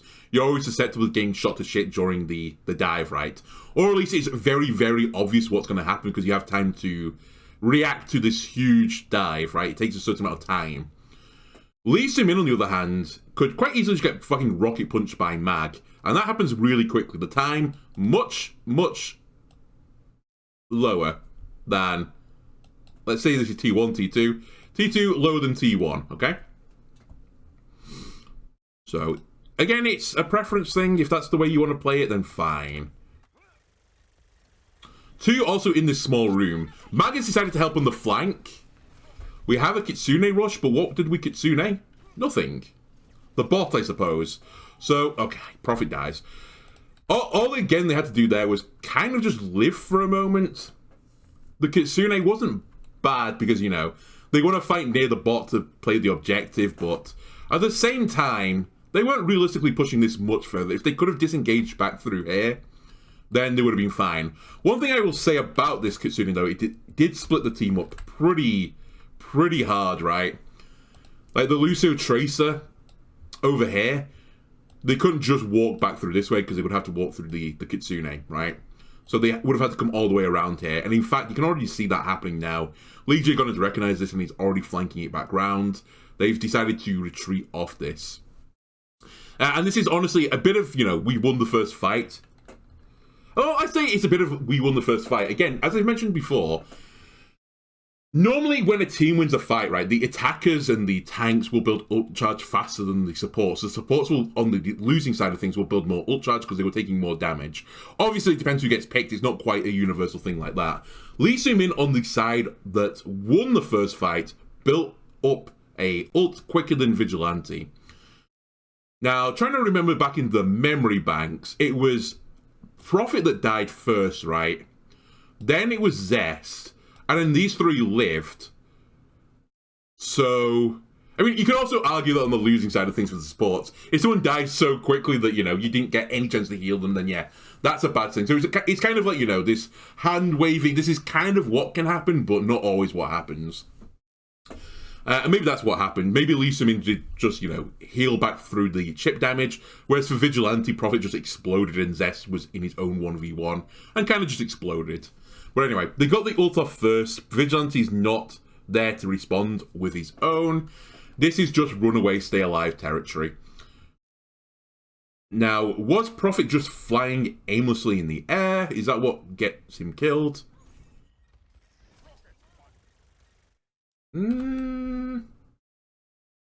Pretty far away. That's not great. That wasn't really playing your life there as Prophet. He probably should have been like, you know, broke LOS of the Kitsune, question mark? Because I think Argon is still getting the benefit of it right now. And kind of just ego 1v1'd Argon and was punished for it. Let's see this again. Yeah, I'm not actually a huge fan of this Kitsune. I don't think it was a terrible Kitsune, but it might have been a recognition that he had it before Vigilante, so they just wanted to pop it before Vigilante had theirs. But there was no real, or at least it didn't feel like there was a real target selection on this. It was like we've thrown it up mid to split the team. Maybe they were throwing it up mid to split the team to then kill Lee Jae Gon and Mag, or whoever tried to fight in the Kitsune. Maybe that was the logic behind it. I didn't know if Prophet had got caught like just out in the open, but as the Kitsune's pop, Prophet is like, you know, he's running away already. So he's not really out of position right now. What I will say is, as this goes forwards, flying, right, this is fine, just keep going, no, don't come back, runs into the Kitsune, dies. If he'd just gone round the pillar, not only would he have lived, but he could have set up his own little fucking flank that I don't know how prepared they would have been for this, right? You typically like to play the game of Overwatch with people, you know, in front of you and you can see them. If Prophet had, you know, just backed off and ran all the way around here, he could have started shooting Lee Soo-min in the ass. So Lee Soo-min's then trying to look one way, he's trying to look the other way. That makes your life very uncomfortable as this comp, right? Instead, he just runs in front and gets blasted. Now, I think this was a split because Tsuyu did go over towards the flankers, so he's trying to kill them. Mag went over to help the flankers, he's a tank, he can sit with the Kitsune a little bit longer, but obviously not too long, he'll still get his ass blasted. Is he getting out? Probably. Anyway, that was basically one ult for a fight win. Good deal. Better deal. Zest got caught. Eventually, he didn't get out. So, overall, this was a really good Kitsune. Or at least the result of the Kitsune was huge. I don't mind Tracer pushing the bot here. I think that's a pretty good, a good thing to do. Hyundai can give people speed out if anyone gets poked. And we have the healing here. Now, I will say, I think one of you should probably go into high ground. You don't get any more momentum.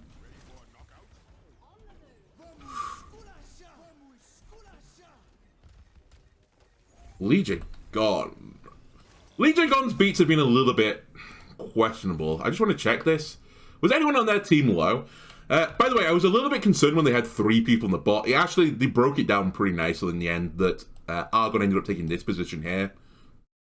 And basically they were controlling, like, this type of space. Well, sorry, this type of space. So it went nice in the end. I don't know where Tracer went in this. Where's Tracer gone?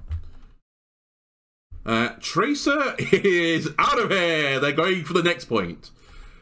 Where are you going?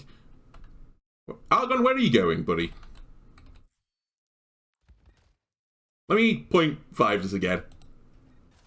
I think Argon gets baited by something. I think maybe it's like an audio artifact, maybe. I think he's looking for Zest. I think he thinks Zest is over here.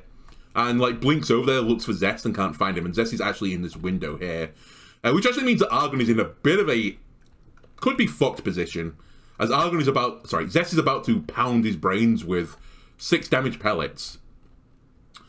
I like Lee Min-Min's position. I like Hyunjae's position. He's playing pretty safe.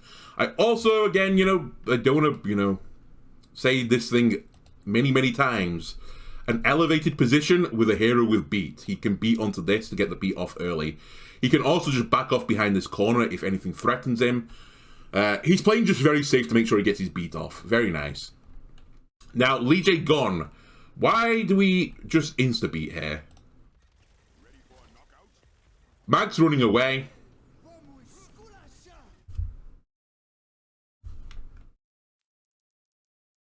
Just want to check. Mag has 0 cooldowns, so you can do a beat engage where you beat, then you do an unbelievably aggressive dive, right? And you can't really get punished for it. I mentioned that there's this long time you can sort of prepare for it in that way, but one of the ways you normally prepare for it is just try killing someone, you know, shooting them. If you've got 1,000 health, obviously shooting them is not going to help during that short period of time. But Mag has no cooldowns right now. He can't be part of this dive. Let me go see... whoops. Let me go see Prophet. Prophet hasn't got his movement ability. He can't take part in this dive. Zest has got all these cooldowns. Zest can be part of this dive, but as Tracer is on the low ground, 6 miles away from the fight, so it's going to take him 3 blinks to conduct his dive. He's not ready, basically. And then Vigilante probably wouldn't take part in the dive, but does have the teleport right now. So, and let's see, Lee Jae gone. Lee Jae has also used Amp It Up, so he hasn't got Amp It Up either. I think he's amping it up right, or he did it just before this. Actually, it wasn't even just before this, on 4 seconds, so he amped it up some time ago. Basically, this beat was, not worthless, but it's pretty goddamn close to worthless. At the very least, though, Hyunjae's counter beats it, so it kind of makes up for this. But at least on the counter beat, he gets to you back up in health, right? He missed the ledge as well. I actually don't know that. I don't play enough Lucid to know if you can actually beat onto this. I think you can, but you probably have to wall ride onto it first. I know you can do it on the stairs behind it. That I do occasionally.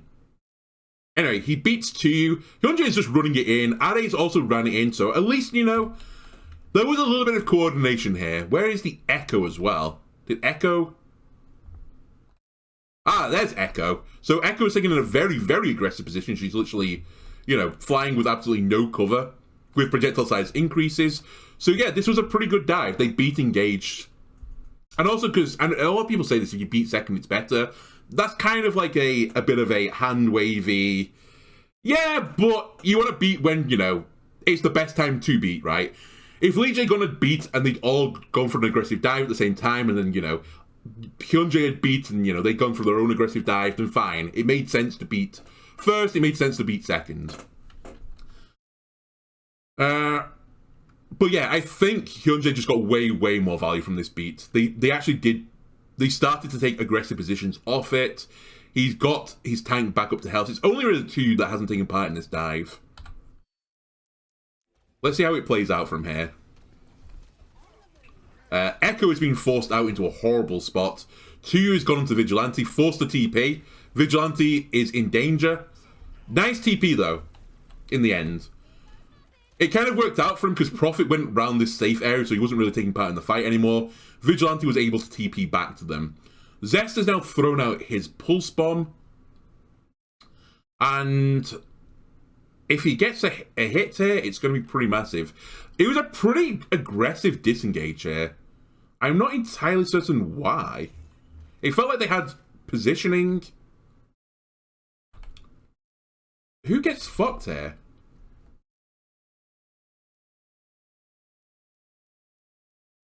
The bot hasn't reached the mark either. If the bot had reached the mark, then I would kind of understand it because it takes a little bit of time for it to, you know, unlock. You might as well just fully disengage and not risk your life. But they didn't get the position. I think they just want to hold this mid position again. And then do the same thing, like rinse and repeat. But Mag does such a really half-assed dive. Ali does nearly get exploded, so it makes sense that he disengages this. Run, run, run. Yeah, Hyunjae and Lee Seung-min both heal. Okay, I understand. Argon is in real risky territory, though, if the enemy team sees this. Argon is split off. It's 1-4 split right now, and he hasn't got any of the supports anywhere near him. Is Argon going to explode? No, Argon has recognized this and playing safe. Nice, I like this. I like this! This is good play. This is good Overwatch right now. They're not forcing anything. I think they could have played it a bit more aggressive, but I don't hold it against them for not playing it aggressive. This is still a really good positioning, and so far, we haven't seen a way for Runaway to break through this. Prophet has now copied the Tracer rather than the Doom, so... Ari's life is about to be miserable from the look of things. He's about to be dove by 2 Tracers and Alicia. He's going to need help pretty soon, and he hasn't got any right now. Hyunjae is probably going to have to peel for this. But we'll see. If Vigilante Kitsune does well, this is probably one of those fights where you just die. Don't use anything and die. Will be the name of the game. If Vigilante pops Kitsune. That's 3 ultimates they will have used for basically 0. Well, it'll be 4 ultimates for 1, you're beat, so let's see how this plays out. I can already see this could go horribly wrong. So yeah, Adi gets his recall forced immediately, and he's going to be probably chased down now by Prophet and Zest. They're just looking for where he recalled to. Found him. Okay, they get the copy first. This is still fine. Here goes the Kitsune. Okay. You have to be so careful right now. Have to be careful with your ultimates. As they have Kitsune, and Kitsune is a really hard thing to fight into. I do like this fight Lee Jae-gun in this small room. I don't know how Lee Jae-gun has... this has happened to him again. How are you in 4 team members of the opposite team? How has this happened? What have you got to say about this? That's right, you just smile. So yeah, he's got split off horribly from his team. Like, just on this freeze frame, it doesn't look so bad, right? It looks like Lee Jae-gun is 100% going to die here. Surely he dies. Then all they need to do is just play safe. Like, just don't play in the LS of the Kitsune. They can push the bot a little bit, it's fine. You can come back and take it later. It's only going to get to the archway anyway if they start pushing it. And you can just counter-rotate around this backside of the pillar or something and take, you know, this type of angling.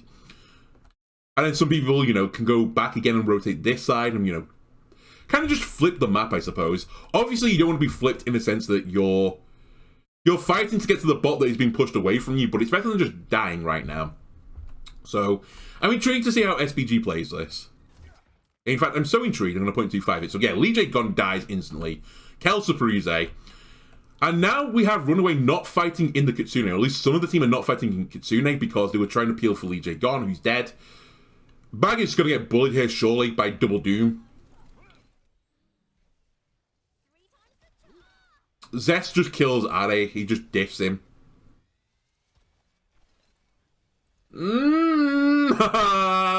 I don't like it. Vigilante's TP'd. Vigilante has to die. This is Double Doom ult in a small room. Did anyone take any damage? No. Zest has recalled and... Okay. Oh my god, it's gone horribly wrong. It's gone so horribly wrong. And it wasn't even the Kitsune. They just split off into multiple targets. Like, Argon was fighting Mad, Tuyu was fighting Vigilante, Hyunjae and Lee Soo-min were fighting Zest. They all took separate targets, and on the flip side of things, Team 2 were all just fighting the supports in the room. And it's gone horribly wrong. It didn't help that Argon and Tuyu both Doom ulted the two heroes with escape tools. So Mad just ulted out of it and then counter-ulted the Dooms and just exploded them. And then Zest just recalled it. Honestly, Zest, though, just manhandling Ari at the start of the fight, not even in the Kitsune. The Kitsune, like, has ended at this point. Has made a huge difference. I also suspect at some point in this, Prophet has hit a huge sticky on the back line.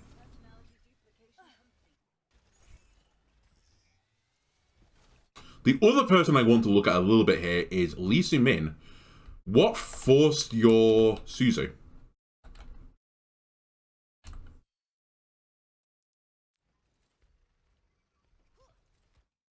I should also say at this point that it's not just Zest manhandling them.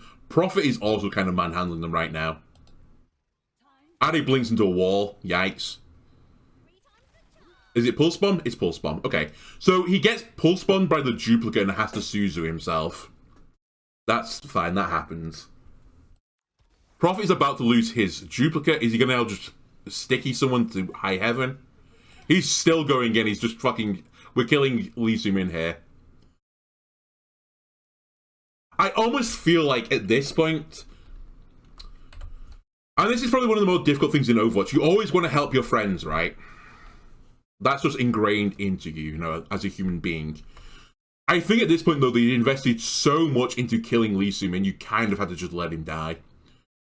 Bearing in mind on the flip side of things, 2 is forced Vigilante to use, I think, all of his cooldowns right now. Let me check Vigilante. He definitely TP'd. Yeah, Suzu's also got his Suzu before he TP'd. If they double Doom ulted Vigilante, he was dead. They could have traded out the Kiriko that way. There was no way for him to escape. He couldn't TP, no Suzu. I know Doom Ultimate is bad, but 2 of them on top of one another is pretty good. Yeah, they just go to save friend, and they don't invest enough resources to save friend, and then they just get bullied in a small room. If they'd gone on Vigilante here, Vigilante definitely dies. You will lose Lee Soo-min in the process. But, you know, you've kind of broken even at this point, right? Instead, they put themselves in a dangerous position. I love the synchronized Doom ult. And then we're just going to, you know, have sad times. Counter Doom ult. Right on top of the Doom ults that just happened. Oh my god. I'm sorry, that was a huge ult from Mad.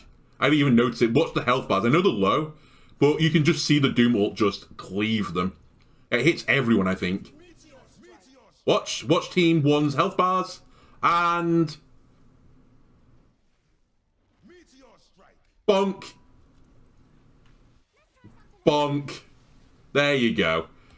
Just misery. It might actually have missed Hyunjae. He's a bit further away, but yeah, it's just Giga over.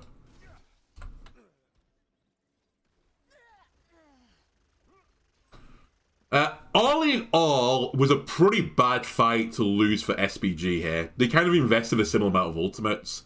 The one thing they've got going for them is they didn't Pulse Bomb, but would you say Pulse Bomb is this huge ultimate? Trading out on Prophet is huge, by the way. That's huge from Argon. Argon's done this very well. You need to die very quickly right now. You need to stop playing in this room. Just die. Die. Die. Sometimes the correct play in Overwatch is to die. And right now, dying is the correct play, because the bot is going to get pushed away from you. And you're just staggering yourself. You've got the perfect opportunity to die now as well, because Argon has just traded Prophet, so... if you just die instantly at this point, Lucio Doom will get back faster than Echo will do, because you're pushing it towards their spawns, right? Or they're pushing it towards your spawn. So you'll get a pseudo 5v4 if you die this second. If you don't die this second, you're going to get 4v3/5v3. So you need to die now. Die. Just run out of the room. Die. Die. Get on the bot and die. Just run to the bot. Nice. Okay, they're doing it. They're doing it.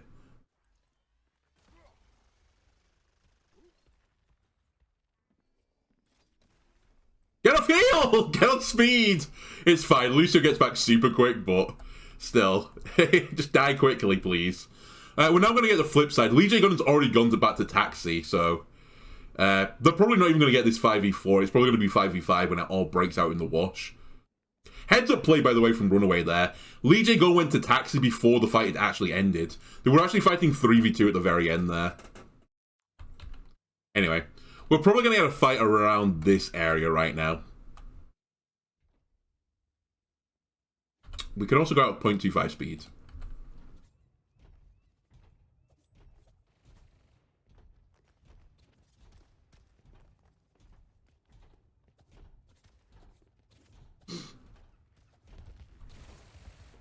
Alright. What have we got here? Zest is taking up a very sneaky little position here, where he can get into this area in the window and shoot them from another side. Look at the angles they control right now for Runaway. This is a really good position. They basically controlled all of this, all of that, and then as Tracer came in here, they're controlling this as well. Look at all this real estate. What does SPG control right now? That. And they're about to be contested by the Doomfist, because, again, we mentioned this on map number 1. Doomfist has the advantage over the other tanks that he can do a big burst cleave damage when a team is grouped together. And this is big grouping together right now, so... He can also obviously do it on the slam as well. It's not just the punch, the slam will also get him, so... I expect Mike to get some pretty big value here. He's going to get a decent ult charge jump. And I think 3 or 4 people... Nope, never mind, he was going out of the fight. He'd already a punch or something? What happened here? I think he's punched in, hasn't he? Do you not have punch right now? Or he's just playing it ultra safe. Like, they have the bot, there was no reason for him to rush. Did you punch forwards, Mag? No, he walks. Okay. I think that's pretty passive.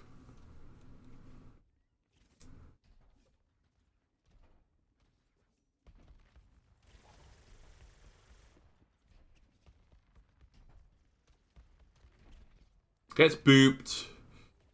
He does get chunked down by like half. Okay, fine. He needs to get healed back up. Fair enough.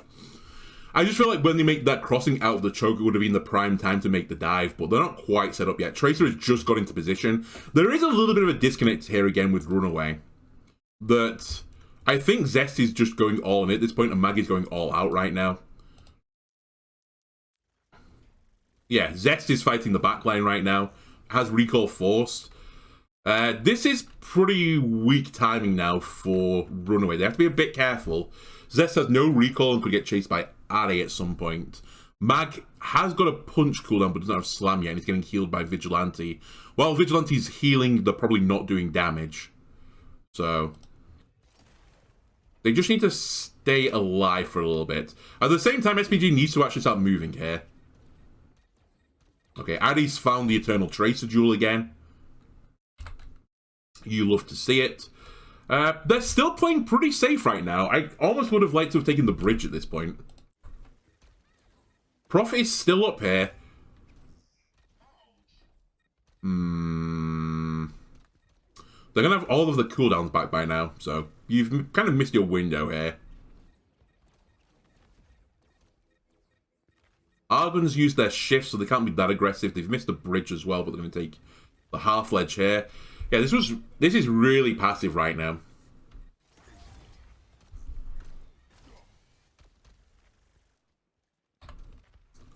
I think it comes back to what I said before. I think Runaway, when they're playing this dive comp defensively, they look like they have a better understanding than SPG does. They struggle when they have to make an offensive dive, but right now they're just defending this position, and it kind of looks like SPG doesn't really know what they're doing about it. I think they're just waiting for like some sort of poke kill. Maybe they're waiting for ults. They were pretty close onto Kitsune. They're close to beat. By the way, Hyunjae has got 94% to beat. Lee Jae Gun is 59. Shrugs. Don't know how that's happened. Yeah. Alright, that's not a great pulse, I think. Nope. Mag had blocked, so you've given him supercharge punch there, Ade. That's basically all you've done here. Didn't even get the Suzu out because he was never going to die. That was a really bad pulse bomb. Now, let's see who Zest pulse bombs. Where are you, Zest? Because you're getting recall. Okay, you're over there. You're getting recall back any moment now.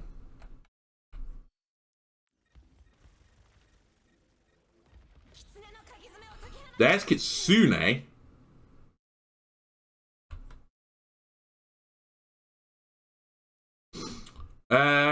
Okay.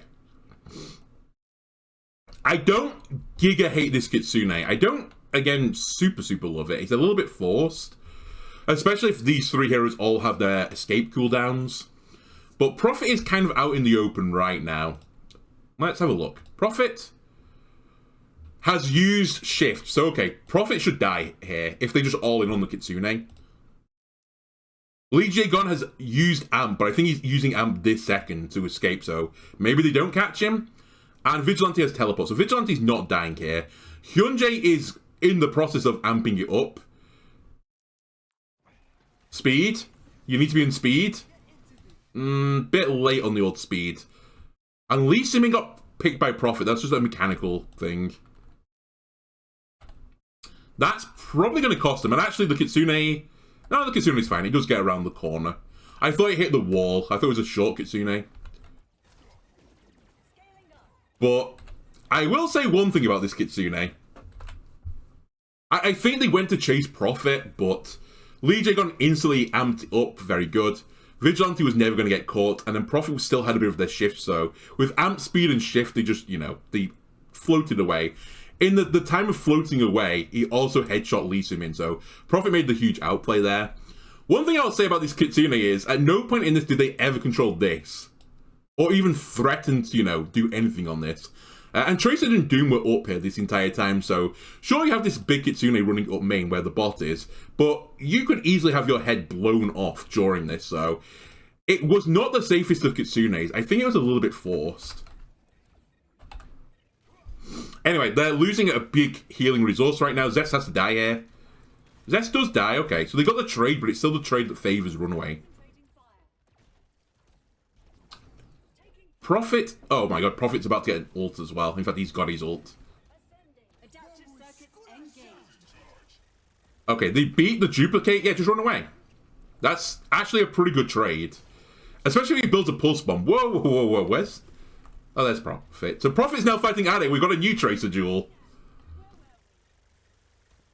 And Prophet is causing mischief to Ade. Oh my god, Ade's life is miserable. He does get the mini. He's still so low. Did he get pulse bombed? Oh, maybe he did, but he recalled, so... A bit of a waste on the duplicate pulse bomb, but I don't know what the timing is yet. The duplicate was about to run out, so... that's fine. I don't mind you pulse bombing a Tracer if, you know, you're in duplicate Echo and you're about to run out of duplicate. You might as well, you know, ship it.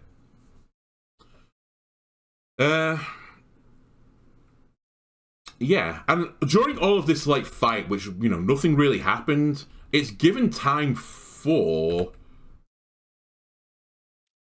Zest to start getting back to the fight.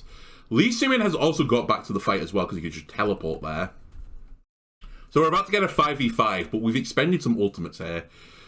Prophet used Duplicate, but on the other side of things, they used Rush, Beat. That's pretty spooky there. Both support ults have gone. And on the flip side, the other team, Runaway, they have both their support ults. So I foresee sadness in SPG's future here.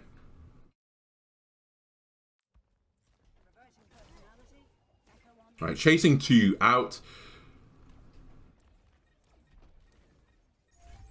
Like, SPG kind of has to hold this bridge right now. They can't just give up the bridge, otherwise the Kitsune is going to be fucking mental. Okay. Ah. Okay. Again, did Lee Jae-gon need the beat there? Probably not, but where does Hyunjae go? Other than back to spawn. Hyunjae? Hyunjae! Hello? That's the enemy team. Your team is over here. You are here. A slight int, so to speak. A slight int. This is just a communication difference. I think Hyunjae thinks his entire team is coming with him. Spoilers are not. And he just gets killed for it. Nice from Mag. Nice slam hit. Sure. It's beat engaged. They're just gonna chase them down now. Make sure that no one gets traded.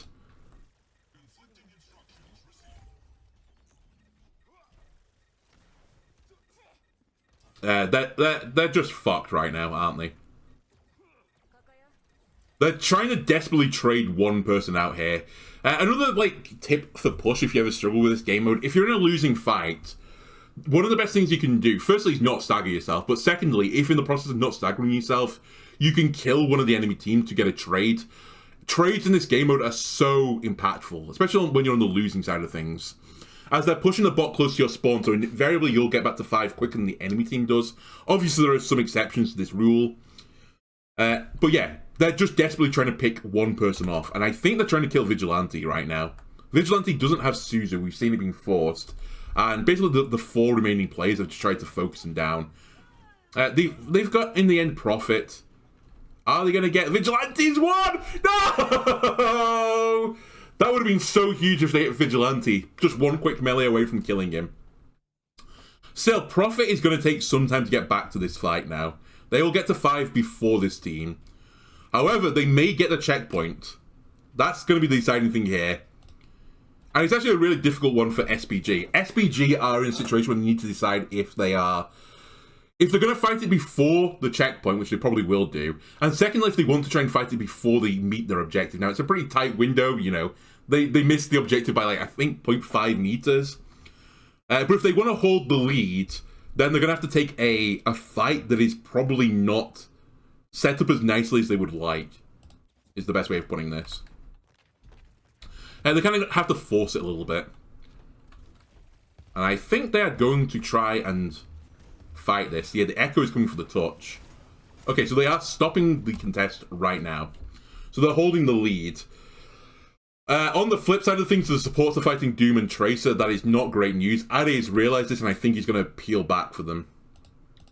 How did this happen? So Argon goes for touch. So Argon basically is out of the fight right now. Ade is gone over here. The supports are over here. Where are we looking at the other players? So Tuyu... Okay. This is probably the rare, at least so far we've seen, the rare SPG dive that hasn't really worked. Tuyu's already been chunked so heavily as well before he made this engage. What hits him? Zest is just pumping full of bullets right now. Zest is taking this really nice position again where he can contest the window. I think this is what's going to catch them out. I think SPG doesn't realize that Zest can get on the back line so easily. Now, Lee Simon is going to play from this window so that Tuyu can get some sort of support when he makes his dive. Ade is going to flank up to the bridge to meet the dive with Tuyu, I think. But he's going to get caught in no man's land. Yeah, he's just nowhere near this fight. Ade's fighting someone different to Tuyu. Tuyu is trying to fight both the supports solo. And on the flip side of things, Mag and Zest are going to jump into the window. And they're going to 2v2 the support. So on one side of things, and this was again because this was a forced fight, we've got into this situation. Ade couldn't get into position in time. He's fighting Mag right now. Tuyu wants to put some pressure on the back line. He is currently in a 2v1. The supports, Mag is about to jump into this window with Zest. So Tuyu is going to be 1v0, which is not a great situation to be in. Because you're literally doing nothing. The Echo down here is going to be 1v0 as well, because they're just stopping the cart right now. And then there's a 2v2 here. The other hero that is not in this equation, if you've worked out that it's adding only to 4, is... Wait, where are you? Oh, Prophet is coming up the short way. Prophet's going to take the shortcut because... I'd say it's a shortcut. Actually, maybe it was a long cut. But he's come around from the backside instead, so he's going to, come in from the rear at some point. Either way, this is a 4v5 right now, effectively.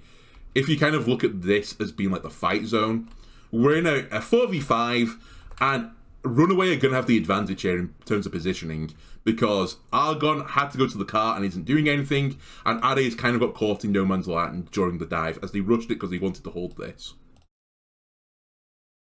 So, my prediction is this fight is going to be almost guaranteed loss by the time that Prophet gets into the fight anyway, and then Prophet will just clean it up. So, Mag goes into the window, Zest goes into the window. Zest goes into the window. They also have both ults, by the way, so Mag could use all of his cooldowns. It's fine, he can ult to reset them. Tuyu only soft dove, so he's now with Ade again, but Again, you've kind of got this 3v2 down here, but the two of the supports and both of them can just run away. Their supports cannot run away right now. They're just hard engaged. And as soon as Suzu goes, which I think we're just seeing the effect of Suzu being used right now by Lee Su-min. Is that Suzu? It is Suzu. This is a bit of a fuck up because they needed this for Pulse Bomb. Someone's going to get pulsed here. Yep. Nope. There's the Doom ult. Zest will definitely be looking for a Pulse Bomb. Ares had to, you know, use all of his resources to get out of here. I say all of them. He's used some resources to get out to here.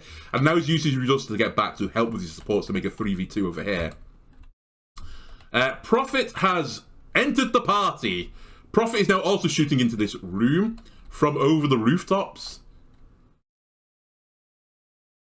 Zest backed off. I'm kind of surprised Zest backed off so far. I guess they're getting to a 5 now. Maggie's just going to ult out and re-heal, and they're just going to hold this high ground. But they don't have the lead yet, so the onus is kind of on them to win the fight. What ults are they getting to? Ah, they do have Kitsune Rush. They do have Kitsune Rush. So maybe they'll force... Maybe the game plan here... Maybe this was their win con. Maybe they decided to force out cooldowns, force out cooldowns, force out cooldowns, force out cooldowns, and then they'll just drop a Kitsune up mid, and the enemy team has to fight here at some point, but they just don't have the resources to cycle between it, and they'll just pop on the point. Is this what the game plan was? Zest knows there's no save ability on Kiriko right now, so he could pulse from Kiriko as well as Lucio. Tsuyu, I don't know if he's still got power block.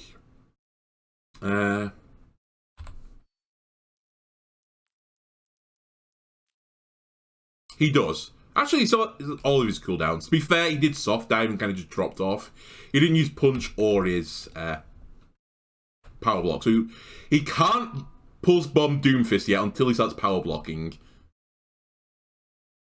And then let's look at Argon. Argon is hiding right now, which makes me think he's used cooldowns. No, he still has cooldowns. He's kind of set up for a dive right now. Okay. I didn't know if he'd used his shift around here to make sure he got to the point in time. If he did, he used it early enough that he's got it back in the fight. Just as a general, let's look at the fight. Ignoring the fact that Maggie's in outer space right now. This part of the map is so hard to push. And you see this a lot in competitive Overwatch games, that teams don't heavily push this bot into this type of area, right? Don't just fight in this type of area. Normally what happens is one person will push it like as far as they can, and as soon as the fight breaks out, this one person comes back up here, and the rest of the 4 players are on this. It is literally a castle wall. Unsurprisingly, it's really hard to push into a castle wall, so... The flip side of this, though, is normally you want to have the lead doing it, so... At some point, Runaway has to go to the point, right? They have to win a fight, as they need to take the lead. But as soon as they take the lead, they won't super care about extending it anymore. Obviously, they will if they can, but... They will just keep taking defensive positions on this wall and force the opponent to break it down. And one of the best ways to break down, you know, this super hard position to, you know, get into is just to invest more ults than your opposition. So you're basically going to start killing their economy for them to push through here. And they're not even taking the lead during this. They're only going to be taking, you know, the bot through this zone. So then they'll go into a fight with low economy. This is basically like push is very hard to play, especially on this map. Anyway. Let's see how this all breaks down. So Maggie's healing right now with the Doom ult. Tsuyu is getting ass blasted. He's just escape, escape, escape. Maggie's in. There goes the Kitsune on the point. They have to fight it. Tsuyu has no cooldowns. He's had to go for a pack. And Argon and Ade and Hyunjae are going to have to cycle touching the point right now. Nice from Argon. Good copy. He used his ult basically as a second life there. And took a lot of aggro from Zest. Maggie just hit the fight-winning punch over the game. He just punched both Ade and Hyunjae. And I think this was a supercharged punch from his ultimate, so... And they're both going to die. Oh, sorry, Argon lost his duplicate. Hyunjae, as some sort of miracle, didn't die. Oh, actually, did he have 3-man punch? Hang on a minute. Mag may have just hit play of the game and I wasn't paying attention. So yeah, he has supercharged punch. He did. He hit Ade with it as well. Glorious. Round of applause, Mag. You've won this map for your team. humongous. Hit Ade, killed him, destroyed the duplicate of Argon, has significantly hurt Hyunjae, so that Hyunjae is going to probably amp heal right now if he has it. I'm actually kind of surprised he doesn't die during this. So I assume he's amping it up right now. His health is going back fairly quickly. But either way, they're expending a lot of resources. Argon still dies from Mag. Yeah, Mag just made this huge outplay. And now we're in horrible territory because for 100% Runaway are obviously capping this right now. Which means they're going to get better spawns. So now not only do you have to push through the castle wall, the enemy team will have good spawns until you get it to halfway. So your life has got even harder now. And what I expect right now is Runaway will push it to about this corner and they'll back off to the castle wall again. Unless someone mispositions. In which case they'll go for it again. So yeah, the bot is, you know, capturing right now. It can't move for a second. The bot has to scratch its ass for a moment. Zest. One thing I'll say about this, and I've noticed Zest do this way more than Ade. Zest plays so aggressively. Like, he has his recall sometimes. I think he has his recall forced. Does he have his recall forced? He uses a lot of blinks to take an aggressive position to build a pulse bomb quicker. Now, he has pulse bombs, so right, he doesn't really need to do this, and actually it's kind of a downside to do it, as you're giving your opponent's ult charge, but he's just always harassing. Like, he never stops applying the DPS passive. Whereas Ade right now is just hiding, he's waiting. He sees Zest. He's ass blasting Zest. Zest still has recall, doesn't use it, just blinks out. Very good. Zest on the Tracer has kind of been huge so far. Anyway, let's see how Runaway reacts to this. Are they just going to run away? Yep, you can see it now. See you later. Fuck you. We don't care. We don't want to fight you in this area. Like, whoops. We don't want to fight you in this area. This area is scary. Like, you could be on this high ground. You could be on this high ground. You could have even come into this window. This is potentially sad zone. We want to fight you over here. There's a castle wall. We'll take the castle wall so you can just see everyone like Delta split right now.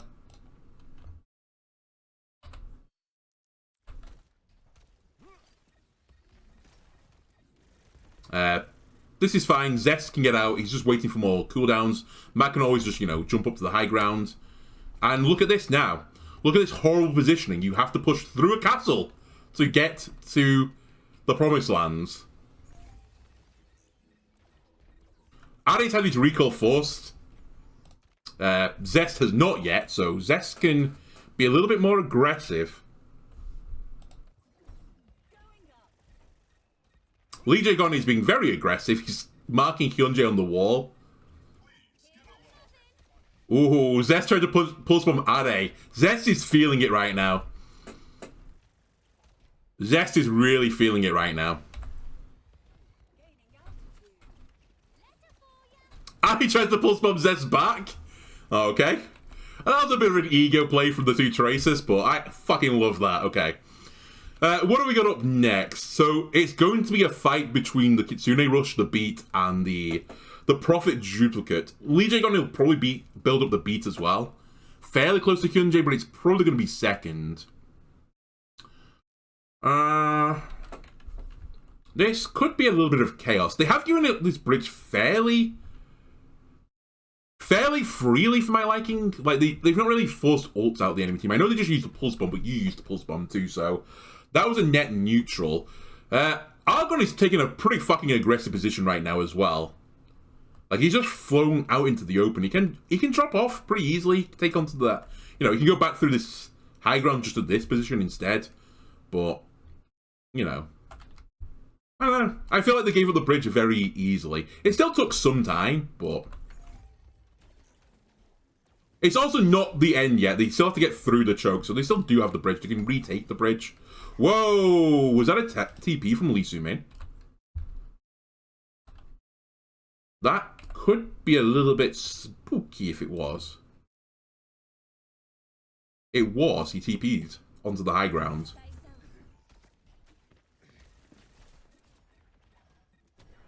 And he gets spotted doing it. This is so dangerous. My butt right now would be the tightest thing on this planet. if I did that. Especially when I TP'd and saw Zest and Mag and the Lee J God all looking at me.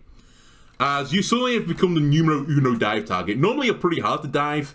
They still have to, you know, force you out of the position. It's kind of frustrating for a dive team to deal with that.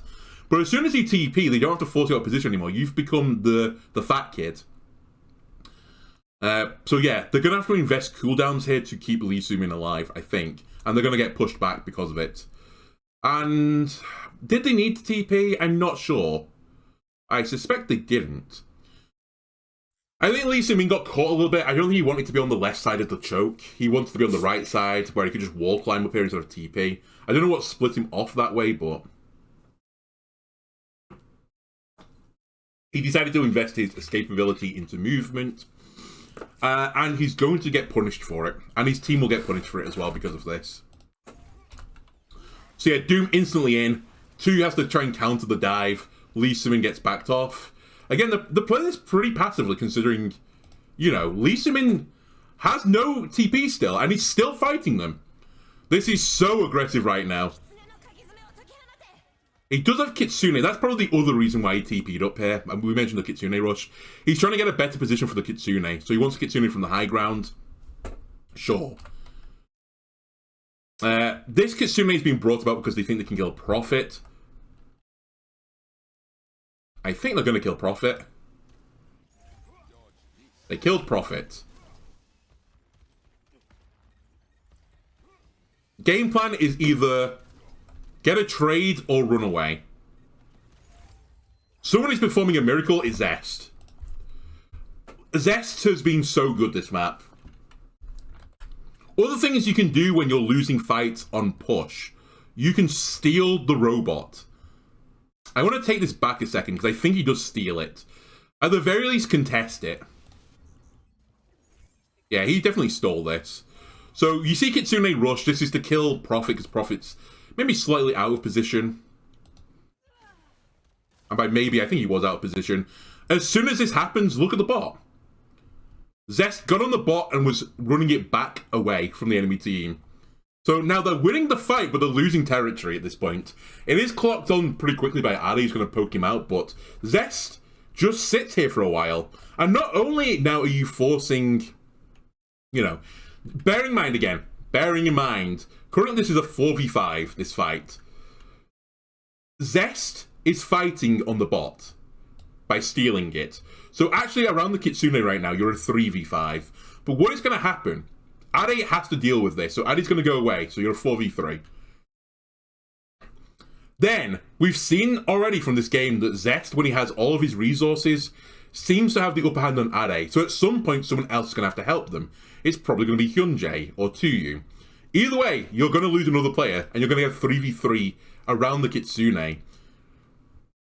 So, just this play from Zest is going to pull resources towards him. And all he needs to do from this, as soon as, you know, this will go to like a 2v1, all he needs to do is back off, live. Just live. You've done your job. So Zest steals bot. Hyunjae instantly goes, so we're a 3v3 on the point. Argon is also going, so actually we're now a 3v2 on the point. So we now in a situation where Tuyu needs to be super, super careful. He could die here. Zest just blinks away.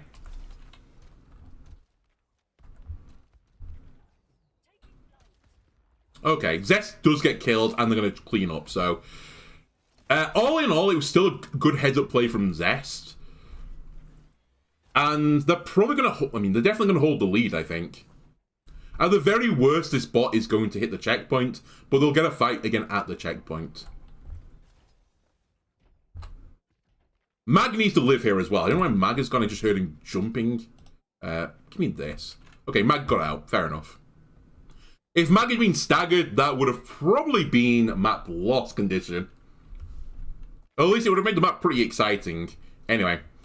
Are they going to fight before checkpoint is a new question. I think they are. Zest is gearing up to fight. No, they gave it up. Okay. That's fine. Again, we're in this situation now where SPG would love just to back off and hold on to this bridge. But they can't. They have to push it a little bit further. They need to take the lead before they can start doing those games. And sadly, they have to walk through a choke.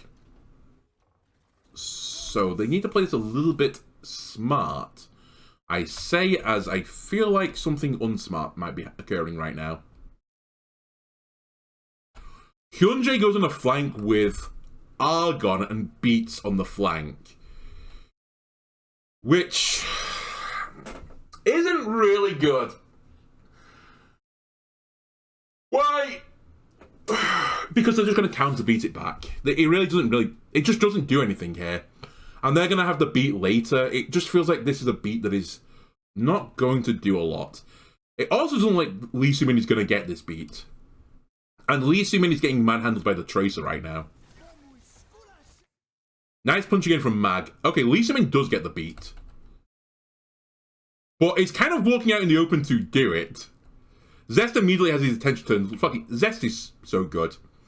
Mag calls, he hits a punch, and Zest, look how close he is to the support, turns around to shoot the people that Mag punched. Might actually get killed for this, because it looks like Lee Sumin's about to headshot them. But yeah, Lee Jae Gun is just going to counter beat this. I think Zest will actually live from the beat. I don't think it's going to die fast enough. Oh, he had recall anyway. He did get the beat though, so he recalled into beat. So yeah, basically we traded beat for beat, but the enemy team's beat is going to get more value because it's going to linger for a little bit longer. And you basically destroyed your economy to do this, because they will have been ult tracking this. They must recognize that Vigilante is close to ult. They're probably recognizing the Prophet is close to an ult, and has the ult in fact. They probably recognize that Mag is close to an ultimate as well, so they basically threw out their one resource when they're at their weakest out early, and it was just easily countered by Lee Jae Gon. Like, they need to be a bit more patient on this one. I think this was forced too much. So yeah, beat still lingering slightly, but wearing away. And we're back to where we were before. However, now the ult economy is so much more favoured for Runaway. Prophet is going to get a copy. Are you going to slam over the roof? I think we're about to see a slam over the roof onto somebody. We'll see. Yeah, over the rooftop. Here they go. It's Ade. Ade's had recall force blinked into the wall 3 times. Yeah, Ade has been murderated. And now they're just going to chase kills. SPG just wants to run away from this, which makes sense. You have to escape, though. You have to escape! Oh, Lee Sumin's not going to escape. That's game. That's game. Especially if they all die in this room now. They staggered themselves. They're giving up a lot of ult charge. Oh.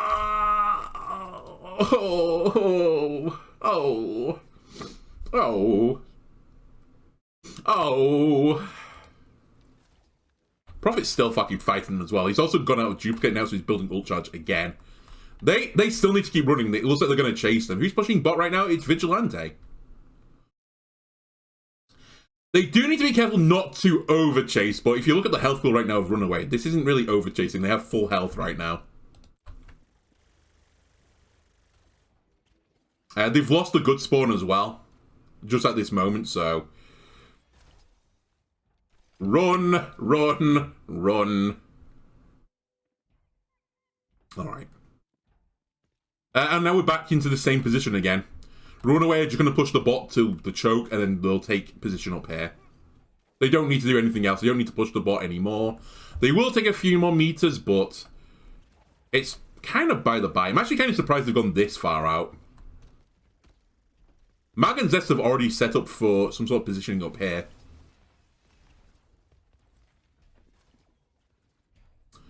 I get the feeling, just on this freeze frame right now, that Lee Jae Gon, Prophet, and Vigilante all want to, you know, go back to the castle.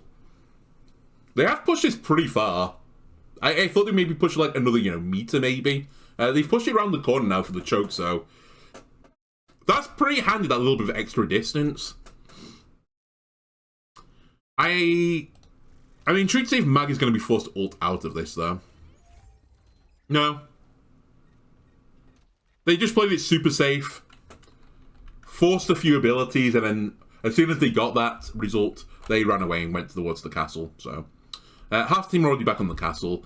Zest is just going to go back through the mega towards the castle, so he's probably fine. I think he still has recall as well. Obviously, though, you have to be very careful recalling when you're getting chased because you'll recall back into the enemy team. But Zest is pretty experienced at this point. Hyunjae's just checking that he actually did run away. He did. Ari has a pulse bomb. He's in your back line. He's in a situation right now, though, that I think Vigilante still has his Suzu, no? They do. So, almost anyone that you pulse bomb here is going to live. Because the Suzu is not going to be that hard to hit. In fact, the only person you could pulse bomb, actually, you're not in the room, are you? You're in here. The only person you can pulse bomb right now is probably Prophet, who he might get a kill on. And that's going to rely on Prophet being in the air, so it's going to be like the ultimate uber skill shot. Basically, you're going to have to force out some cooldowns before you can consider doing this. By the way, Vigilante's already foxing. I think this is... Again, this is really early. I think they've tried to catch them out a little bit. Maybe they're trying to bait SPG to assume they're back onto this high ground. So they just walk around the corner and they walk into a Kitsune as they walk through the choke. But even as this is happening right now, like, they're not here yet. They're here. They're already behind a fucking wall. So all they're going to do is just run away. There's still 2 minutes left. I feel like it's probably game, but you can't just throw your ult economy out the window. Right? And I feel like this is throwing your ult economy out the window. I feel like no one in SPG should die here. They should just back off. Even if you give a little bit of extra distance, it kind of doesn't super matter. Because the way this is going to end up, if they're going to win this, it's probably going to be an overtime push, right? And the overtime spawns get longer, so you can get more distance per fight win. So the extra, like, meter or two they're going to get here, if you just back off, is kind of fucking irrelevant, I think. Dying, though, is not irrelevant. Dying is super relevant right now, so... Here goes the rush. Argon counter ults. Hyunjae dies. Oh. How did Hyunjae die? Where was Hyunjae? Hyunjae's on the flank right now. Alright, let me get the spectate overlay. How did you die to Echo? Kitsune. You know what? I want to slow this down even more. I want to make this an 18-hour VOD. Hyunjae just runs into the Kitsune. That's a misplay. Hyunjae shouldn't be doing that. Spoilers! Hyunjae should not have just ran into a Kitsune rush and died because he has died. Hyunjae could have just stayed on this wall here and was probably fine. He could have shot them in the ass if they tried to run through the Kitsune. That would probably be fine. If he really, really wanted to speed boost his team out, he should have come this way around at the very least, but I still think that was a bit risky. He could have even gone all the way around here onto the high ground. That would have been a little bit safer still. But I think he was just fine on the wall. He was near the Mega. Like, you can just play on your own little flank as Lucio. What isn't fine is running into a Kitsune rush.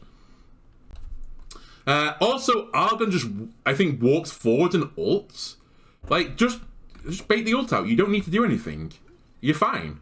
So yeah, Hyunjae is literally in the enemy team right now. He's dead. Argon used duplicate on Doom and is going to get actually negative value. Ari pulse bombs, nothing. And this now truly is game. Your ult economy is fucking destroyed. Bearing in mind, Vigilante used one ult that you could have used one key. One key could have countered this ultimate. That key, the S key. Just push S. Just push S. SSS. Obviously, you know, if you're the Doom, you can punch as well to make sure you get into cover. You know, there was stuff to do. Instead, Echo went in and ulted because they were going to die. Hyunjae just inted into the team and has died. Ari has thrown a pulse bomb out as well, like as a Hail Mary. Missed everyone and may die. It's basically the worst case situation. And it was all for a Kitsune rush that they could just have ignored. Nice punch from 2U, hits 3 people. Lee Sumin now is Kitsune's own Kitsune in a fight that they were guaranteed to lose anyway. And then Prophet is just cleaning up. So Prophet has cleaned up this flank. He did kill the Trace who pulse bomb recalled and then got killed on the chase. This is simply GG. There's no world where you win this. They've used 3 ultimates for 1. One of them was a mirror ult. So you'll say you would make -2 ultimates here. Pretty fair. And you're going to lose positioning, and you're going to lose the game.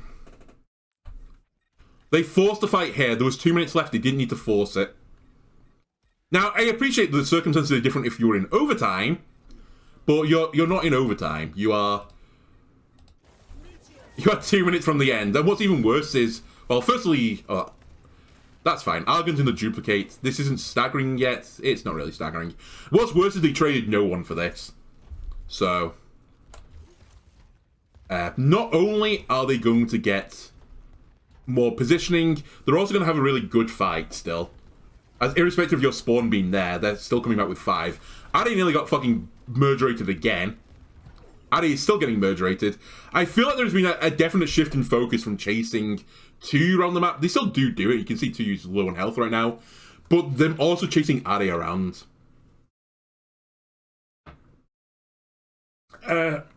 Sorry, rehydrating again. I was about to lose my voice. SPG need to recognize this and just give Addy another resource, I think. They just need to make sure that he has someone with him at all times, as he's really struggling right now. That was a pulse bomb from Zest, a red L pulse bomb. Addy recalls. 2U is also ulting, so again, we're just trading ults right now for no particular reason. 2U's gone onto the wall, and then out again. And that was a punch out, so he's lost his supercharged punch, which is very nice from the ultimate. Doom ultimate is really weird. Like, people say it's cosmetic. It doesn't do the most damage. I will concede that. In fact, there's definitely times I've landed on people with Doom ult and thought I healed them. What it is good at doing, though, is resetting your cooldown cycle, being an escape tool, being a tool just to give you health as well. Cleanse off DPS passive, question mark. So, but the supercharged punch you get at the end of it is pretty nice, especially if you want to use it a little bit more like, you know, with the healing you get in it, you can kind of use it more offensive and defensive at the same time. That's the point of the healing change, that you would get health back so that you could go into the backline and, you know, start the combo again. I would have preferred for him to land on someone and try and punch them and kill them. I think you're at that situation now that your economy is so shot, you have to perform miracle picks. And it's pretty hard to miracle pick on a dive comp. One of the heroes that has the burst damage to do it is Doomfist. If he gets a supercharged punch on someone, punches them, headshots them with the cannons, and maybe get some help from Argon or Ade, that's how you can turn one of these fights when your economy is in shambles. Instead, he played it really safe. He ulted onto Lee Jae-gon. Lee Jae-gon's at full health, by the way, because, you know, that's what Doom ult does. He punched out, so he traded his supercharged punch. So he's basically traded his ultimate to go back to his enemy team. Sorry, his allied team. It just wasn't enough, right? We're about to see the Prophet ult as well. He's pretty free just to copy whoever he wants. Who would I copy? I'd probably copy the Doom here again. Gives you more sustain. You'll probably build up an ultimate. If you can combine 2 slams onto, you know, one of these mobile heroes, especially like Hyunjae right now, he's not going to escape, right? You're going to get a pick that way. Because you have to bear in mind as well, I've not really mentioned this about the slam, but when you slam on someone when they're moving out in the open, it's like a micro stun. It's not a true, you know, hard stun. But it cancels your momentum moving forwards, right? It like bounces you in the air. If the Dooms lay that on top of one another, obviously that is a huge like stun at that point. No longer is it like a mini stun, it's like a mega stun. So they can kill one of these mobile heroes if they get the double Doom. They could also just not use ultimates right now. I say as immediately Lee Jae-gon just drops a beat and like just all in. As long as they have all cooldowns, and I think they did have a lot of cooldowns going into this, I don't mind this beat engage quite as much, as it is coordinated. I will say it's coordinated in the sense that Mag, Prophet, Lee Jae-gon and Vigilante have gone in. Zest has gone out, back to the spawn room because he died to a punch. So they did get a miracle pick here. Suzu again from Lee Seung-min has been forced fairly early, but I think he's still going to die. He Suzu'd himself. Nope, they've defended this really well. Turns out this beat was actually atrocious. So Zest was dead before the beat landed. Maybe Lee Jae-gon beat because Zest asked for it, but... So I'll give him the benefit of the doubt on this. But it was a nice disengage from SPG here, not to just get brutally murdered.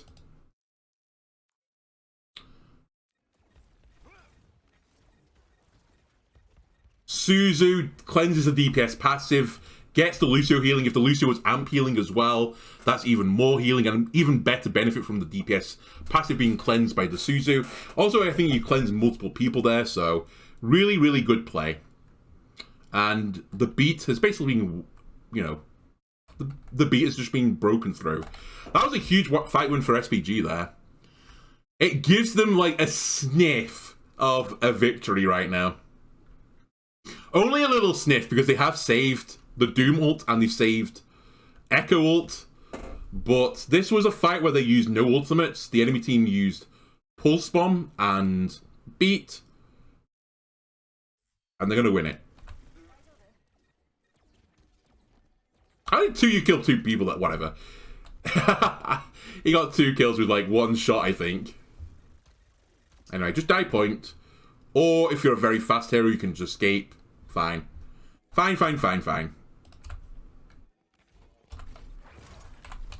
Whoops.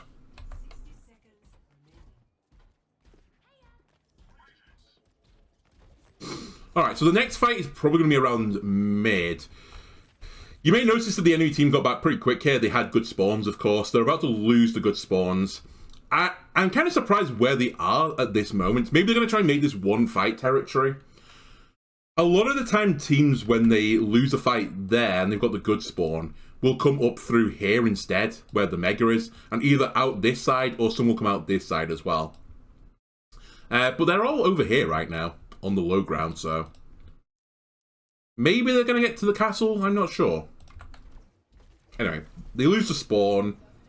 Actually, Mag tried to counter it. He did, but now he hasn't. That was pretty aggressive from Mag.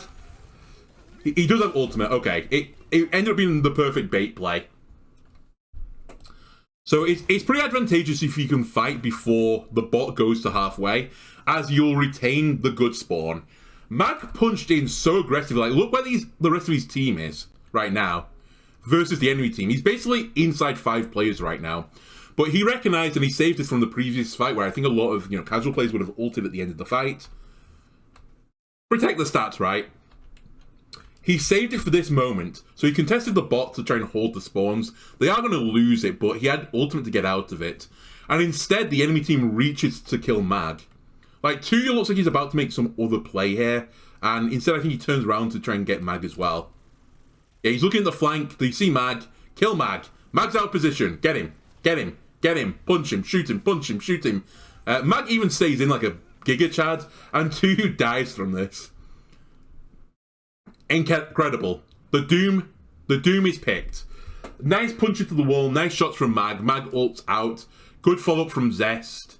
I don't know where is our Suzu? Lee Sumin is over here. I don't think Lee Sumin just expected it. He was so far away that throwing the Suzu was unreasonable. And again, we talk about, things that are going to win you and lose you fights. Losing your tank at the start of what could be the last fight. Not great. They've had to beat it because they're forced to. They have to fight this. Well, I say they have to fight it. They wanted to fight it. I think they've kind of accepted now that they're a little bit fucked. Prophet does get the copy. Are they going to keep pushing the bot or are they going to leave it? No, they're going to keep pushing. Sometimes teams won't push the bot back into enemy territory to make sure they can't touch, but basically the only person that can touch is Doom, I think, right now, so they'll get the forward spawns, and I suspect this is pretty over. They're going to have to fight into the Kitsune. It's going to be how much value can Argon get from his ult versus the Kitsune. That's a huge Kitsune. It's on the bot. You have to fight on the bot because otherwise you lose. They have counter Kitsune, so it's a bloodbath.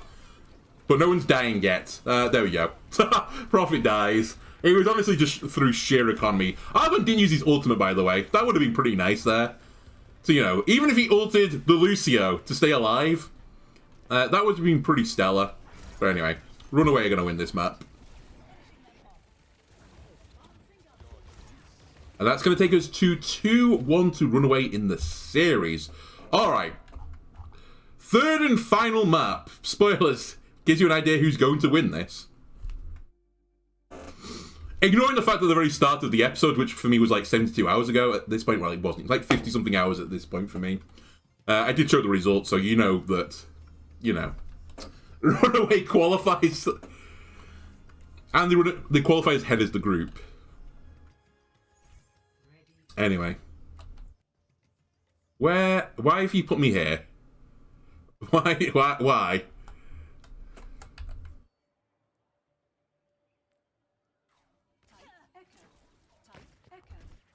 Okay. I'm expecting to see the Doom comp again here. On the first point, it's pretty strong. That being said, so is the Queen comp, so maybe we'll see a little bit of Queen. I'm actually just giga lost right now. Oh, there we go. I know where I am now. So no, we're going to see the Doom mirror again. I'm going to let as much of this play out as 1 time speed as possible, okay? Let's try and make this a little bit shorter now. I think we've seen, like, the intricacies of this comp and what teams are going to try and do. Here, a lot of the teams are going to try and control the high ground on these 2 pillars. Again, this is something you don't see too much on just ladder games. Ooh, Zest got chunked down. First recall early. Addy got chunked down as well. Trying not to recall. Or he's already used it. He lived. He's a liver. But yeah, teams will try and fight over these high grounds here. Nice position. You always want the high ground, right? They are pretty exposed though, so it's fairly easy to clear people off it. But I don't mind this right now. Hyunjae can save Argon. Ade is doing his own thing right now. Zest is just fighting on the point. It's maybe one of the first times we've seen just the Tracer, you know, hard contesting the point. I think it was just a cycle to let Matt get his cooldowns back there. Tuyu is slowly dying, by the way. He needs assistance. Wasted beam on Prophet. Tuyu is just getting hard chunked, though. Yeah, Tuyu ran out of resources. They're just focusing. They either focus down Tuyu, or if they find Ade, they'll focus Ade down. Everyone else is kind of surplus to requirements. They just ignore it. And they're chasing for some kills. You need to be a little bit careful, though, because Mag is low. That's fine. Good. Didn't overreach. Definitely, you know, a lot of teams are... They get the old red mist, right? And they chase their 5v4. They're like, we can just kill them 5v4. If you overreach with your abilities, then you can definitely get fucked in the ass doing this. Alright, my cooldown... My high ground, sorry. Tuyu, again, is just getting ass fucked at all points. Look at this aggression! All in on Tuyu. They don't even care about the Kitsune. They're fighting in the Kitsune. Alright, Tuyu's like, it's my time to shine now. I'm in the Kitsune. And Mag explodes. Nice counter from the Tuyu there, who I keep going to call Tuyal. He punched, I think, Mag out of block then, so the Pulse Bomb killed him. Very nice combo wombo. Good play from SPG. Will they win the fight off of that? Prophet is still controlling this high ground. Not the copy you want, the Lucio. That's not a lot of DPS. But you might get an amp healing. Not enough healing to save Hyunjae from a Pulse Bomb, because Pulse Bomb just instantly kills you. Well, it does like, what is it, 400 damage? It does 350? I don't remember what Pulse Bomb does right now. Anyway, they are getting bullied off the point. Oh, Hyunjae... No, what? It was Lee Jae-gon beat again! Did Lee Jae-gon have his beat cancelled? I'm sorry. We were in spectator mode, but I think we lost beat. Or did we? What did we... Oh, it was the duplicate beat, right, sorry. No, Lee Jae-gon got his beat off. I think the duplicate beat didn't go off. Like, it stopped at the last possible moment. Or he died during it. No! It kind of looks funny in the replay view. It looks like he got it off for you, but to be fair, I think when you get it out the duplicate, the beat effect wears off, right? Pretty instantly. So he got the beat off, but it was at the very, very last possible moment. And got no value from it, so they basically wasted the copy and just mechanically getting picked off now. But yeah, the copy was not particularly well there. They didn't get that beat off either, so they are going to save an ult for the next fight. But you probably would have preferred to, you know, contest the point, i.e. try and win the first fight to have an ult. This does mean, though, depending on where the point is, and the point appears to be over here. Let me just go spectate Vigilante right now. Yeah, the point was on this side. One of the things I don't like about this map type, and I'm actually a big fan of this map type, just to, you know, give you a general idea of my positioning in this. Where the point flips to first makes such a huge difference, because if the point had gone on the side of SPG here, they could have taken the positioning first, and they had beat for it, so they probably would have won that fight.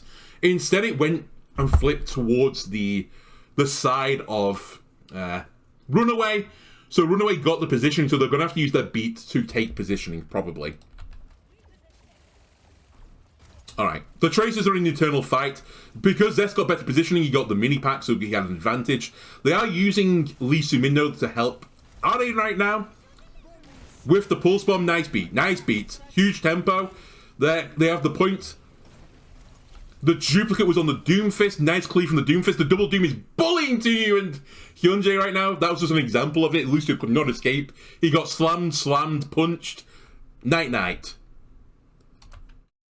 On the flip side, Zest is now getting some help from Vigilante as well. But the duplicate has done enough work. Tuyu does pick up Mag, but they still have the tank in the form of Prophet. Prophet picks up Tuyu in the trade. That is a good trade for you. You're going to have to run away. Some nice mechanical outplay there from Runaway. Zest is doing pretty well on the Pulse Bomb. Also, Lee Jae-gun, for the first time I think in this entire series, has basically lapped Hyunjae. So Hyunjae just beat, Lee Jae-gun's already beat, he's only second beat now. So he's almost 90% ahead. Zest is approaching 50% ahead on a, in fact he is 50% ahead, exactly, on the Pulse Bomb to Are. Are, again, the Pulse Bomb target is going to be really awkward here. It's going to be hard to pulse the Echo in the sky because, you know, there's not a lot of high ground here to do the skill shot anyway. Also, she's very maneuverable. He doesn't want to Pulse Bomb Mag again because Mag has Power Block right now. He also doesn't want to Pulse Bomb Lee Jae-gun as Vigilante has Suzu. As soon as Suzu is gone, though, he can Pulse Bomb Lee Jae-gun or Vigilante, or Mag at the end of the Pulse Bomb. They would all be fine Pulse targets. And again, Trace is also a pretty good Pulse target if you force a recall, and that's a pretty big if. And it's a pretty big skill check, and it's basically flopping your member on the table, right, and just, you know, egoing the opposition. Anyway. There is a Kitsune coming up from both sides, but we're going to get it first on Lee Soo-min. He's just going to pop it immediately on the point. Yeah, he pops it immediately on the point. Time for Runaway just to live for now. You're about to get your Kitsune. Nice beat to counter this. Argon, I don't know if he got the beat, but it's just being absolutely giga shredded. I think he missed the beat. And you're fucked. You have to run away again. They didn't even use the Kitsune. They traded 1-for-1 ults. Great for Runaway. SBG are kind of getting cooked right now. And they're chasing down the kills so that there is not going to be a recontest here. The point ticks so quickly. Just go back to point now. In fact, you probably... No, you still have to defend right now. They could touch the point. One more pick and they can just start looking at the next point, I think. But yeah, 17%, this is going to be such a rush job. Tracer triple blink to point, maybe?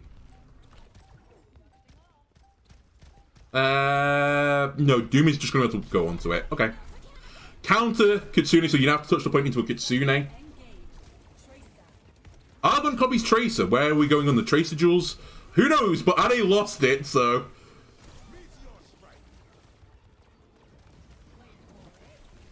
Prophet's Tracer also lasted for like a microsecond, so...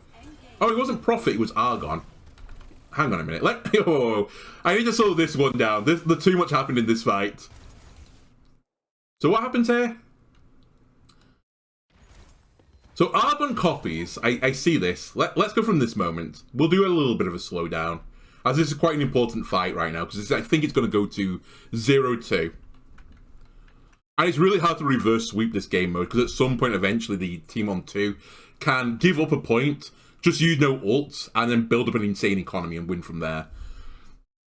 So this is kind of like must-fight win territory from SBG. Argon copies the Tracer. They seem to be more value from the Doomfist, so I'm kind of surprised he did this. And not the Doom. He may have actually meant to go for the Doomfist, though, looking at this. I think he's missed and hit Zest, because like Zest just blinked in. I think he wanted to go for Maggot. This double slam and then double punch seems to be like a guaranteed kill on the Tracers, so... not Tracers, the Lucios. Actually, he probably could get the Tracer as well, so... Sure, but I think you've hit at the very least the second best target, so... Argon and Ade should probably go and try and bully Zest right now. Where is Ade, by the way? Oh my god, Ade's miles away. He's all the way up here. Let me just put the overlay on for you. He's right at the back. He was so far away from this. Anyway. How does this play out now? So Zest is just shooting to you. They're basically just fighting the Kitsune right now as a 5. That makes sense. Ade's coming in from the side. Unfortunately, he's not the Reaper guy, so he's not going to get infinite value. Argon is getting absolutely destroyed on Tracer as well. But it's the duplicate, so, you know, it kind of doesn't matter. He's trying to build an ult as quickly as possible. He's going to recall it anyway. In fact, he's probably recalling right now. Yeah, they're just trying to fight in a Kitsune rush because they have to, and it's going to be horrible. And he just gets fucking punched in the face. Oh, he also lost Pulse Bomb. He had it cancelled. He threw Pulse Bomb at Mag there, and not only died getting punched, he lost his Pulse Bomb. Bad. Really bad. Tuyu's doing his absolute darndest to stay on the point. He's decided he has to make a play at this point. Nice slam into punch. Zest is now going to bully you though because he knows that you have no cooldowns. You have no power block. We've seen it. We've seen the slam. We've seen the punch. Doomfist with no cooldowns. It's just a fat waddly kid. Kill him. And you're still like at the end of the Kitsune. Tuyu does have his ultimate though, so he baits. He stays alive long enough to bait not only a punch from Mag, a blink from Tracer, but also the E from Echo. They're still up though, 5-4. Argon needs to get the duplicate Pulse Bomb and kill someone. Argon's fighting Zest. Zest is beating Argon. Actually, it's pretty even right now. Prophet just pushes through into Hyunjae. Tuyu tries to go aggressive with his ultimate. He doesn't get a full heal off it. He's going to land on Lee Jae Gon and Mag and do negative damage. In fact, nice play from Mag there. Don't know if you saw it. He went into power block to get a supercharged punch, so he baited the slam onto him to get a supercharged punch. Tuyu did get some overhealth from this, so he's pretty healthy. However, I think Mag is about to just punch him, and that's going to be a really sad time. Tuyu also has supercharged punch at this point. Baits the punch. Tuyu, pretty good Doomfist. I'll give him that. So he's still got supercharged punch, so you have to be careful with Tuyu right now if you are Zest. Argon is trying to kill Lee Jae Gon because he's 1 health right now, but can't, and the duplicate's about to end. I think he got a Pulse Bomb during this because he's at 39%, otherwise he did like negative damage. I didn't see where the Pulse Bomb went. Not even going to go back and find it. Okay. That happened. That happened. So, are we about to see... Oh my god. I think I know what happens there.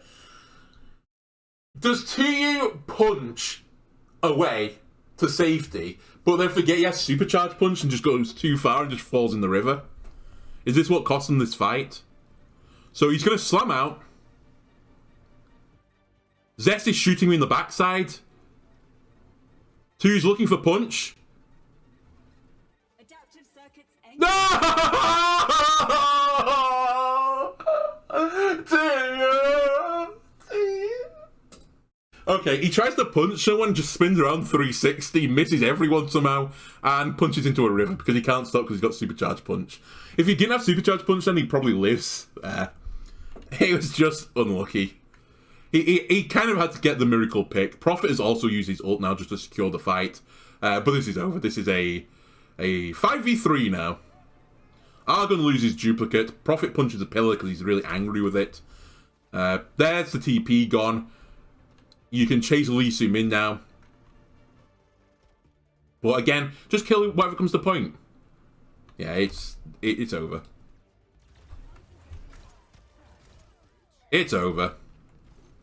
Alright, where are we going now? Where is New Point? Have they got the lucky spawn again? They have. So not only did, they win the first fight, then get the good positioning for the second one. They win the second one and get the good positioning for the third one. When it rains, it pours right now.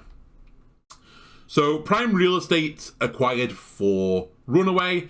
The ult economy is pretty much reset at this point. There's 2 beats are going to come up at the same time. The question mark here is going to be, does Zest get value from the Pulse Bomb? And if the fight goes long enough, Lee Soo-min will get a Kitsune rush. And where does he put the Kitsune? It's going to be the big question. If he puts it on the point, then they're going to just, hide. But it might give them, point capture. So let's 1 times speed this and see how this plays out. Where? So Zest is already going for a little flank. He's looking for a Pulse Bomb. They've gone into the big room. This is Pulse Bomb Alley. Double link from Zest. Pulse Bomb. He's holding it. He's trying to time it. Oh my god. They got him. Very nice play. Okay, so they're enabling Mag here. That was some really good play. I said I didn't want to slow this down too much, but you know what? This was some heads-up play. And we've seen this a few times now. Punching a power blocking Doomfist is punching pulsing a power blocking Doomfist is not great because he'll live and he'll get a supercharge. However, when he's in block form, he moves really slowly, and he's so susceptible to CC, and so this is what's happening right now. Mag and Zest are just working together as a team, and they're waiting for 2 to power block. Zest pulse bombs him, Mag punches him, and then he dies. That's the combo. So Zest, he's just waiting for his moment. There's power block.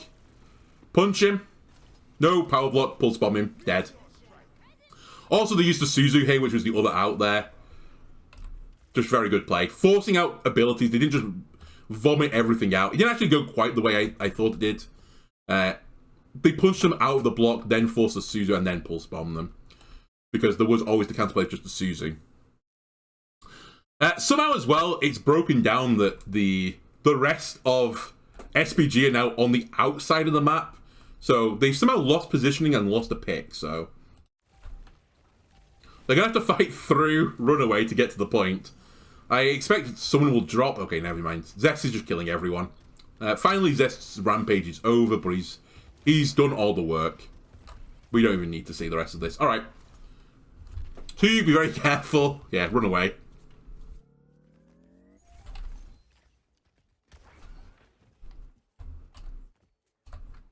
Alright, so I think we're going to be in this closed space. Again, this closed space is pretty nice for Doomfist, but obviously we're on a mirror comp again, so it's good for the offensive and the defensive Doomfist. They both try and punch one another. Mag has his block force, and here's Kitsune. Chase. Kill Mag. They have to kill Mag. Nice counter beat from Lee J. Gone until you dies in the process. Doesn't get his own beat. That's probably game. In the Great Ult trade, they've lost out. Nice trick from Ade, though, but he dies for the cause. It's now a 4v3. They are hard chasing Lee Su-min because he chooses the teleport and the Suzu. You're in last fight Saloon. You just have a pulse bomb and you're fighting into a Kitsune. Argon needs to pulse bomb someone and kill them. It has to be a miracle play. Like, an absolute miracle play.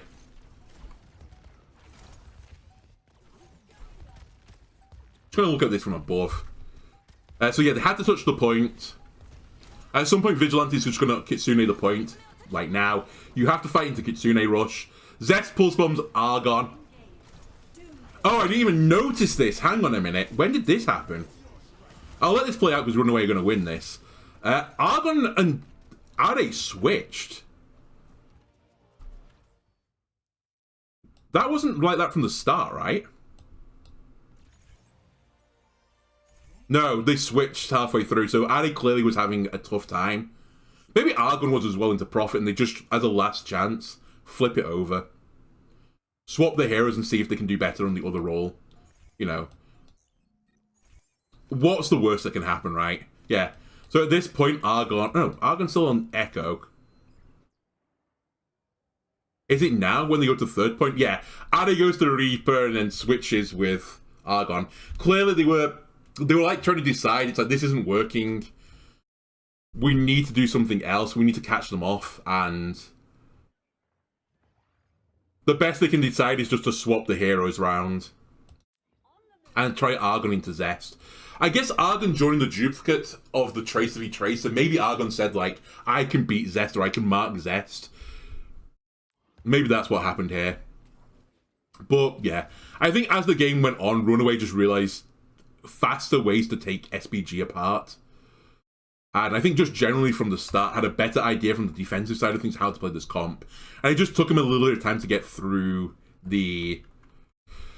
through realising how to take apart SPG on the offensive side of things. I will say I'm kind of surprised they didn't try and run the Junker Queen comp.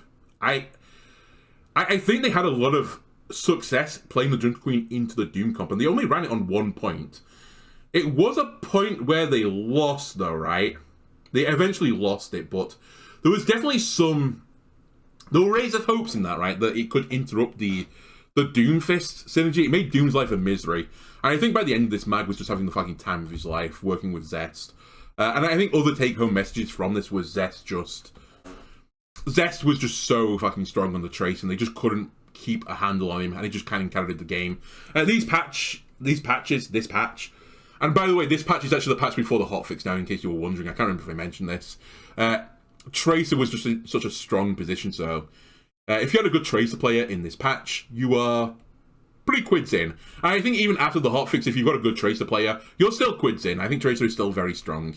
Anyway, let me end this 5-hour VOD. If you enjoyed this, why not leave a like, comment, subscribe? Everything helps me out. And as, you know, the Overwatch Champion Series continues, maybe I'll pick out some more games like from the preliminaries. NA and EU, I think, are starting next week, right? I believe it starts in the first week of March. And then stage 1 of Korea also begins that week.